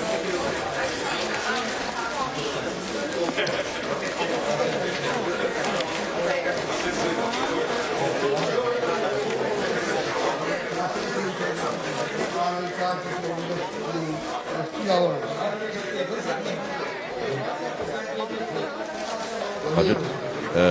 Point of 383.1 billion dollars, and pretty much a huge budget with quite a number of measures being announced at the end. A number of sectors as well benefiting, and so we are expecting in just a short bit the ministers as they make their way down from the Parliament chamber to have our conversation. We are going to be up with you for just a bit this evening. Uh, uh, my colleague Gomuti Gangadin is upstairs, and so she will be meeting with a few ministers, talking to them. We are trying to get feedback as to what's really, they take. Of course, many of them would be elated. Many of them would be excited based on what their ministries would have gotten. And we did say at the beginning of the broadcast that the theme of the budget is a path to the recovery, economic dynamism, and resilience. And so if you were paying attention, you would have noticed that the minister, Dr. Ashni Singh, he wrapped attention to just about every sector there was, and more or less trying to give the importance as relates to the allotment, but also into quite a number of areas and sectors that we haven't really been hearing of, well, as it relates to the new initiatives, the ministries, the government's plans as it relates to how it's really going to advance 2021 with an aggressive agenda. We're joined by a Labour Minister, Joe Hamilton, who has been here. In fact, he's been on the upstairs, just made his way downstairs to have our first chat. Minister Hamilton, welcome aboard. It's great having you. Your take on the budget just coming out from the parliamentary sitting The there. word to use is fantastic to begin with, where every area of development was touched in a substantial way. I mean, we can begin with the social sector, the investment in education, the investment in health, the investment in agriculture, to make the point that our eyes are not only on oil, we will pay attention to this country being developed in all sectors. And as the Minister of Finance indicated, to prove the point of the saying that Guyana is the breadbasket of the Caribbean. And therefore, what is needed at this time is for all Guyanese to join hands together, coming off of His Excellency presentation yesterday, the whole concept of oneness, because this country is ours to build and to develop in the interest of ourselves, our children, and our grandchildren. Yeah, and this is a fascinating time for Guyana. A young economy at 50, but doing quite well for herself. With the expats, the gold industry that's been there, agriculture, but we've got oil and gas, which is new and emerging.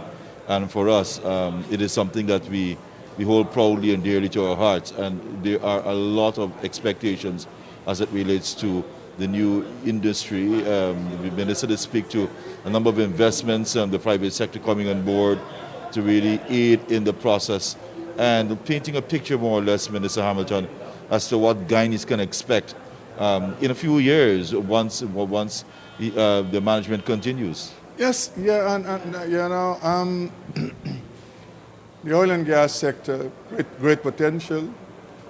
The issue is managing it, and we have laid out the framework, how we will manage it. The President yesterday indicated about the transparency and accountability aspect, so that we don't fall into what they call the Dutch disease. That's right. And we are not one track, that oil will give us all the glory and development. Minister of Finance outlined the kind of effort and monies that will be pumped into other sectors for their development also. So simultaneously, there will be a growth in all the other sectors whilst the oil and gas sector grows. Well, thank you very much for your time, Minister Hamilton, as you continue the broadcast, and we wish you all the best. We will continue to have our conversations as to how your sector will benefit as we continue Okay. from the Thank budget. you very much for having me. Thank you very much.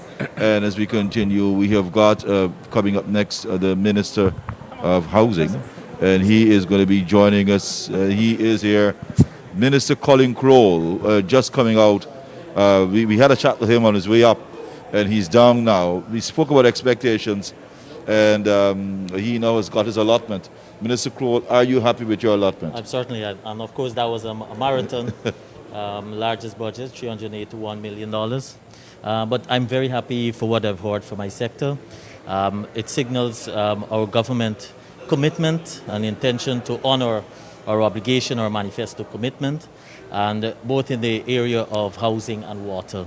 But outside of the ones that were announced about our 10,000 annually in terms of house lots, construction of a number of houses, 1,000, the number of titles and transport that we intend to distribute. I just want to speak a little on the policies because, I mean, we Certainly. can talk about the numbers, but I'm extremely happy about the movement of the ceiling for New Building Society, the increase of the mortgage interest, mortgage, the low-income mortgage. And so that's an increase by $3 million right away.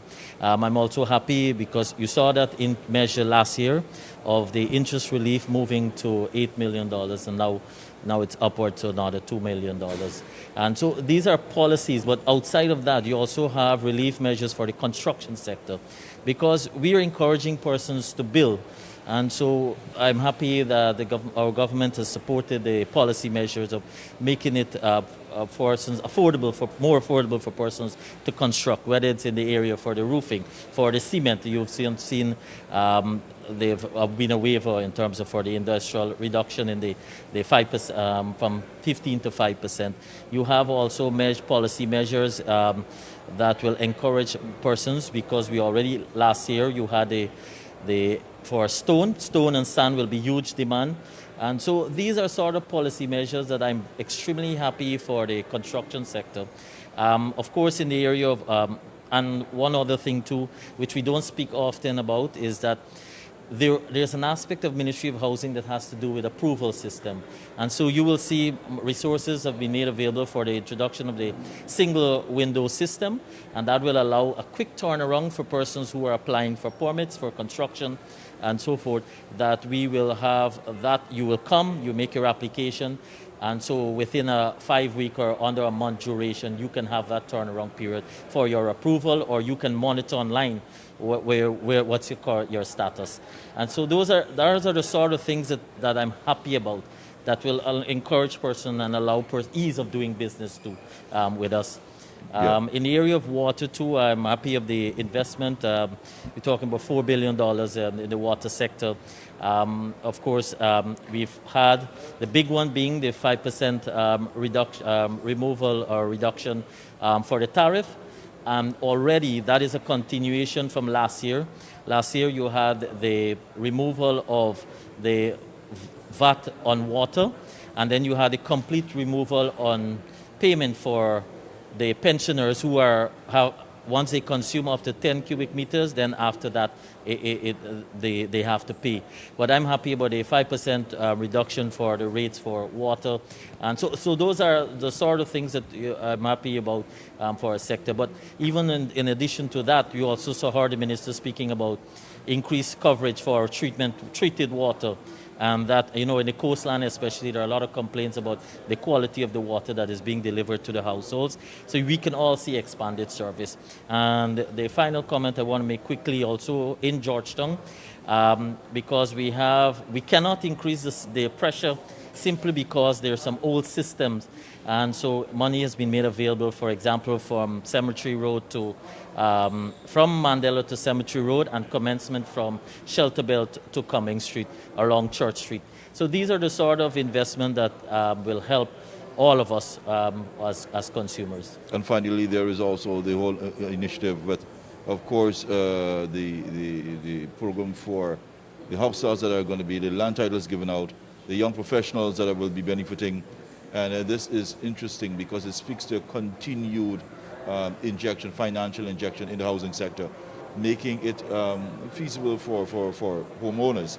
But as well, and I think you made a good point there, talking about the materials that are will be cheaper as a result of removing VAT from some of these materials. And PVC fittings, you've got roofing, you've got cement. All of these are extremely important for persons building at this point in time. And that is in addition to that, we will also be working with the suppliers that once you have a letter from us, that they too you can get a further reduction. Yes, right. And so for homeowners, this is the exciting time. Your government has committed 50,000 in this 5-year period. Already for this year alone, another 10,000. In addition to that, you have construction of a number of homes. And all sectors of our society. Yesterday, you would have heard the president announcing about for our soldiers, a home ownership for our soldiers too. So it's all level of society, whether you're professional, whether you're in this discipline service, whether you're in the public service, we are catering for you, and we have a program, a packed program to ensure that we implement it. But my final comment, I want to talk a little on the aspect of titling. That is something that has been a problem for many persons. They've been making their payments and their transactions have not been complete.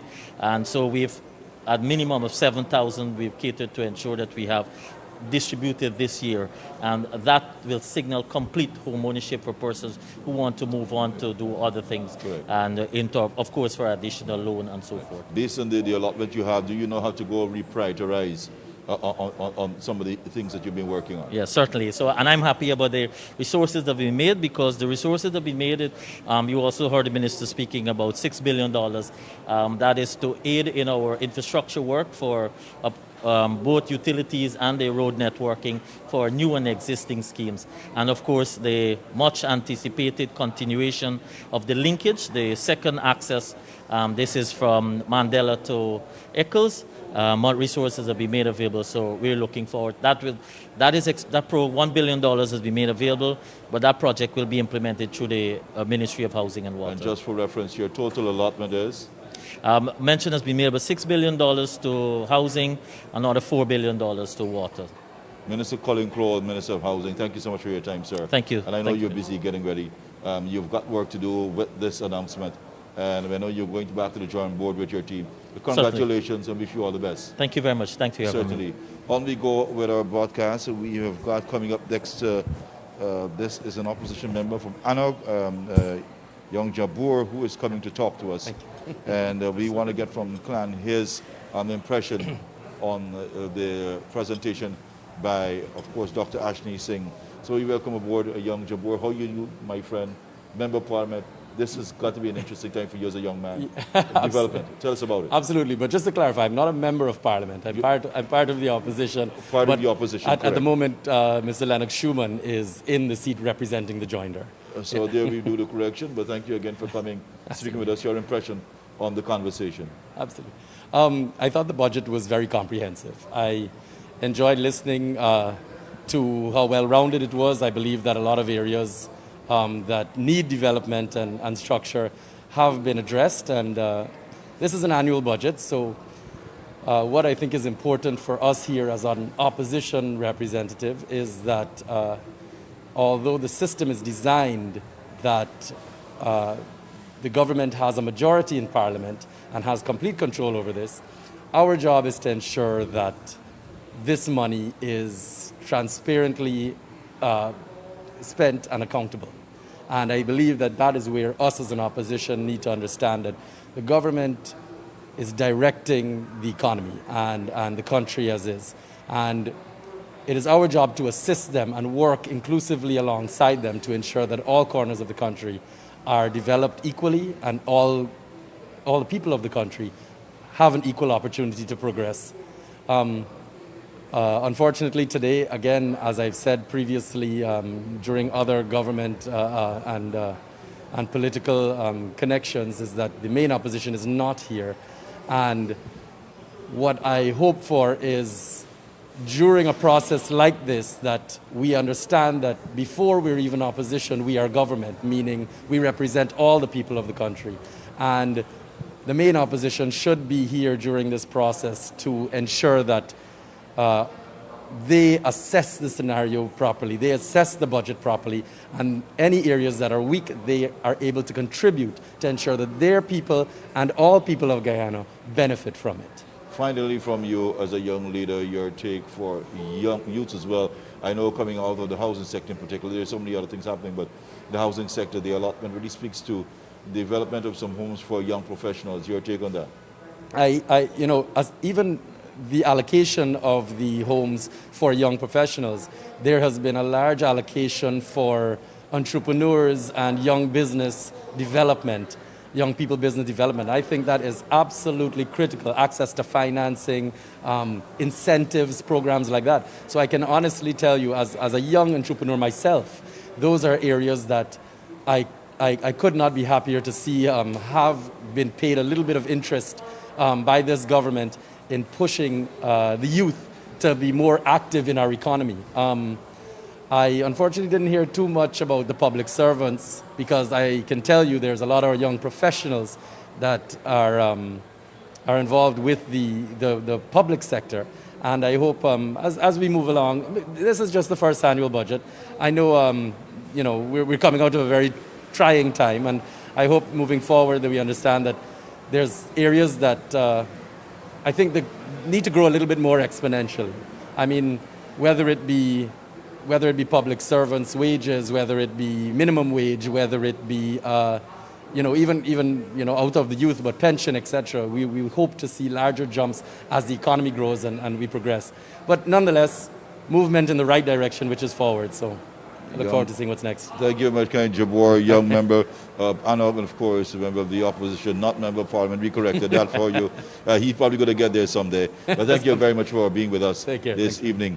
Okay, time for us to continue our broadcast, but we go up to Gomati Gangadin is on the upstairs. And I tell you what, she has got a full house. Gomati, it's over to you. Thank you so much, Mark. And you are right, we do have a full house here tonight. This evening, we're joined by Minister of Education, Honorable Priya Manik-Chan, Minister of Public Works, Honorable Juan Edgel, and of course, we have back with us Miss Natalia C. Prasad, who's the CEO of the Guyana, Canada Chamber of Commerce. Guys, thank you so much for joining us. Ministers, thank you for taking the time out to join us here this evening. We've seen a big budget, the biggest ever, $383 billion. Let's start with education. Education has seen $60 billion being allocated to that sector. Minister, how are you feeling? So you've seen the biggest budget without any new taxes to finance it. And I think for me that's really important in a holistic way, because it means people won't be suffering for us spending more. So we're leaving the money in your pocket. And in fact, the measures that Dr. Ashni Singh announced there are going to cost the country $50 billion. That means it's either going to put money directly into your hands, like the money we're giving to school children, or when we reduce taxes and so on, it will stop you from spending. So these measures amount to Guyanese people keeping $50 billion in their pockets. So I'm very excited about that. If you listen to the budget, it covers everything. It covers women, it covers housing, it covers the agricultural farmer, it covers the person who uses boats in the river, it covers the student and the teacher, it covers bridges and roads, it covers the airport, it talks about Mabaruma, it talks about hospitals, it talks about medicine.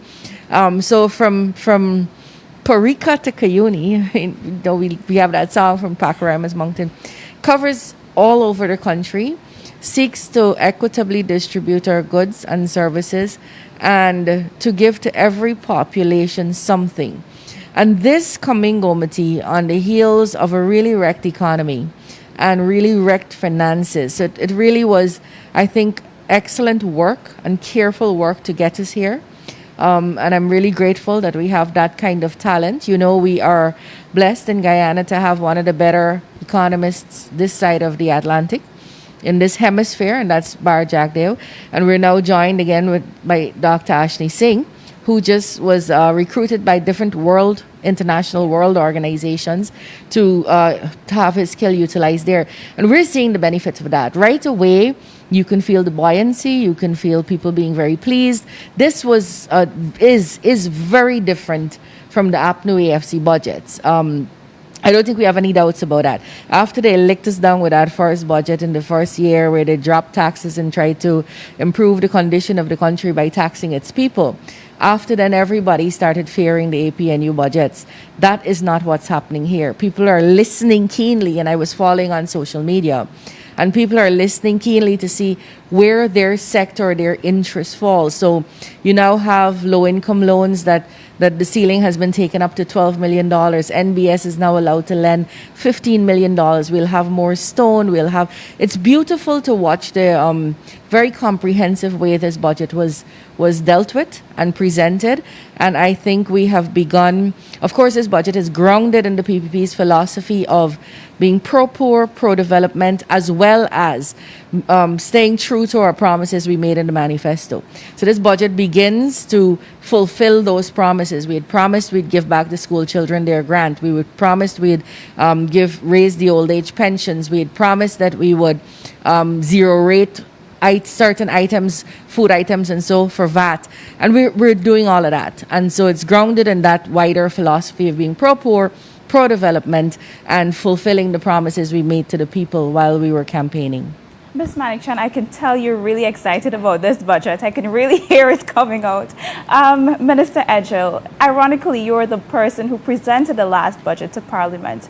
You were on the other side today, so tell us how you feel about this budget we heard today. Well, first I would want to congratulate my colleague, and I say that with some sense of admiration because we have worked together as colleagues, and since he has been back, that embrace has been there. My colleague, Dr. Ashni Singh, for presenting what I would say is a well thought out, carefully crafted, and pragmatic budget.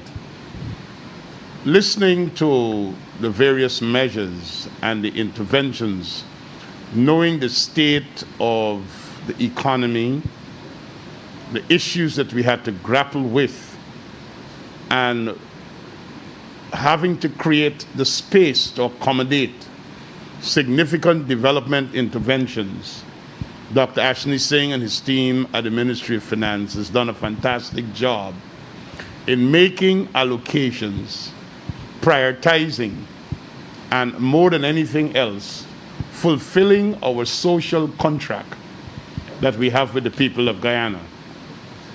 We came to office because we told people, if you put us there, this is what we will do. In 2020, the emergency budget that I had the opportunity of presenting, we started the fulfillment of our promises and showing people that we will keep our side of the social contract.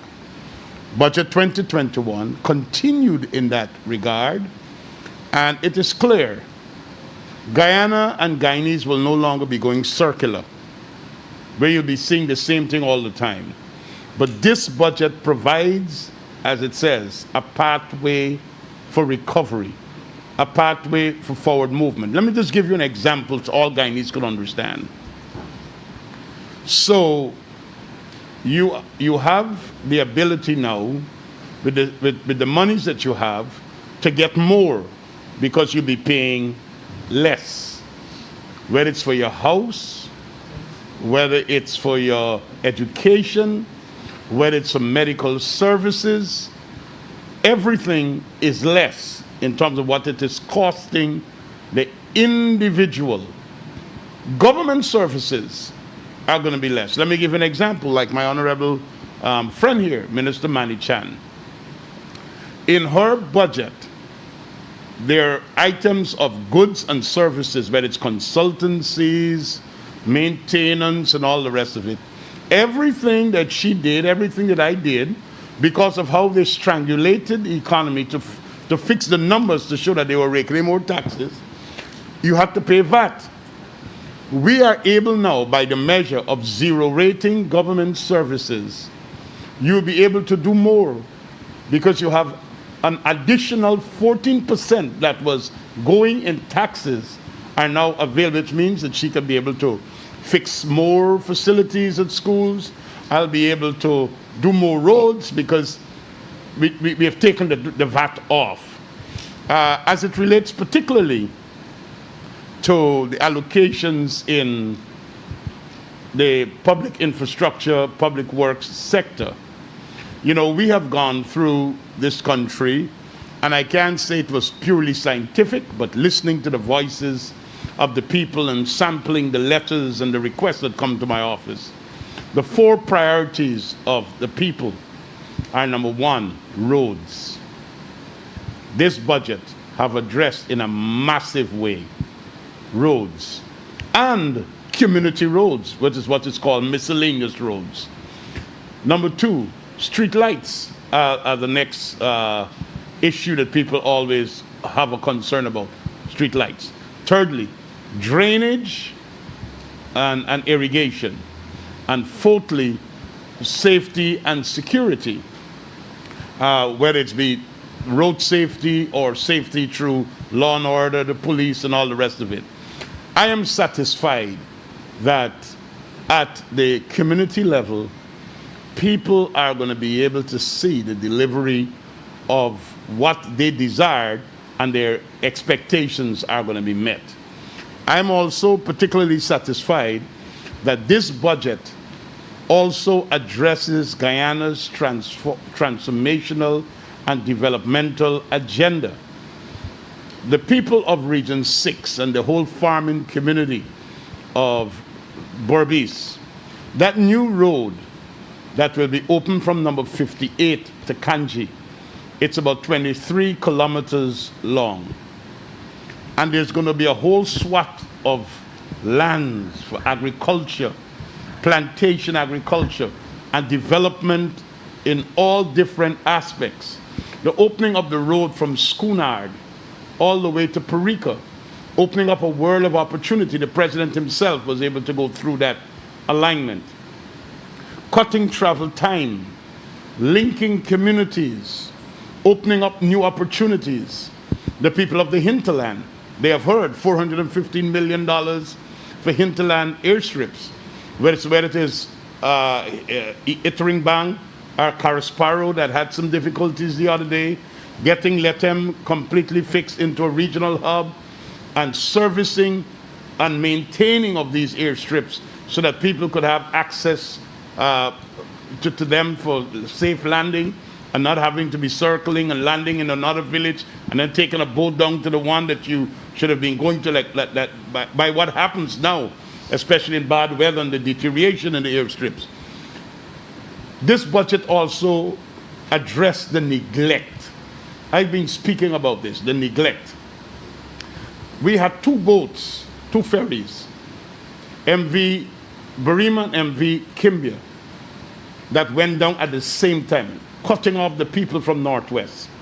So while we are in this budget addresses the new ferry, $500 million is in this budget to deal with the dry docking, repairing, and keeping serviceable the MV Makawara, the MV Barima, the MV Malali, to ensure that we keep river transportation going, ensuring cheaper goods and services, reliability, predictability, and adequate supplies into the far-flung regions.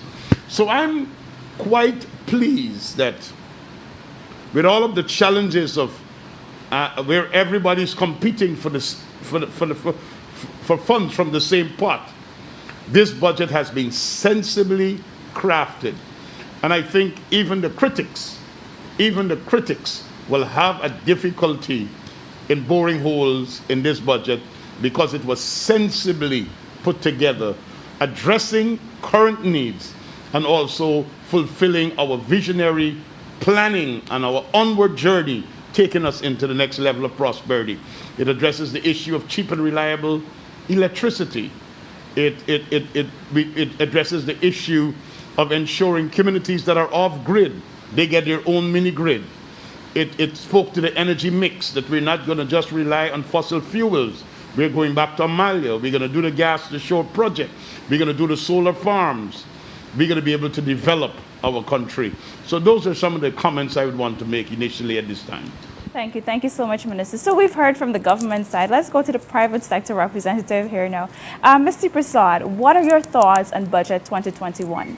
Well, we were promised a pro-business budget without any new taxes, and I think that's what we have it's a good beginning. It's up to implementation. So it's now the chamber's job to see find concrete linkages to help the government develop its plans in the housing, in ICT, in infrastructure. And so I see that there's some strong possibilities for private-public partnerships and also for private investment. There's a lot going on in other areas in terms of social programs, etc. And I think that's important because what the private sector wants to see is we want to see stability, and we want to see stability socially. We want to see stability and certainty in terms of protecting our investments. And I think we're on the road. Okay, $235 million was budgeted to make doing business easier in Guyana. That is to establish an electronic single window system for trade and doing business. How does the private sector welcome this announcement? I can speak in terms of the Canada-Guyana Chamber of Commerce in terms of cutting through bureaucracy and red tape and electronic single window system.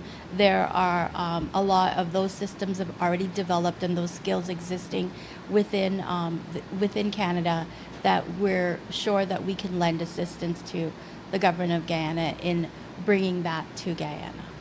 Thank you. Minister of Education, we are in the middle of a pandemic. We've been grappling with this for more than a year now. And there has been increased focus on making online learning available. I know the budget speaks to this. So can you tell us a little about the provisions in the budget to ensure that our children are still educated during this difficult period? Right. So, we have had difficulties delivering education when our classroom doors are closed.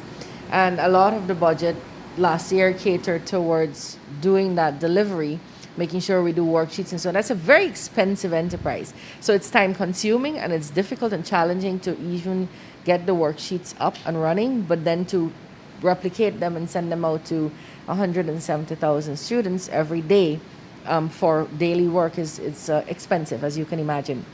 And this budget continues to cater for us being in lockdown or even at a partial opening. But the budget also caters for the fact that we are coming out of this. It knows that we are going to come out of this. And later in different sectors, it speaks about the vaccine programs and so on that will see the world opening up back.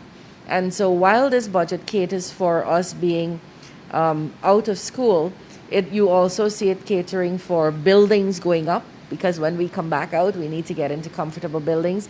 So the Abram Zool building, secondary school, is going to rebuild a school in Region 9 called Karasabai. The process is going to start.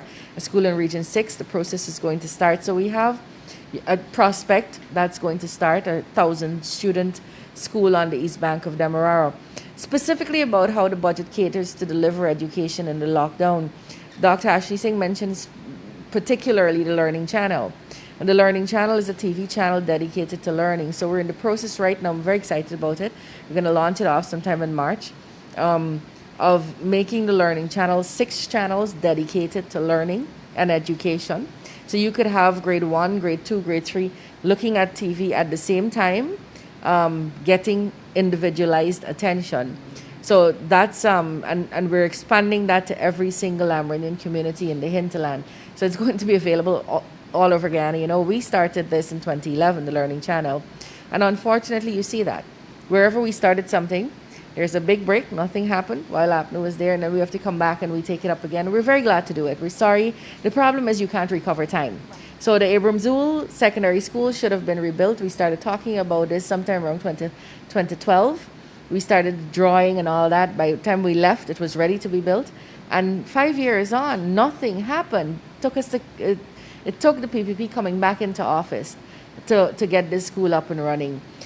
So textbooks, Dr. Ashni Singh spoke about delivering textbooks. Now, if we had textbooks in our children's hands in this period when we were in lockdown, and they had it in their own book bags, each child had their textbooks, we could have said, teacher could have sent a WhatsApp, read pages 25 to 28 today, and we'll talk about it just now.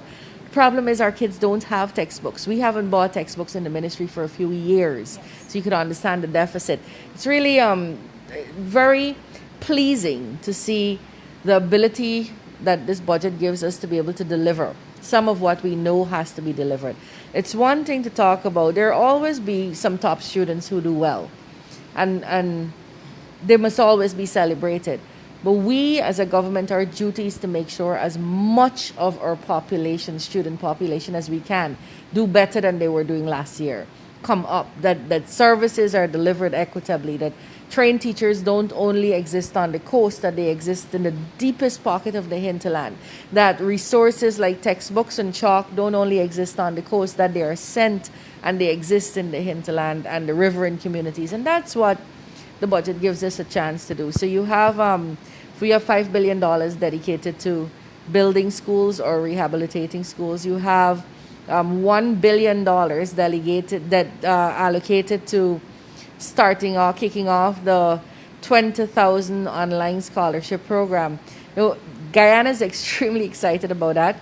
This is where 20,000 Guyanese, we didn't limit it to young Guyanese, but the aim is to benefit mostly young people, will be able to do what they're doing and get their degrees online at the government's cost. So they won't be paying for it. This year that starts. We launched that this year, and more than 4,500 students will benefit for this year. Universities are the Indira Gandhi University, your university in Germany, UK Open, UE Open. So really reputable universities that we're offering this at. This year, each student in nursery, primary, secondary will receive $15,000 as we promised. That was a manifesto promise. So these are all things that we're trying to do to make sure, even as we look at content and changing the curriculum and making sure there are trained teachers and making sure we get the opportunity to train as many as we can, we're also talking about making sure while you send the children to school, we're giving parents the ability to put lunch in their lunch kit. So when we reduce the water rates, it means that parent has more to put in her child's education, put in her child's lunch kit, or even just more disposable income to buy a nice curtain because they want a better life and a higher lifestyle. So it's really, it's a holistic thing, not just looking at a child when she comes to school, but giving parents the ability to feel confident and have integrity and feel like they're financially able to look after their families. Great. So I know you touched on universities, so I want to go back to that. The University of Ghana, I think $3.3 billion has been allocated for the University of Ghana. And just yesterday, coming off of the President's address, we had economist Sidney Armstrong here with us, and he was advocating. He was like, I hope we get something for the University of Guyana. So, you know, it's good to see that it's not just the public schools that have been taken into consideration, but the University of Guyana has been given funds. Can you expand a little on what those funds are going to do for the University of Ghana? It's going to manage and operationalize the university. It's what the university uses to operate. You know, we promised to remove fees completely within the first 5 years, and that will come so that students will not have to pay. But right now what we're funding is the running and managing and operation of the University of Guyana. We think the university has done really well from when it was Jagan's night school. You know, Dr. Jagan started the University of Guyana, and it's always had our support. We treasure it. We believe very strongly that this is something to promote and make better. We don't believe that is to the exclusion of something else.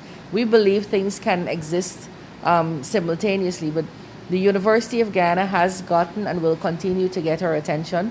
We hope that we could see better services there. We just started a sewage project, which is costing a lot, but we hope $200 and something million that it's going to finish, because those are some of the perpetual complaints students and users of the university have had.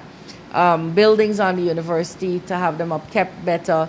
But of course, we are also demanding of the university and the council that better services be given to its users. We see all too often the complaints that happen coming out of these institutions, which are not unnatural for such large institutions. But we believe that where the people's money is used, and this is what we're using here, to fund anything, any institution, then we must get value for money.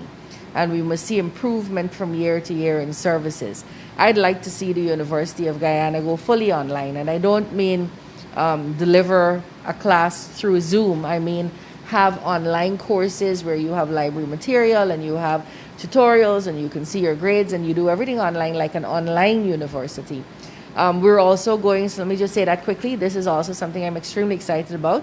We're launching off by the 1st of March, CPC, that's the Cyril Potter Teachers Training College, which is the only training college for teachers in the country, is going to start a full online program.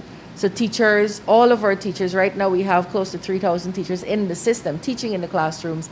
They're not trained. So instead of trying to come from Kaikan, which is bordering Venezuela, to get trained and leave your 54 students and your 2 own biological children, which is not something that will ever happen probably. Yes. We can have the teacher stay in Kaikan, continue to teach her class, continue to nurture her children even as she gets trained. And this will benefit mostly, Gomati, the hinterland teachers, because that's where we have a high concentration of untrained teachers. And we're going to be able to really change how we deliver education. I have seen some untrained teachers do fantastic work, but you are more likely to get more out of a teacher who was taught to teach. Yes. And that's what we really have to change. And we're going to be able to do that this year with funds from this budget. Great. And the good thing about the allocations to education sector this year is that it targets the students, it targets the parents, and it also targets the teachers. Targets the buildings, it targets the toilets, everything, it targets yeah. the weeding, So it's really a win-win situation for everybody in the education sector. Yes. Minister Agil, we see $3.6 billion for the Linden to Mabura Road. We see $5.1 billion for Sea Defense, and we also see $25 billion for road works. How do you feel? I think your ministry probably has the biggest allocation. Not really, but it is significant. I wouldn't say it will answer all of the need because the demand is great, but we have to get on with Guyana's development. In order for Minister Manichan's teachers and students to get to school, they have to have the road to get to school. In order for them to be able to reopen their classrooms, they have to be able to have the electricity and all the wherewithal in the buildings to be able to get there.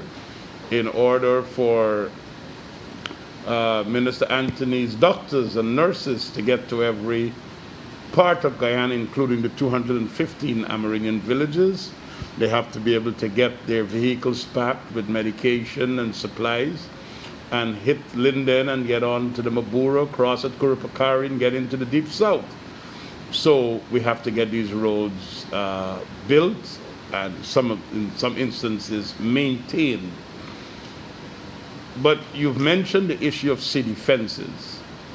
$5.1 billion, and we are quite happy because every time we have a breach and saline water gets on the land, it's years before you could plant that land again. And you would have heard it, and it is an initiative that was there before when my colleague, Minister Robeson Ben, was the Minister of Public Works, but that was totally dismantled. Having the community ranges. You know, these guys, probably they don't have university degrees, but they live in those communities. They know their villages. When they traverse the seawalls and the river dams, they see the movement, and they could alert you ahead of time of possibilities and breaches. So we have to do a lot more preventative work as against emergency work.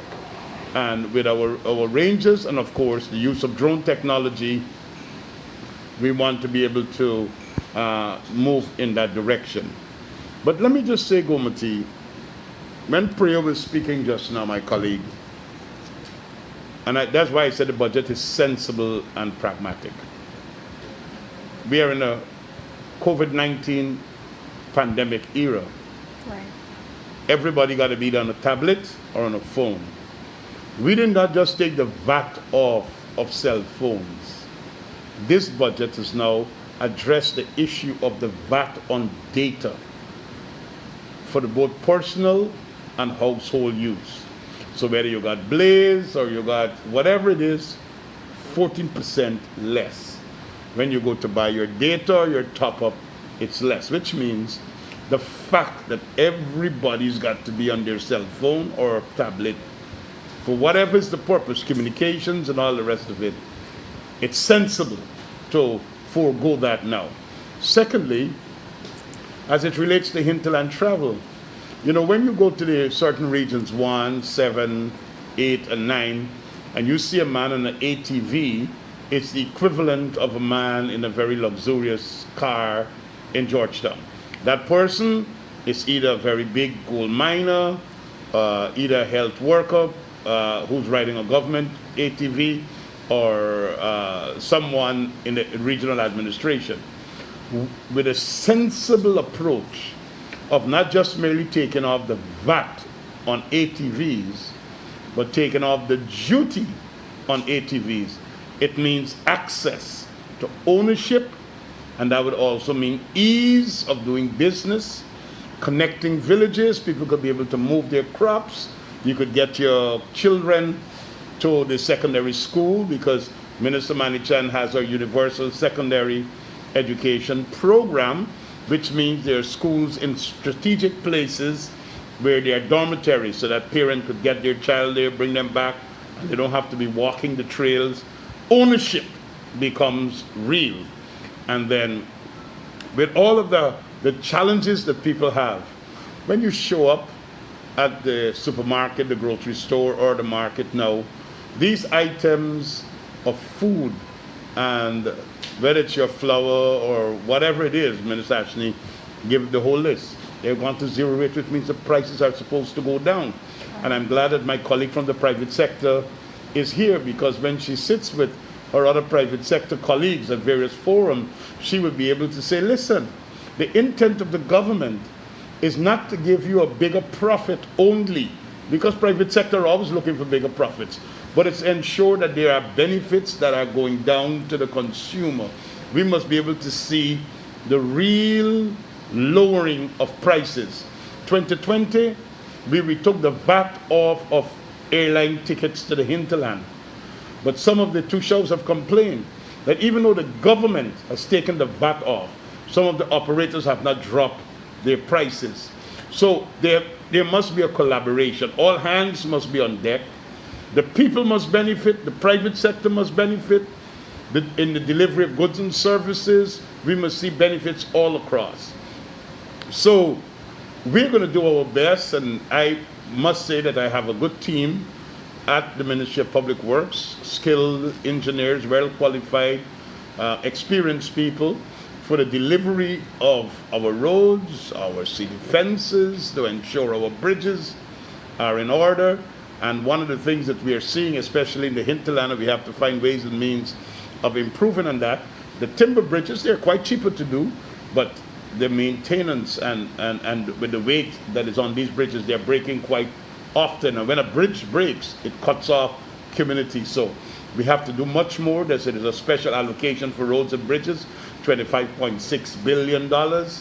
And we have to be able to continue to go in that direction.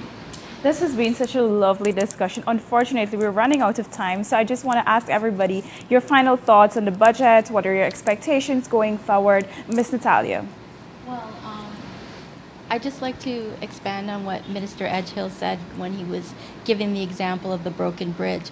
I think we'd like to, as private sector, we'd like to see a shift from procurement for the lowest cost projects to a value life cycle of the projects. I think that's how we can work together when it comes to infrastructure. Okay. Ms. Manichan, anything to add before we go? You know, the budget is passed now. It's up to us, because we've also seen that budgets get passed and the money doesn't get spent.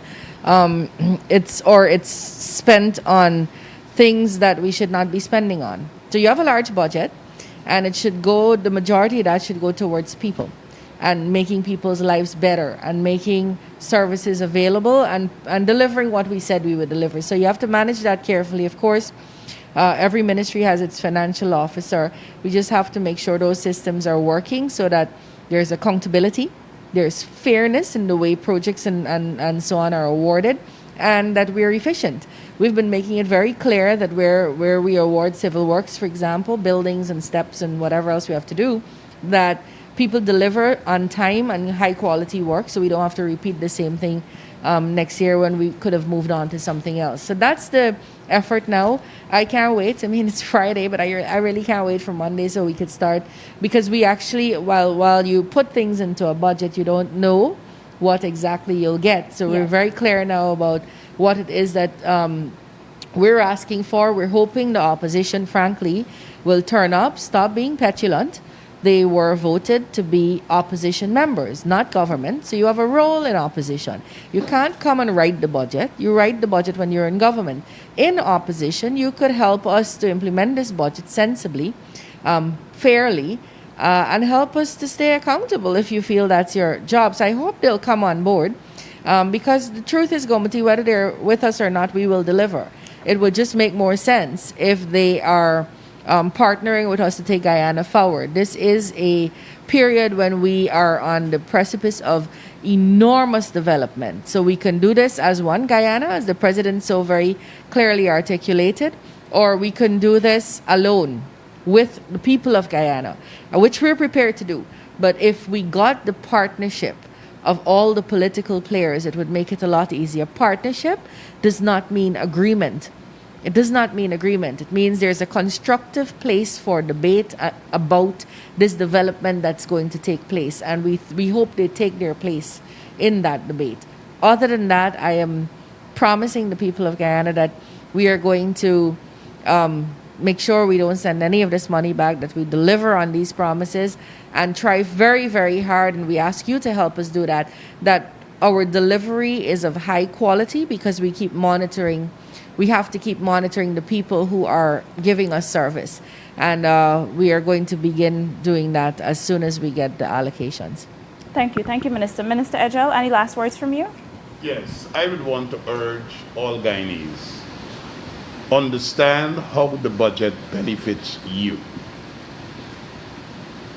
Try to get explanations, and I would look forward for more public discussion and more public discourse.